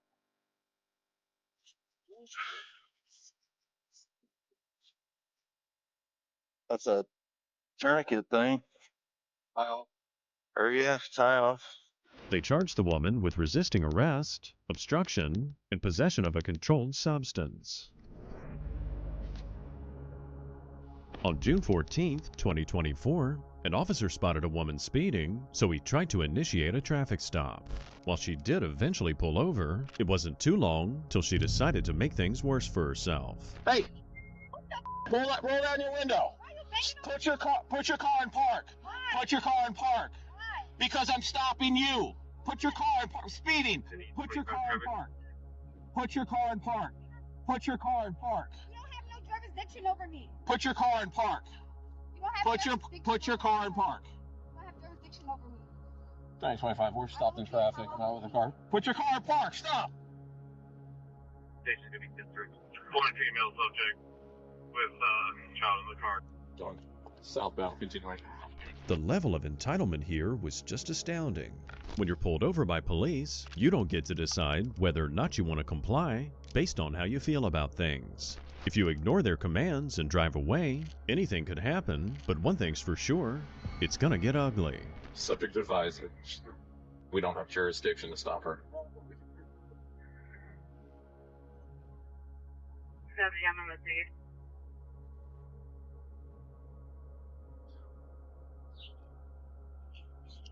1025. What's the apartment number on that address? Ma'am. You don't have jurisdiction over me. I don't know why you was telling me to stop. No, I absolutely am telling you to stop. I do have jurisdiction over you. You're within Pinellas County. Okay? I don't have jurisdiction over you. I know you have to slow down. Okay, listen. Sir, I don't have to listen to you. I don't know why Absolutely. you say I was speeding, Yes, but I need your driver's license. I don't have to give you my driver's license. You absolutely have to identify yourself. Where's the proof that I was speeding? How was I speeding if you was behind me the whole time with, I guess, Stand by. with Are the you light- gonna produce your driver's license or not? For what, though? When the woman sped off, she immediately drove to her father's place nearby. She was lucky she wasn't immediately arrested the moment she opened her door and stepped out. Fleeing from a traffic stop definitely has consequences. While the cop was busy arguing with her, backup arrived on scene. Because I'm stopped because you're going 51 miles an hour to 35. What is the probable cause? That's my probable cause. 51 and a 35. Where's the proof of that? You was behind Okay, me. I'm not playing this game. Excuse me. Turn around. Excuse Turn me, sir. around. You're assaulting me. You're assaulting me. Go get my dad. You're assaulting me. What are you? Stop resisting. I'm not resisting. You're accosting me. Yo. Man, put your arm behind your back right now. Come on. Oh my God, y'all accosting me. It's okay. It's okay. It's okay. It's okay. Don't talk to her. Don't say nothing to her. Not a damn thing. Do not talk to that lady. I don't care what she asks you. 1025. Yeah, 11015. You guys are accosting me. This is a lawsuit. Okay. Yo, Stop touching my daughter. bring her to the car. Bring her to the car. Wait, hold on, wait. I know you. I know you. I know you. Can you please go? Can you please go make sure my daughter good? The woman's child was visibly upset, and after speeding away from that traffic stop, she'd be lucky if she didn't get a charge for child endangerment. Next, she was taken to a cruiser, and they tried to search the woman while she continued resisting and causing a scene. Get close to the cruiser for me. Right in your stance.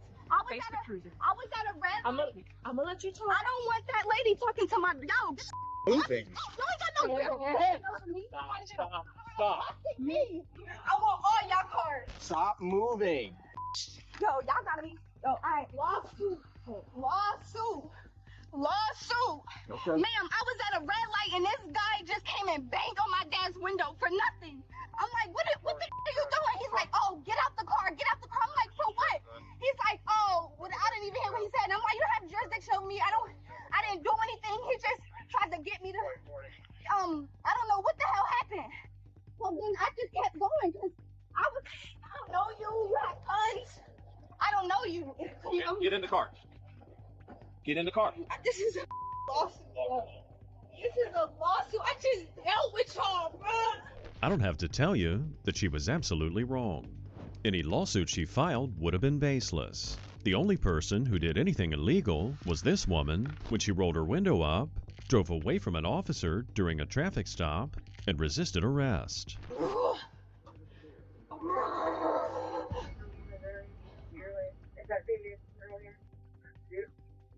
Just give us a minute because we're going to search it. All right.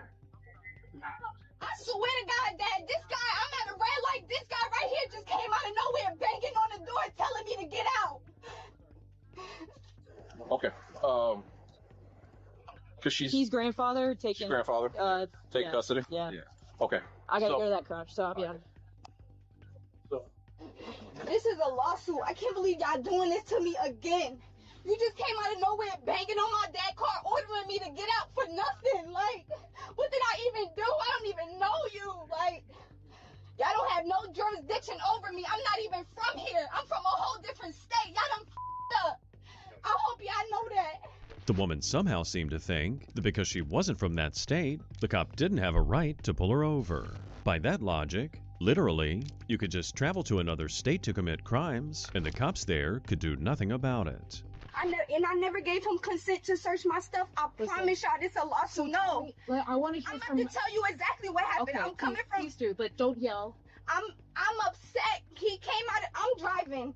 I got scared. Turn around. Turn around. Put the cuff back behind you. Turn back around. It slid off because my hand was sweaty. User.name just spoke for the first time. We gotta recuff it, so turn. Say what's up to them. No. My bone, I can't do my bones that far back. I have a health condition. What's your health condition? No. Oh my gosh. 1 second. You're gonna do what you're told. But you don't have no jurisdiction over me. How about that? Good with you, How Sasha. about How you you're gonna do doing? what you're told when I file a lawsuit? Rotate your body. Cause y'all accosting me. You know what it says on here? Yep. You go over there if you want. Yep. Every time I come here, it's something with y'all. This is my second time coming here. Y'all f***ing with me. Like, so he banging on the door and I'm scared at this point. I'm like, why are you banging on the door? He like, get out, get out, get out. I'm like, for what? He's like, oh, get out, get out. I didn't say get out at all. Yes, you did. You No, said. I said I need your license. Speak to me. Speak to me. The officer was right, and he had the body cam footage to prove it. He simply asked her for her driver's license before the woman sped off. Also, if she was really getting in trouble with the cops whenever she traveled to a different state, maybe she's the problem, not the police. Where were you going to? I was on my way to my dad's house. Okay, and Dad's house is here? Yeah, okay. You know that. I just gotta double check. It's been a minute. So at that point I'm scared and he don't got no jurisdiction over me. I'm not from here. I come here here and now to visit my dad. In Georgia? Yes, I stay in Georgia. Yes. Okay. My daughter stays here with my dad while I'm in Georgia and I come back and forth to be a mom. Yes. So he just came out of nowhere. He banged like. What do you think he pulled you over for? You think you're I didn't care to know because I didn't do anything. Okay. He just now said, "Oh, you was going 51 in the 35." Listen, I asked you these questions because I wasn't there. A 51 in the 35. Okay. So and then what happened? Do you know how that looks? That would look like real life speeding. Like that's speeding. Yeah, especially in a whatever zone you're with the in. child in the car. So I'm like, I was not just going 51 in the 35. Mm-hmm. I saw him right there. The lady let me over. I signaled for her so I can get over. I got over and I drove. It's just you and the baby in the car? Yes, he came out of nowhere, banging on the car. Once again, that's not how things work. It wasn't up to her to decide if she'd done something wrong. All she had to do was comply, and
This was inside of it. You could have left in the box. Right. Why did they put a box inside of it? You could have put the label, the shipping label on the box.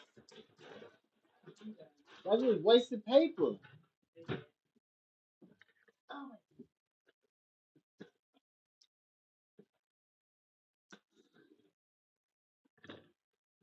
No, girl, get out the bag. See, that's why I can't put. That's why I'm not putting nothing up in there. Stop biting the tree. I'm glad it's not a real tree. Alright, if something happens to you. I'll put some swivel things on my desk, my pen holder.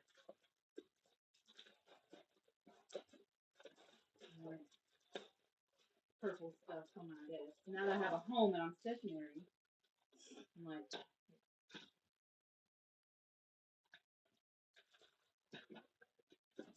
My baby gonna do it.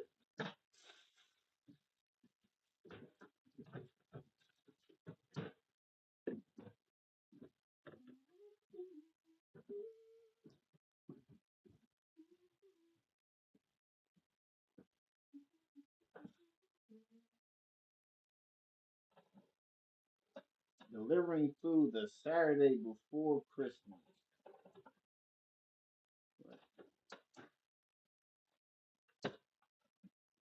What was this?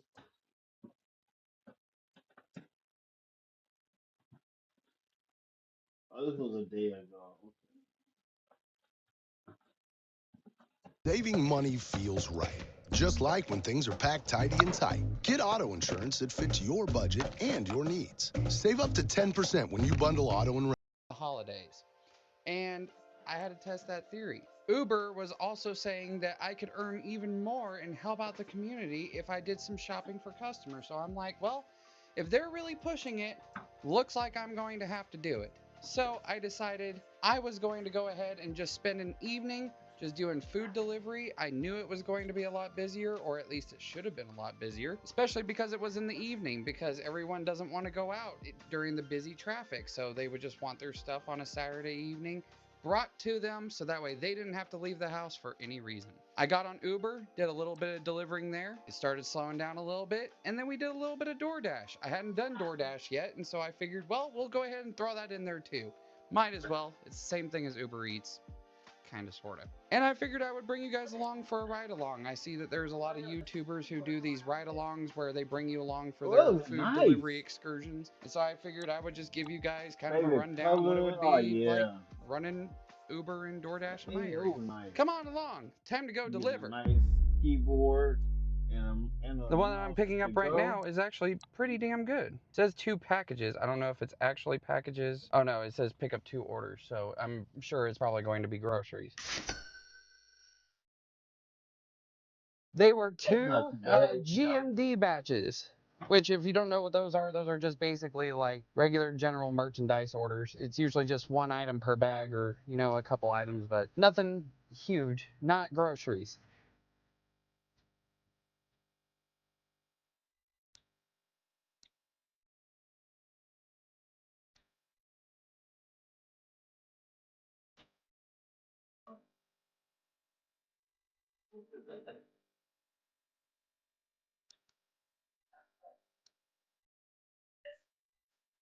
Okay, so before we get going again, I actually need to go to the bathroom. I actually just went to the bathroom earlier, but I just ate earlier as well, and so now I need to go again. So I'm gonna go to the bathroom, I'm gonna take a quick break, and we will be right back at it. That was very quick. My stomach is just like, you're gonna need to go to the bathroom, and, well, if duty calls, then, you know, duty calls. So we'll be right back. All right, we're back. I don't have the microphone hooked up right now because I got my phone charged in my recording iPhone. So that way I can, you know, keep the charge for the rest of the night. Anyway, let's go ahead and resume and see what else we got. Ooh, Target shop and deliver. Okay, I'm Your good with the nails Target is shop up, and and all of a deliver. sudden Let's you go to was Target and do turning. some shopping. Unfortunately, I didn't get a picture of the Target shopping order because I'm not like all these other delivery drivers that can take screenshots right away. I will say, though, that it added on a Sephora order. It was a double shopping order for $4.58 to add on the 2 Sephora orders. So I went ahead and User.name added just that on spoke there for as the well. first All in time. all, the trip was Say what's up to them. $15.28 for the Target What's up and 2 with you? Sephora orders. Now, What's good with unfortunately, you, the mileage Burberry? on the double Merry Sephora was Christmas. not really that good, but it was going to take me up to a city after I got this Target order done that I knew was going to be pretty busy, so I was kind of okay with going up there. But those aren't usually orders that I take very often, if at all. I was going to get some B-roll as I was checking Okay, out, but it was way too understand. busy in Okay. there, so I just went ahead and got out of there as soon as I possibly could, and we were on our way to the next stop. 2 Sephora orders in the works. Now, on the way to the first customer, I was on the phone with Eddie, so I wasn't able to actually talk to the camera or anything, so I'm going to go ahead and put this in here real quick as we're going to the first drop. Do not take orders if you are doing deliveries that have more mileage than pay, because you're basically just running your car for absolutely no reason. I'm doing this as an experiment just to see if it was actually worth it for me to do Uber Eats during this evening, and that is why I'm taking basically anything that they're giving me. Plus, I know these roads pretty well, so I know my area like the back of my hand, and I could drive anywhere, and I'm pretty familiar with the area, so it doesn't really matter to me too much. But these are not orders that I would normally take. The Sephora orders were way more miles than how much I was getting paid for them, so those aren't usually orders that you should be taking, and I would really recommend not taking those orders because you are going to be basically paying the customer to deliver their stuff for them. I wouldn't recommend taking these, but this was just an experiment for you guys. Mom and Mel gonna come here on the 26th. After to get their stuff.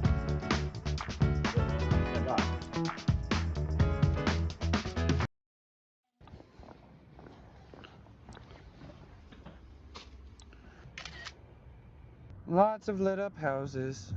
It's unfortunate because according to the weather, it looks like we are not going to get snow, so this is all the Christmas stuff that we get to see. We don't get to have a pretty white snow this year for Christmas.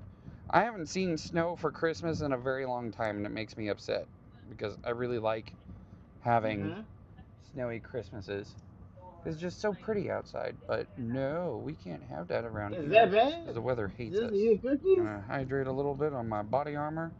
I know you can't really see it, but trust me, it's there.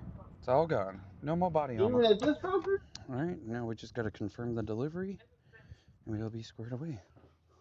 I guess people just ain't like us. No, I guess people just ain't like us. I got another order that came in. It's not great by any means, but it's a $5 order from McDonald's that's going 2.8 miles. Could be worse. And it should be this house that's right here on my left. I don't see a number on their house, so I'm just kind of going by the map at this point. Is it?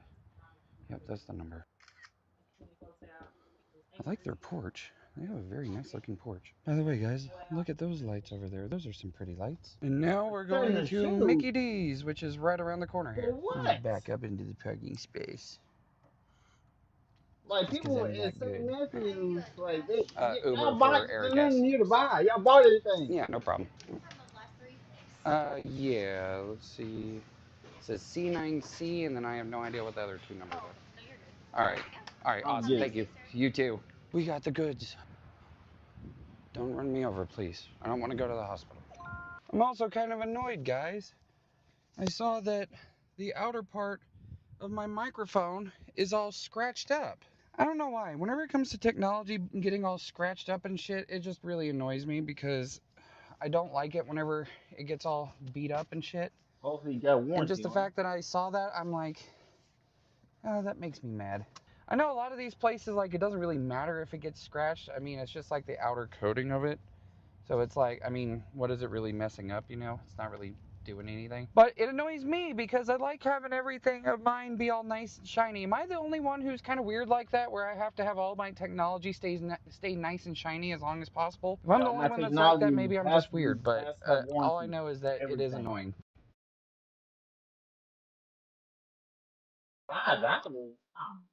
Oh yeah. Yeah, you can those. If it's five or more, you can.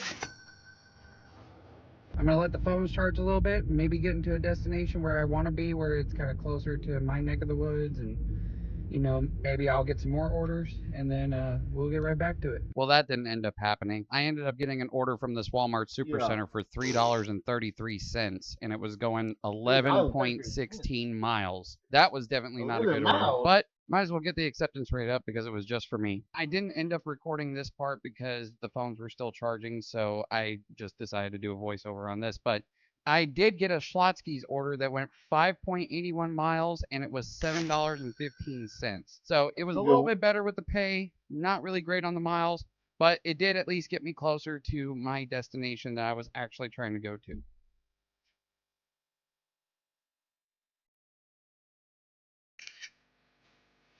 Alright, I made it back to my neck of the woods, and I was taking a look, and it seems like things are kind of dying out a little bit. I'm half tempted on getting on DoorDash and finally doing it for the first time, but I think I'm going to just see what Uber will give me, and then if Uber doesn't give me anything, then we'll switch over. Alright, Uber, I'm counting on you here.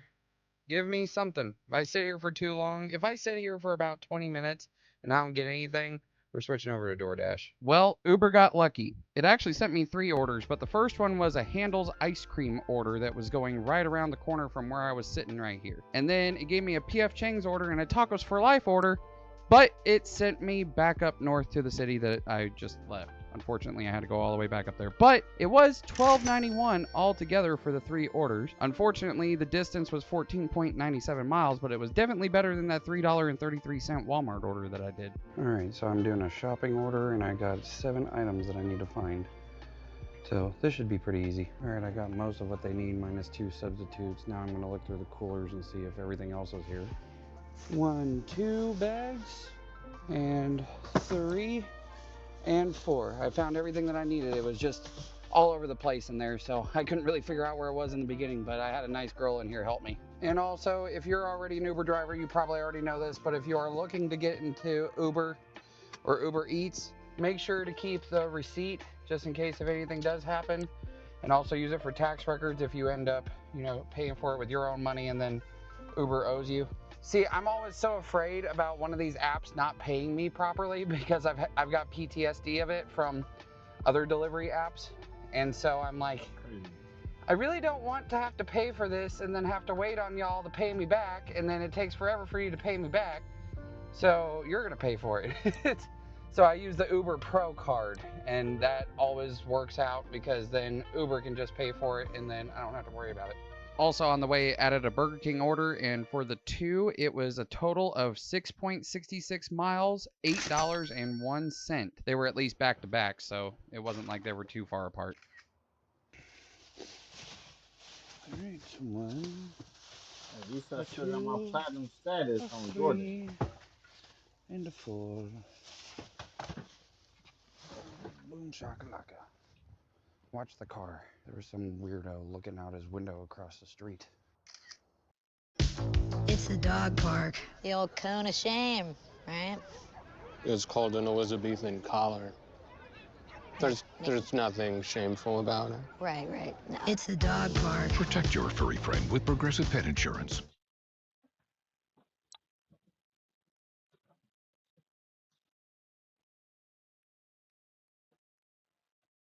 With the American Express Platinum Card, you can unlock experiences like no other. Find out your welcome offer. Get up to $400 in Resi credits and earn 5 times points on eligible flights and prepaid hotels. There's nothing like Platinum.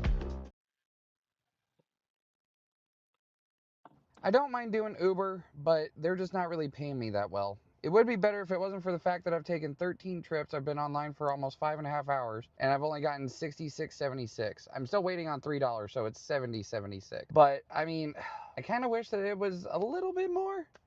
Maybe for a normal work day, I've heard like $80 to $100 is what I've been hearing most people that I know get paid in one work day. So I guess that's okay, but it doesn't really factor in everything else, like, you know, drive time and the miles and all this other stuff. So it's like I've done so many more miles on here than what I actually thought I was going to do. So I think for the last couple of hours before I meet up with Eddie to go and eat, I'm going to do some DoorDash. Now, it had just changed. It was saying that there were a lot of late night offers that were piling up. Unfortunately, I didn't start it because I was doing Uber, but I figured, you know, there's not very many cars on the road. This will probably be a good time for me to try out DoorDash. I have not done any DoorDashes yet. I've turned it on once and it didn't give me anything, so I didn't really do anything with it. But this time, I'm actually going to. Average wait, 2 to 5 minutes. So let's see. That's not really great. It is the first one that I've done. You know what? Let's try it at least. I know that's not really that great. Take that I haven't done it $5. yet, so I'd like to know how the It's your first process one. goes. And we're off. Walk-On's Bistro delivered. Wow. Next was a McDonald's order, which was $4.50, $2, and then $2.50 for peak pay. I forgot to say that we're in peak pay mode right now. And it was just for a lemonade. The customer was so grateful, they left me an extra $2 for a tip, so $6.50 altogether. Next, I went to a different McDonald's location. It had some more stuff in it. This one, They paid $6.50 for lemonade from McDonald's. All they wanted was a drink. was $7.66, including the customer's tip. Next, it was time to get the stoner food from Taco Bell. They had 3 boxes and 15 sauce packets with 1 drink. Altogether, that was $7.79. And last but not least, we stopped over at Denny's. It was actually not Denny's. It was a hole in the wall called the Burger Den. And luckily, this didn't go far either. It just went right up the road. The customer left a $2 tip along with DoorDash's $5.50 pay, and that was $7.50 to end the night. Alright, so I'm just waiting on Eddie to get over here. We're about to go into Waffle House. And either tonight or tomorrow morning, I'll give you guys kind of the rundown on everything. But yeah, I'm ready for a quick breakfast before going to bed.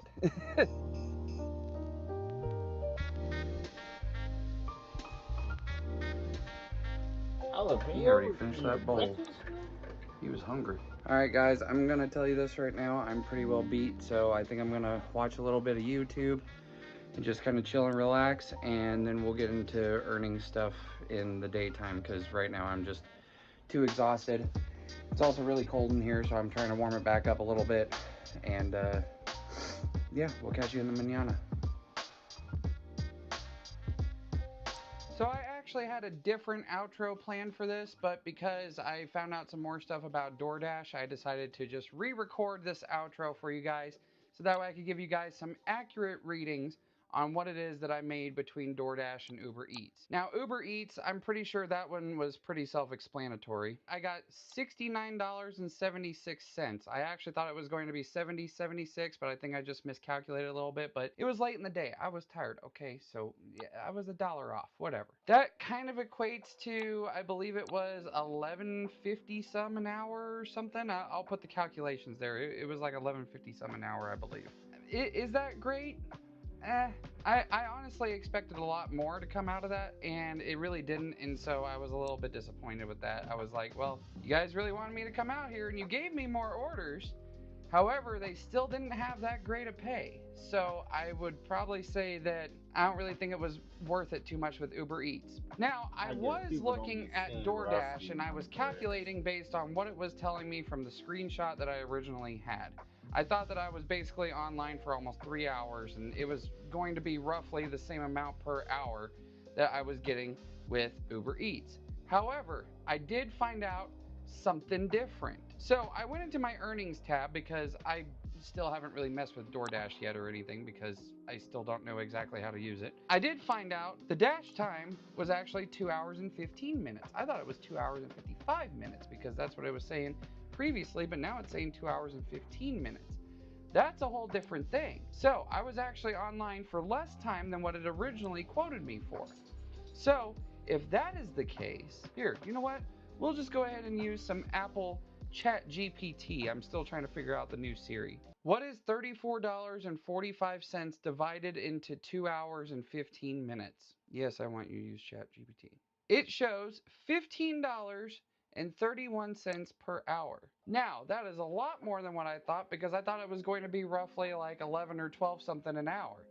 But $15.31 per hour, even though that all the orders, I did not get anything that was over $8 for any of the orders. That's still pretty damn good. Now, active time is definitely different. It's 1 hour and 24 minutes, because that's the active time from whenever I accept something all the way until I get it delivered. But for the dash time, Dash time, me just being online, and how much that I got just from being online, that's still pretty good. So I didn't really think that it was too worth it for me to go out that night. I do have a slight different perspective on it now. So it wasn't really worth it to do Uber Eats. I have always had this thing with Uber Eats. Uber Eats always just tends to send me garbage. Now, I'm not saying DoorDash will always send me really good orders. I mean, I've heard from plenty of different people, like you can get really good stuff, you get really bad stuff. Plus, on top of it, I had peak pay. So if I didn't have peak pay applied to all of those orders, I definitely would have got less per hour. However, I will say, for getting basically $15.31 per hour from doing that, I'd say DoorDash was definitely worth it. Uber Eats, it was supplemental. It at least gave me something, and I got to do some shop and delivers, but otherwise, I don't really think it was worth it. But all in all, I think that the best way to really get some money if you are delivering before Christmas is just to do some grocery delivery. If you have a grocery delivery app, or if you can get some shop and delivers on Uber Eats, then I would definitely say go with that more instead of the food. At least in my area. I'm sure that there's other places where people have like better luck with it. But I've heard that there's a lot of people who have a lot of issues with Uber Eats. So maybe it's just Uber Eats altogether. I've realized that DoorDash actually kicked some ass. I'm very impressed, DoorDash. I may use you more often for a food app. A few things though. 1, I was on peak pay. 2, I am a new driver, so my first 50 orders I do get priority, and then after that I don't have it, so we'll have to see then too. And also, on top of it, I would really like to figure out how to track miles on that, because Uber shows me the miles that I deliver on there. My Walmart delivery app shows me the miles that I deliver. DoorDash, I have no idea how to find that, so if someone can help me out with that, that would be great. Keep giving me some good stuff. I'll be a loyal driver to you. I promise you that. But anyway, thank you guys for coming along for the ride along with me. I do appreciate all of y'all for, hanging out and doing some cool stuff with me. Like, subscribe, press the bell, and we will see you guys in the next video. Bye-bye.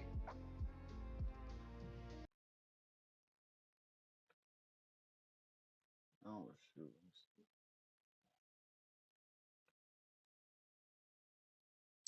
Now.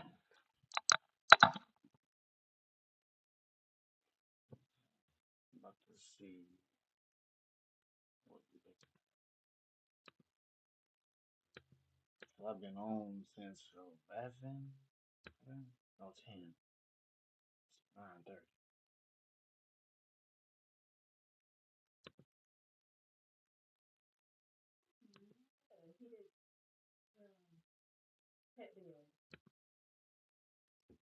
You want to get that going? 5 hours.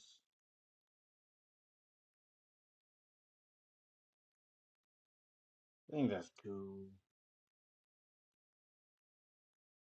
But so if I've been on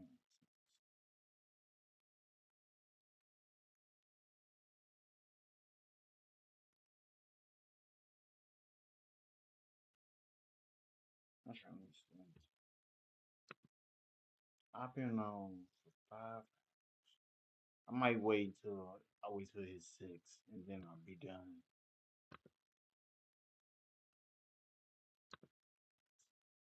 It's Christmas.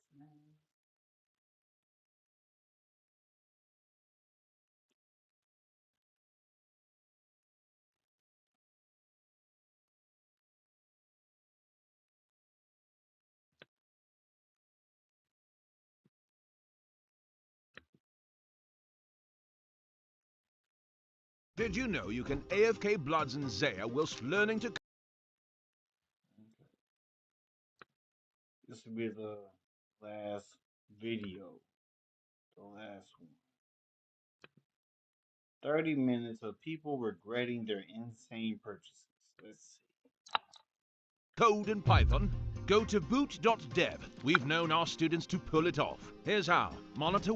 Oh my god. When I tell you this was the worst purchase I've ever made in my entire life. Okay, open up with me a package that I regret buying. This is the dumbest tech purchase I ever made. Okay, so today's video topic was recommended from some of you guys. Please do a regretted silly purchases video. Let's see a video on purchase regrets. So that's exactly what we're doing. Especially with the holiday season coming around, more people end up buying things either for themselves or for others. Companies' marketing budgets increase during this time as well, so you're going to see ad after ad every waking moment of your life. This inevitably turns into more purchases and then buyer's remorse. I think everybody has some items they regret buying. I know I do. And that's what we're going to take a look at today. We have a ton of stuff to go over, along with comments from you guys from previous videos. So if you want to be featured on a future video, leave in the comments down below. But let's start off with one that isn't a surprise to me anymore making these kinds of videos. Some classic TikTok shop regrets. So many people sent me this video.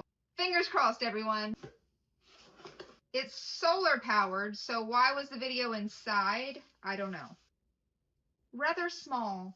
I don't even know where the lights are.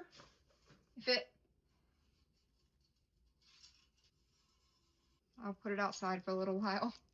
It doesn't charge or work. Here's what I ordered, and here's what I got. I don't know. This is lawsuit worthy. And the lights don't even charge or work. Oh! Again, they included this. Does this look glass to you? These always have gaps, so liquid will get in there and grow mold. What's funny is if they just listed it as is, it would probably, I don't know, for $35, but they'd probably sell some. Doesn't include a saucer. Here's what I ordered, and here's what I got. At least the paint job is better than usual.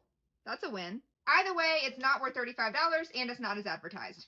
I also would never drink something out of this smell. And I still think even with these videos, she has an entire series on her channel going over these bogus products. There are still going to be a ton of people that get scammed for the holidays. I remember going over that crystal mug almost a year ago that had the exact same playbook. They used an AI video to advertise a product that clearly was not the same item when you actually purchased it. And I guess nobody really learned their lesson, and they're still doing it. They just turned it into a skull mug. I treat TikTok Shop the same way I would Temu or Shein now. I'd be extremely careful purchasing anything off of the app. But we have a screenshot here. Tell me about the biggest waste of money you've spent in your... I love hearing your stories.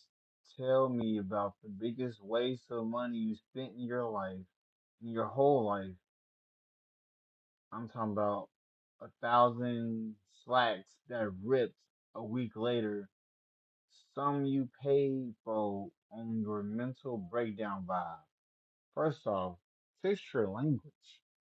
entire life. I'm talking about $1,000 slacks that ripped a week later, and there were a lot of comments. $2,000 on pom-pom $2,000 on pom-pom Purine merch because I was in a manic episode. $209,000 on a kitchen renovation for my forever home. My ex-husband kicked me out and foreclosed on the house, and someone bought it in auction for $91,000. I paid $12,000 for 4 tray young rookie silver prisms. They are probably worth $200 each now. I bought $50 worth of ladybugs to eat some pests in my garden. My mouth when they just flew. Ha!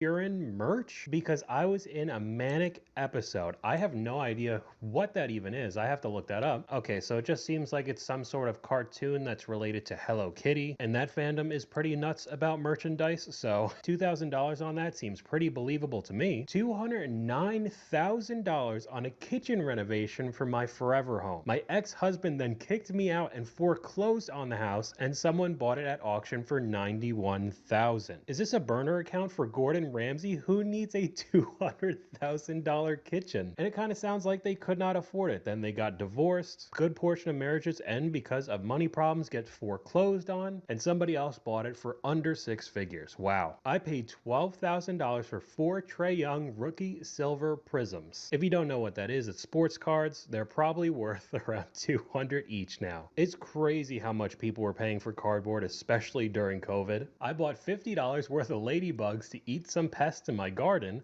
My mouth when they just flew away. At least it was only $50 in comparison to a lot of these comments. That's not that bad. I put $100,000 up my nose in 4 years. Alright then, health insurance with health insurance, an x-ray still cost me almost $900, and without insurance it cost me $191. I made a dedicated video going over insurance and how much of a scam it is in general. We've seen examples like that. And the next comment in the line, my current health insurance. It takes all the money we make and denies me treatment for important things like cancer. Again, saw more examples in that video as well. I find it to be a complete scam. Wasted nearly $10,000 on a startup for a business in February 2020. Then 2020 happened a month later. That's just extremely bad timing, especially if it was some sort of brick and mortar store and didn't have an online presence. My dad paid $1,000 to get me out of jail. I was at home laying on the couch. It was a scam call. Paid in full for a year-long gym membership that I didn't use once. $1,000. Well, that seems to be a very good transition into the next clip.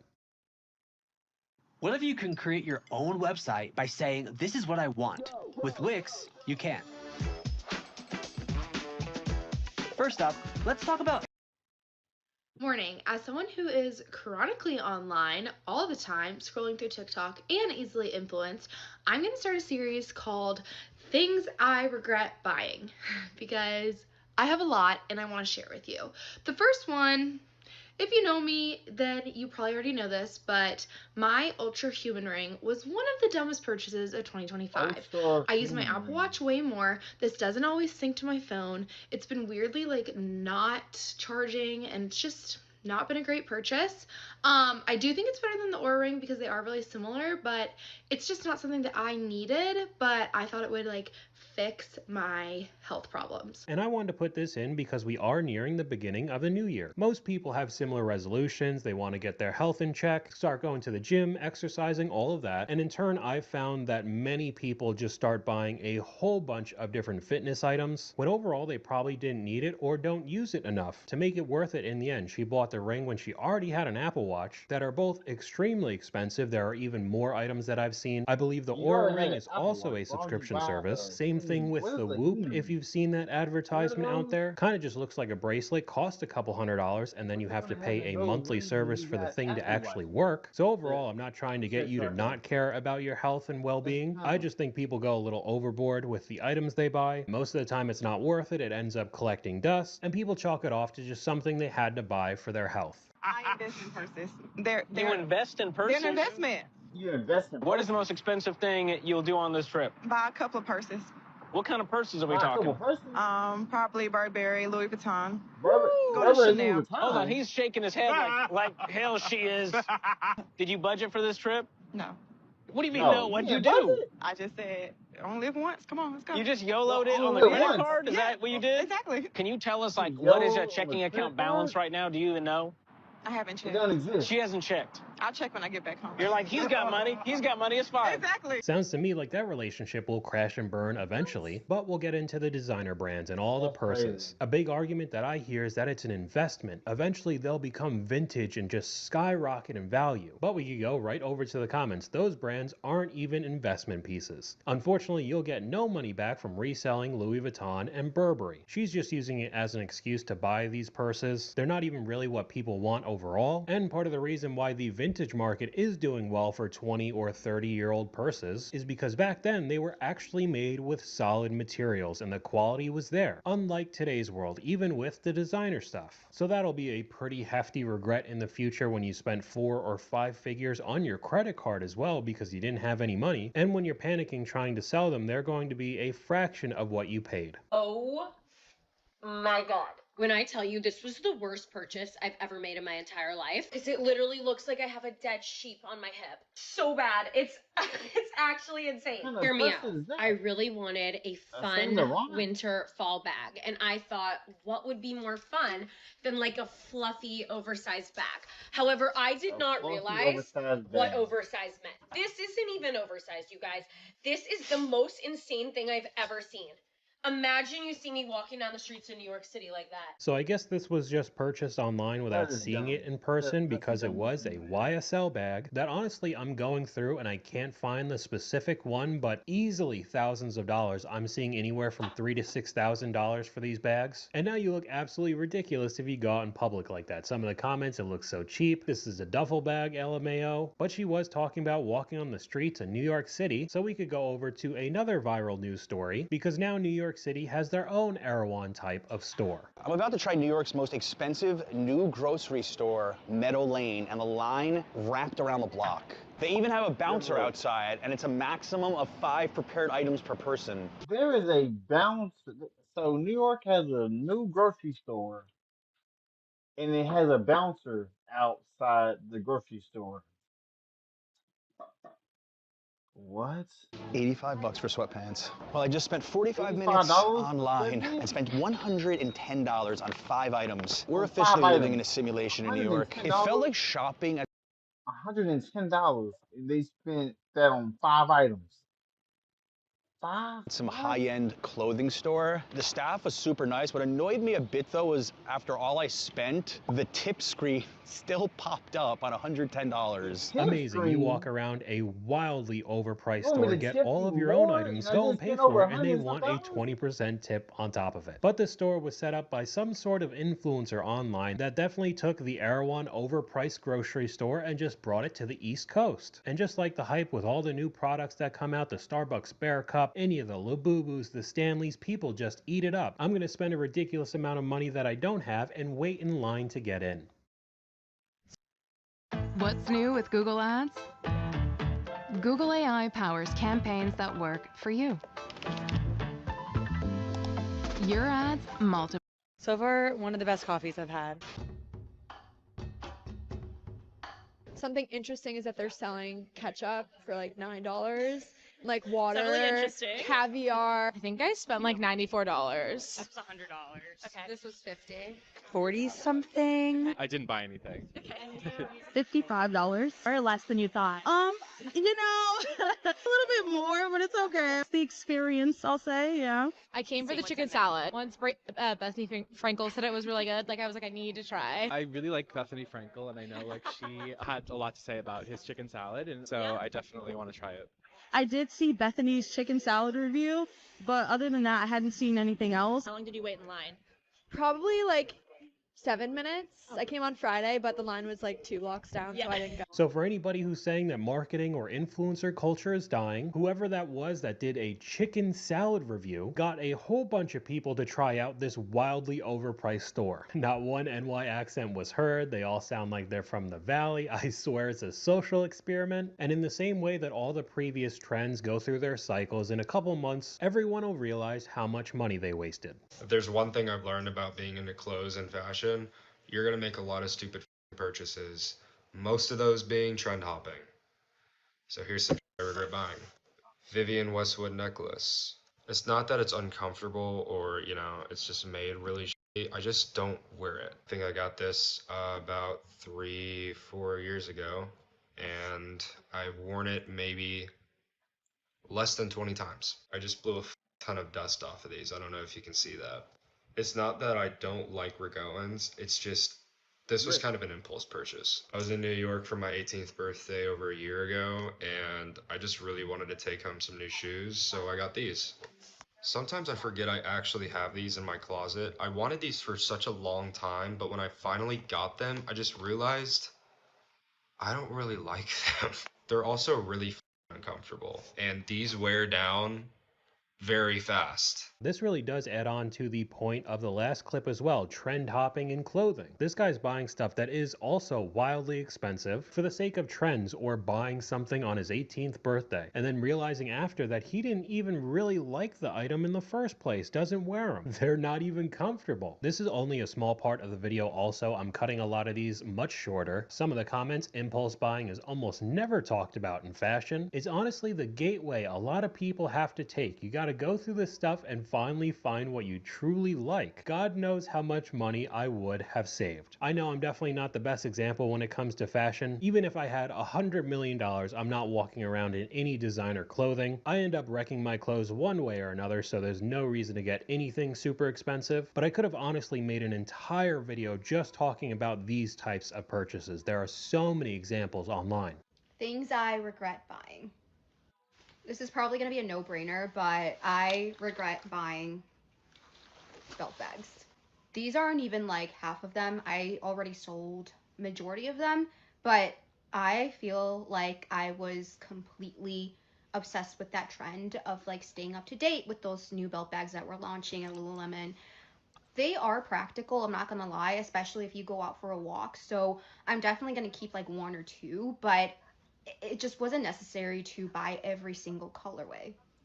Okay, people are not gonna like me saying this, but I regret getting stud bags. Okay, so again, we're cutting it off there. This video is a lot longer. You kind of get the gist of what this is going to be. The comments, this trend of having multiple of the same thing is so weird to me, especially with makeup. This one girl has to have 9 blushes. Why? I love my belt bag because it keeps my hands free and it's small, but I only have one though. And the creator responds, yeah, I learned my lesson, should have stopped at 1 or 2, but people really have a hard time stopping themselves from buying. And there are a ton of related TikToks like this. Me, because I can't stop buying stuff and it's just somebody tossing and turning, constantly thinking about consumerism, I guess. I keep saying save for Christmas presents. The only person I bought Christmas presents for is myself. I want to buy a $400 bag. Someone stop me, please. Then I genuinely hit flow state of adding more random stuff in my cart. I literally can't stop spending money. It's not even funny anymore. It's concerning. I buy everything I want the second I lay my greedy eyes on it. I'm always shopping and thinking about things I want to buy and what I want next. Help. Just the constant dopamine of social media and wanting everything the second you see it, and the convenience of you being able to do that. I don't think I have to tell you that turns into a massive amount of buyer's remorse. And when it's not shopping, I'm ordering food for delivery. This is crazy. And then you get so much anxiety when you can't pay your bills. Recently talked to my therapist about this because it literally made me sick. Then I headed to TJ Maxx to help with my sadness. We got a comment from you guys right here. The biggest regret on a purchase I've ever made has been a Louis Vuitton, I don't even know how to say that, handbag for $2,400, and I rarely carry it. I didn't have the regret for probably 4 or 5 months, and it's too late to return it, and I'll never be able to get the money back out of it. I'd be happy to get 2/3 of it back. Another problem that I've seen often, specifically with these bags that are very expensive, is that some of the people that purchase it don't live in the nicest areas, so they're scared walking around with it in public thinking they're going to get mugged. What's the point of having it in the first place then? It'll just end up collecting dust and be a crazy waste of money. I mean, $2,400, just that comment alone. I made a nearly perfect MVP without any code. Then I brought it to life on Fiverr. See, I had this really great idea for an app. Okay, open up with me a package that I regret buying.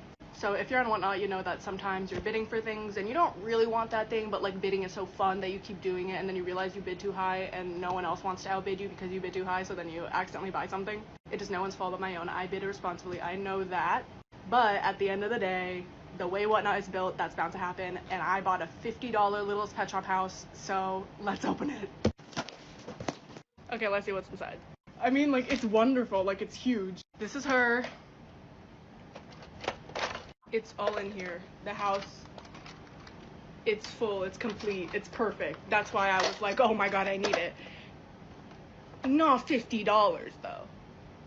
You get what I mean? I witnessed someone spend $600 on the biggest pet house, new in box. $50 is nothing. She replies, I'm a college student though. LOL, the bidding is so true. I was on Whatnot yesterday for the first time and it was actually insane how these people were bidding. You could literally find these things on Mercari for 1/10 of the price. It was insane. This is one that I don't think is often talked about, the auction sites. eBay is pretty big, but I guess the biggest one right now is Whatnot. You really want an item that's up for bid, you get that that impulse purchase itch? Somebody else wants it and starts upping the price, and there's a bidding war, and you end up spending way more money than you should, and by the time you realize it and don't want the item anymore, it's already shipped to you and there's no returns. It's unfortunate, but this happens more often than you think. Another comment from you guys, common purchases I hear from older people at work: weddings, brand new cars, houses, pets with high maintenance, Pokemon cards, student loans for a degree they don't use, and designer handbags. The wedding ones are especially crazy to me. We've gone over it a few times on this channel. I don't know about Pokemon cards right now because they seem pretty desirable still in 2025. Maybe the value of a lot of the cards has gone down since the peak in COVID. I'm not sure. I don't really look any of that stuff up. But as we saw earlier with the sports cards, those prices definitely have gone down. And people have lost a massive amount of money as well. The worst thing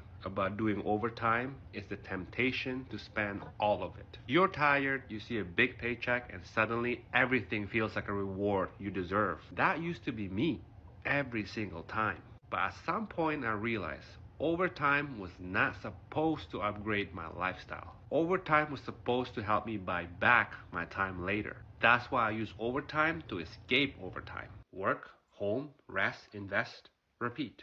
And that is not the thought process of many people out there now, especially with overtime work and the treat yourself culture. They would take all the extra money they get from their paycheck and blow it on some designer item, just putting themselves right back in the same position they were, just more exhausted and overworked. Does not sound like a life that I'd want to live whatsoever. I made a really stupid purchase once. Worst purchase I ever made in my life. I was moving to LA and I needed an LA car, right? For my business, I need an LA car. Yes. So what's an LA car for me? It has to be nice, but it can't be too showy. You know, all of these balances and considerations. And so I settle on this brand new convertible Aston Martin DB11, right? Now, why did I get this stupid car? Well, so the truth was I got this car because some person I never met in the 1950s decided James Bond would drive an Aston Martin. And James Bond was cool. As this summer approached, I was in the final year of that lease. I'm coming up to my 50th birthday, and I'm literally so close to the studio at that time. I was in the hills in Hollywood. I had, bedroom I hadn't visited. That stupid car had been sitting in the garage. I hadn't driven it. And I was like, what the f am I doing with all this bullshit? Okay, so we got a couple things to talk about. He wanted an LA car that wasn't too showy, so he got an Aston Martin. I was thinking some sort of BMW or Mercedes, luxury, but nothing too insane. But no, he ends up getting a DB11, basically because James Bond drove that car. It's crazy to me how many people buy Aston Martins for that single reason alone. Now, I don't know who this is, but if he can afford the Aston Martin and living in Hollywood, he's probably working quite a bit to be able to fund that lifestyle. So the house and the car doesn't get used. He's just working all the time, throwing money into a fire. I feel like this happens a lot with guys that want a nice car, whether they're actual car enthusiasts or not. On top of it, some get in over their head. They buy something they can't truly afford. General maintenance, the car payments, insurance starts breaking their bank, and they get in a really bad position.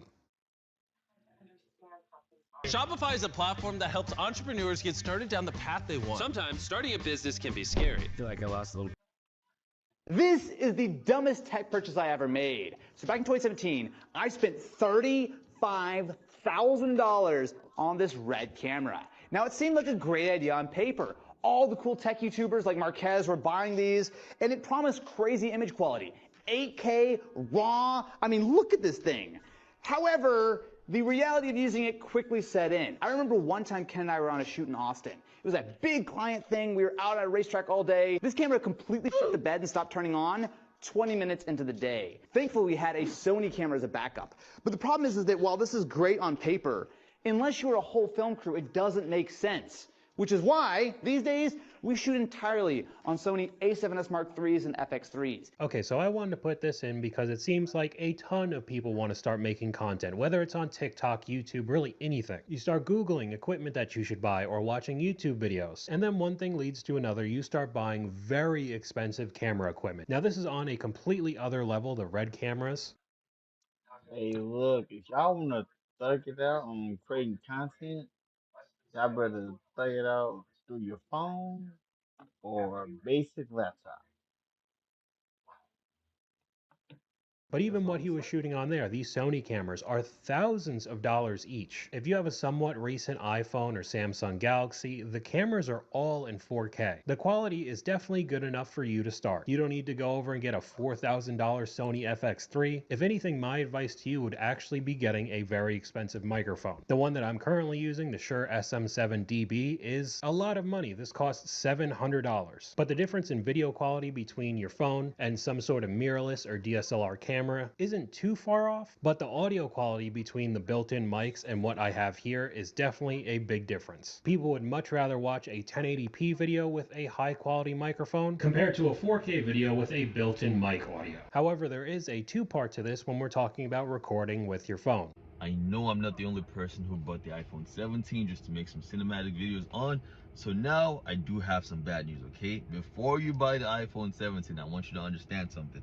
This doesn't come with S-Log. I thought it came with S-Log. I went to the store and I tested the S-Log, but after buying the phone, I realized S-Log only comes on the Pros and the Pro Maxes. With that being said, yo, do not buy a iPhone 17 if your goal is to make videos with it, especially if your goal is to use S-Log. Okay, real quick, we'll go over to the comments. Most of us don't even know what S-Log or whatever is. S-Log is Sony. You're thinking of Apple ProRes Log. So for a majority of people, this would not be a problem. S-Log or ProRes Log is basically a way that the camera records for you to get a lot of color grading in post. So if you're doing a lot of the cinematic type of videos, you'd probably want that. Most people don't really need that in the end, but I wanted to add this in because there was no research done, I guess. Did not know the differences between all the iPhones that came out, and he probably paid close to $1,000 for that phone and can't even use it for the reason he wanted. We have another comment here, short and sweet. I love my car, but I regret my purchase. Another very good transition into the next clip. I bought this 2020 Toyota Highlander. It has like the highest trim level and everything. And I'm really just trying to trade that in. I was able to go ahead and just pay it off, $1,400, which was, I know, crazy. But... Whoa. What? You were paying $1,400 a month for a Toyota Highlander? Look, this is what I'm trying to trade in right now. Paid it off. It was only 18% interest on it. So yeah. All right, so how many miles are on your Toyota Highlander? So it's 196,000. To make sure we play that back, you say you had 18% interest on that Toyota Highlander? Yeah. I'm not trying to add salt on the wounds. I just want to calculate something. 1 second. And you bought it for how much? But it was a crazy amount. I'm gonna pay for it real quick. Okay. Paid around 54,000. Dollars? Yeah. Oh my God. It's terrible. You just now paid it off? Yeah. 72 months for the term? Yeah, it was 17 months. 72 months at 18%. You paid a total of $97,196.69 for a Toyota Highlander. 6 figures for a Highlander, and they weren't even talking about the Grand Highlander either. And that's the reason why I make so many car videos on this channel. People have no idea how bad of a deal they're getting. First off, paying $54,000 for the Highlander in the first place, even if it is the top trim model, but at the end of the term, you're paying almost double that. $1,400 a month. Unreal. So this Christmas, instead of buying the typical gift wrapping paper, I wanted to create something special. So I asked ChatGPT to turn my brother into a gift wrapping paper. I think it might be done now. Just instant regret immediately. So I recently made a large purchase that I really wish I wouldn't have, and I wish that I would have waited the 24 to 48 hours, which is what I try to say and what I try to do before I purchased it, but I didn't do it. And it's not a purchase that I could just return and get the money back, so I was out it, and I just have to take that as a loss. And that is really unfortunate because it was not an insignificant amount of money, but you have to learn your lessons. So with her not saying how much she lost or what the purchase even was, you can really tell how embarrassed she is about it overall. And this is common in today's world. Again, with the instant gratification, it's so easy to buy stuff now. You don't even have to think. Just tap a few things on your phone and boom, you got it. It'll be delivered to your house tomorrow. Everything's all set. We go over to the comments. I have a curiosity on what you bought. Obviously, you didn't say it in the video, so maybe you don't want to share, but just wondering. And all she said was some tickets that can't be refunded. refunded. That could still be a wide range of events, sports, concerts, really anything that you could think of that needs tickets can be wildly overpriced in today's world, so it could have been a pretty substantial hit financially, and unfortunately you can't even refund it. Dumbest things I bought when I was a full-blown shopaholic. Part, I don't know. I'm losing count because there were a lot of stupid things. This YSL smoking moto jacket. I bought this secondhand at least. I feel like a bit of an asshole, just like displaying Saint Laurent on my back with like a smoking mouth. It just seems like really obnoxious, but I like the front. And the fit of this jacket is stunningly beautiful. So the reason that this is a worst purchase is because the whole time that I was buying it, when I was DMing the girl to buy it secondhand, even when I was meeting up with her, I just felt like I shouldn't be doing this. I had this like inner dialogue going that I shouldn't be buying this. Like I was in huge debt. I was constantly worried about money. I just remember really pushing against myself, knowing that I shouldn't buy it and just doing it anyway. So this coat was really like me in a moment of self-sabotage. And that was a pretty clear-cut case of your instincts kicking in, knowing that you shouldn't be doing this. With it being another YSL designer purchase, I bet it was a ton of money. A leather jacket like that, I would also add that she didn't like that the logo was splayed across the back. Just my own opinion, in today's climate, I wouldn't want some big designer logos being covered all over me walking around in public now. It just looks pretty tacky, and many people are agitated with the high cost of living and how difficult it is to survive. Maybe not the best idea to flaunt your wealth like this, even if you don't have it. She said she was in a whole bunch of debt, but buying and wearing those types of items Alright, so Burberry, let me see real quick. Let me go here. Before I go. Alright, so before I go, Burberry, the reason we got 100 people in here was because of the topic, which was it was my Black Inventors topic that I did, because I was focusing on all the Black inventors who made inventions,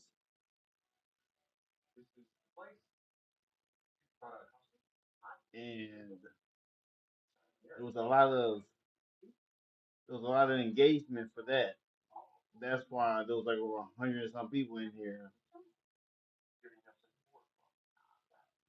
So that was the reason why. So I would have to create the same type of content for that type of video each and every day.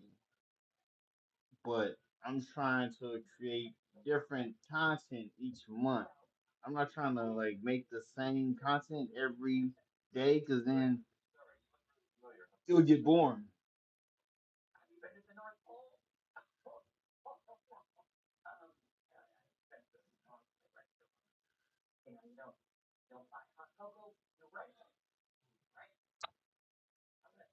It was let me see. It was on the yes. It was let me go to it real quick. Let me see. Cause like let me see. Cause I don't want to. Let me go. I'm about to go look for it.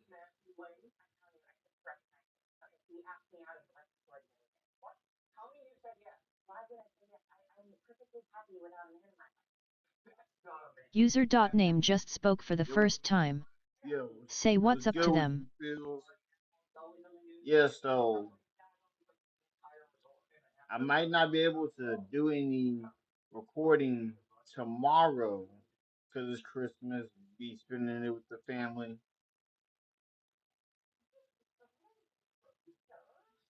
Let me see real quick. But we can do that still, but just do a twist on it.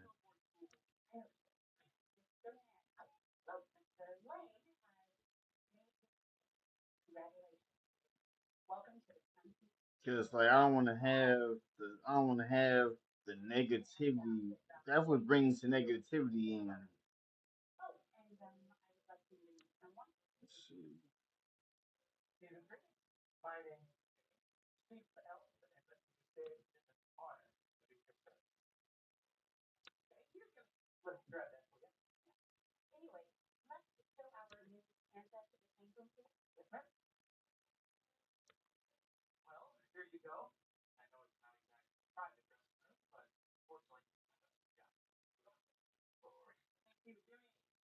Cause it's kind of crazy.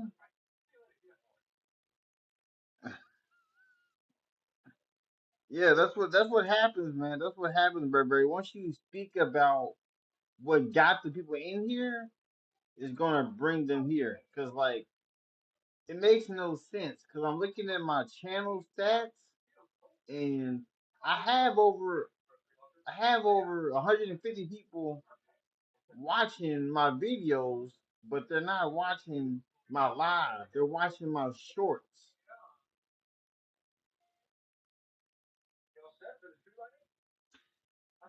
Because the more you speak about what brought them here, they gonna come in. Because it says I have 167 people watching, but what are they watching exactly?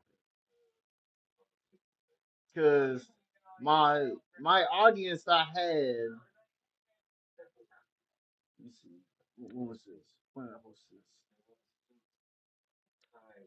Let me see. So my audience for December 17th, on December 17th, my audience, I had over 216 viewers. I had over 200 and some people in there who were mad because I was mainly speaking about black inventors and not white inventors.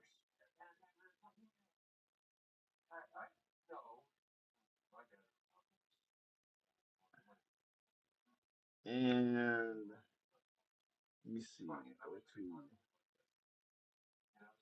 So on the one that I did on December the 22nd, on December 22nd, I had over, I had hit over almost 300 viewers. Over 300 people was watching this video. And then the video I did on yesterday, the video I did yesterday, I had over almost another 200 some people watching, but they weren't interacting with the video. So like I have the people, I'm getting the people in here. I'm just trying to get them to interact. So I set up a TTS to where when somebody new comes in, my TS will tell me that somebody's new in here, and I will talk to them.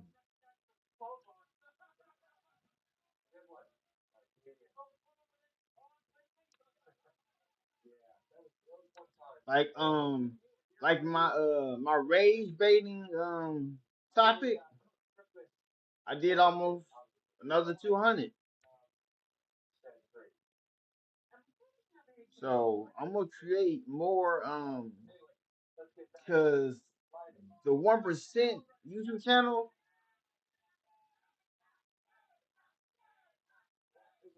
normally I do the porch pirate videos on this channel, but on my new channel it's gonna be just my face on there all. So I'm talking about like doing on my short videos.